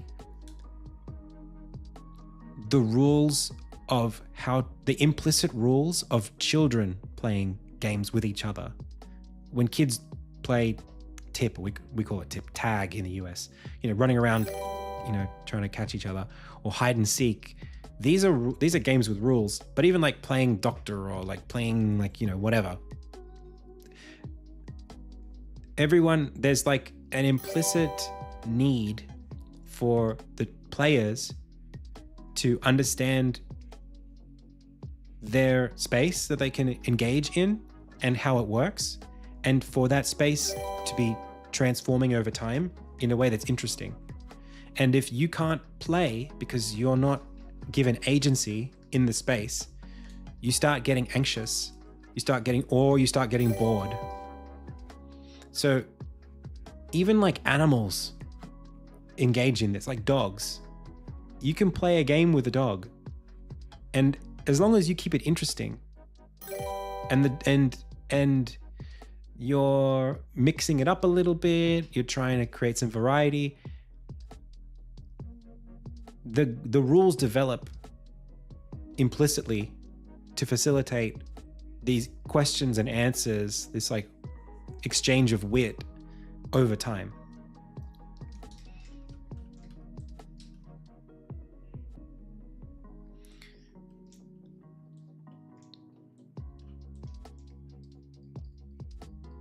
Like that, the game of like, like every child, once they're like 1 year old, like peekaboo. Peekaboo as a game is like the most straightforward game of all time.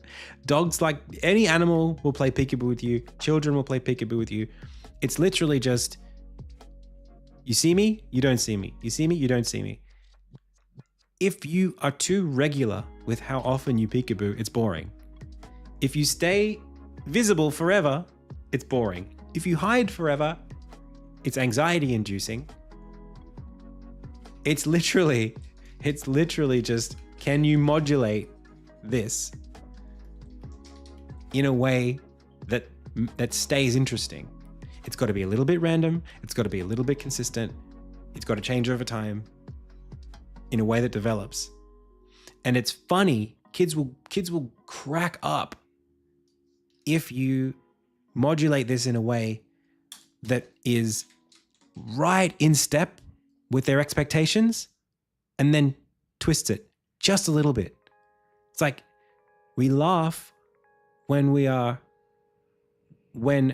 our expectations are subverted, not in a way that completely disappoints us, but gives us just enough novelty to add new depth in the answers to the questions. If you know exactly what's going to happen, it's boring. If you don't get anything like what you expected, it's anxiety inducing. But if you get something just a little bit off from what you expected, you're in. It's like riding a wave. That's what you're going for. And you should, it's very, I think it's, if you can break down your game into into a series of that over and over and over again, then you're doing game design.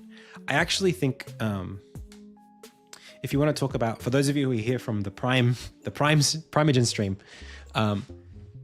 I think like I'm going to be doing a game jam on the weekend. I consider what we do on the weekend to be a game jam. When I'm working on the game on Insignia, it's the same. It's all the same. All of this, what I'm about to say next, is relevant in every one of those scenarios. And the heuristic for knowing whether you are doing game design versus engineering is this. Is the task that you're doing right now, does that have anything to do with how the player is going to feel in this moment? If you're thinking about how what you're doing is going to make the player feel, you're doing game design. If you're thinking about how the thing you're doing is going to make the game more stable, more functional, more feature rich, that's not game design. That's engineering. You have to do game design to make a fun game. You can't, the game design part has to be kind of present as much as possible if you want the thing to be fun and worth someone's time and energy. It doesn't matter how good of a piece of software it is. It doesn't matter how stable it is. I mean, beyond a certain point, it has to be stable enough for them to enjoy it and not be distracted by glitches or lag or whatever, soft locks, whatever. But you're not going to have a fun thing if you didn't spend a significant amount of time just thinking about the play experience. Like, is this balanced? Is this interesting? Is this intuitive? Is this fun? Is this novel? Will the player be bored by this point? Should we introduce these things here? How do we teach the player how to do this? That's game design. If you're engaging with those kinds of questions, you have successfully done enough engineering and now you're into making a game. Peekaboo meta. This also leads to the meta humor of characters commenting on the obvious tropes they're in right now. Yeah. I like Risk/city builder type game where everyone's relaxed and friendly before the bombs start dropping. Game design. How people feel when playing engineering. Functionality, attractiveness. That's right. That's right. Doesn't every software used by some kind of end user require these thoughts? Yeah, I mean, that's what design is. That's exactly right. Design is the construction of an artifact for an audience, for use or play. Like when you design a building, you can engineer a building, and that's relating to its stability, its structure, its ability to withstand elements or whatever. But if you design a building, you're talking about function as the people who will be in the building experience it. You're talking about experience. So yeah, every software, everything that is built for people requires empathy to do a good job of it. Yeah, cost efficiency. That's also like an engineering. That's a practical concern, but it may not be an end user concern or a consumer concern. Aesthetics, that's design. Ergonomics is design, of course, because you're thinking about how people will feel. Although I would say there is a distinction to be made between users and players. So ergonomics is functional design. You're actually, it's kind of almost in engineering territory. You're sort of splitting the difference here because you're really trying to solve a problem that is objective in the space of like, there is a correct answer for like what good posture looks like, or good, like where someone's weight should be, how they should be supported physically when they sit in a chair, the lumbar, whatever, like that's that can be engineered because the outcomes are more or less objective. But aesthetics is different. If you choose to maybe make a chair a little bit more painful, now you're in design. It might not be good design, but it's design. I think. I mean, there's an overlap, of course. It's design and it's engineering. Like when they do those chairs in the city that have little spikes on them to stop people skating on them or like homeless people from sitting on them, that is design. It's anti-human design, but it's design. So yeah, I guess there's a bit of overlap there. And then art goes a bit further. I think of like engineering, design, and art as like a spectrum where objective is on one side and subjective is on the other. So like design is just purely solutioning for structural integrity, basically, or like a measurable outcome that isn't about feelings. It's not about satisfaction or aesthetics. And then design in the middle is like, you're thinking about experience and how people will feel. And typically design in the UX sense assumes that there is, like, user-centered design assumes that the user has needs and that the solution should be serving those needs. So like, I want the building to feel light, so I'll add windows because I want people, when they walk into the foyer, to feel warm, or I want them to feel like they're in an open space. That's design because it doesn't relate to the structure of the building. It does relate to aesthetics, but it assumes a need. It assumes that people want to feel a certain way when they walk into a building. As you go further towards art, then you get into a space where it's not even about, there is no need. Like art and entertainment, it's like, you're going to feel whatever I want you to feel because I want to express something to you. It becomes very personal, right? It's very subjective. It's like, this part of the game is supposed to be hard. It's not supposed to be convenient. So, because I want you to feel anxious. I don't assume that you want to feel comfortable. I'm informing what you should be feeling, assuming I do the art, assuming I'm designing it correctly. I'm expressing something to you in a directional way. I think that's what art is. Or at least, now we're going to get into like postmodernism versus, whatever. But authorial intent, that's what that side of art is. Then there's also the perspective of like just asking questions, just making people think. That's postmodern, where it's like, we're just getting you to, I'm just making something that makes you think, and that's the outcome. But I don't think that's how that is. Okay, I'll finish up. Yeah. Man, I blabbed for like 5.5 hours just now. I hope you all enjoyed this. I don't usually do this for the whole stream. Most of the time we're just making stuff. But I kind of wanted to take it easy today. How was that for a yap? Holy moly. I don't usually just sit here and just motor mouth. You enjoyed it? I gave you the goods, chat. That was all the ideas. That's all of them.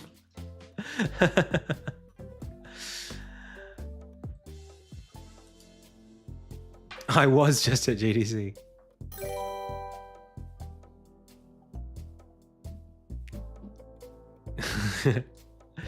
How did you resonate? Did it land for you?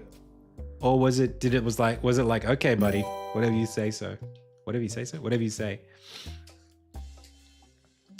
I really, really, really, I mean, a lot of this stuff is not my ideas. Hey, it happens like once a month.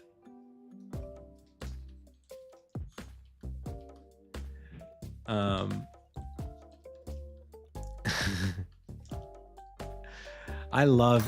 friggin' love game design, chat. Pals, I love it. It's my whole thing. It's all I like it so much. This is like it's like all these pieces and I'm trying to make them fit together. And you know what's cool is like some of this stuff, you know, I love thinking cross-discipline about it. I love thinking about like the problems that I run into about my camera stuff relate to other things that have nothing to do with cameras, like sound design or, you know, narrative or just, yeah. I love applying the same fuzzy logic to different things and seeing what sticks.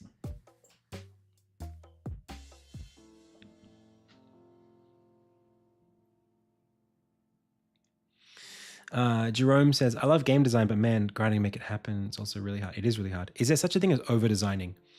There is. I think over-designing happens. Oh man, we didn't even get to talk about this stuff. So this is about workflows. We were talking about navigation earlier. Okay. Really quickly. I'll tackle it in 1 minute. Okay. The design process is this thing, right? Where you, the designer, are asking questions. You have expectations and assumptions, and you try to answer them. And you do that by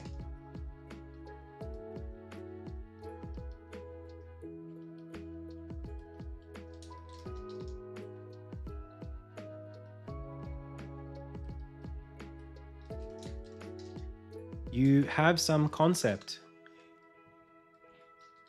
You prototype it, right? You do some test. You get some lesson from some knowledge from that test, and then you synthesize it down into new information that you use to make a new concept. Questions, answers. Okay? Over-designing is when you spend too long here.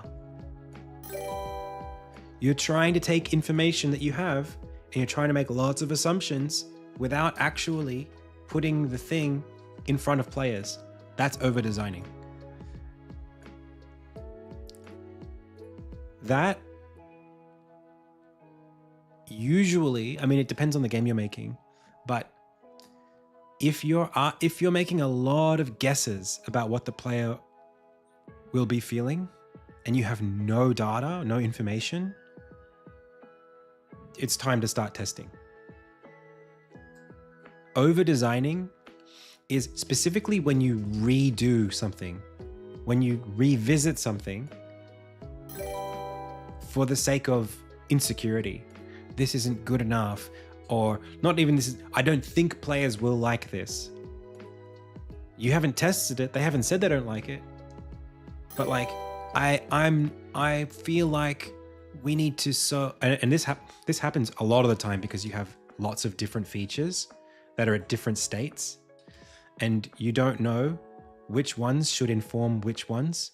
So like, you make something, maybe you do some system design, then you play test the thing. You didn't use half the features you built, but now the features that you are relying on need completely different.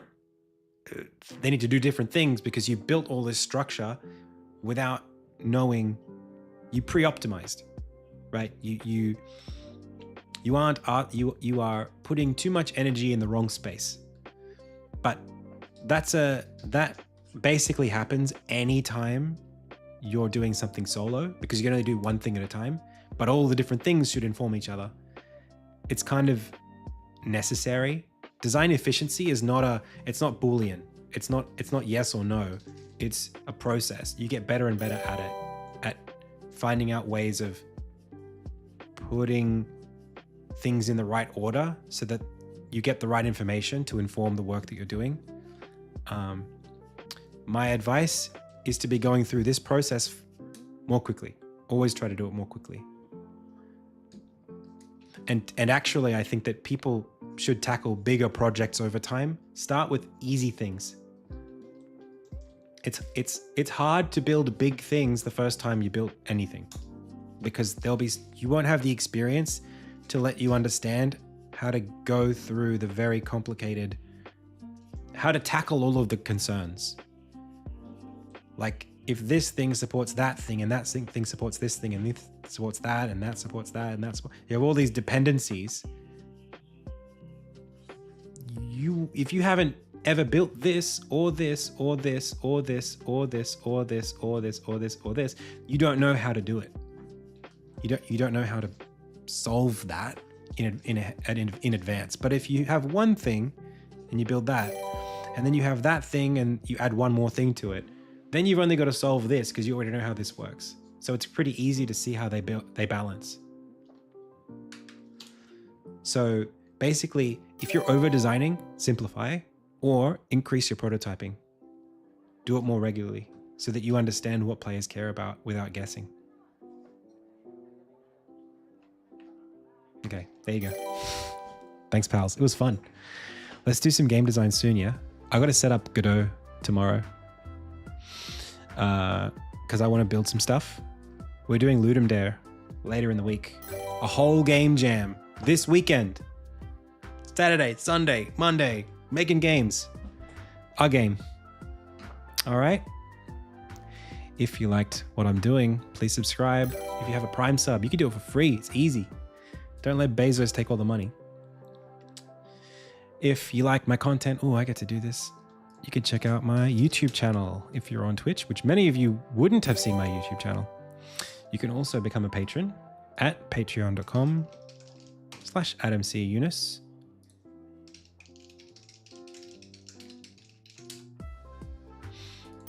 And let's go find someone to raid and GTFO. Pals, it was an absolute pleasure. So many new friends. I can't believe how many people are watching right now. Please never leave me. Please stay this way forever. It would be great. What an absolute privilege and pleasure to have you all watching me today. Let's raid either Togglebit or... we got to raid Evan. Nah, Booyah. Booyah today. Booyah deserves it. Loyal chatter Booyah Grandma. Thanks, pals. And thank you, Primogen, and thank you, TJ, and thank you, Low Level, and thank you, Began and Lindsay, and everyone who made me coming to the tower happen. See you, pals. It was fun. As always, I've been Adam. You have been the Pixel Pals. This has been the IndieTales Game Dev Livestream. Until next time.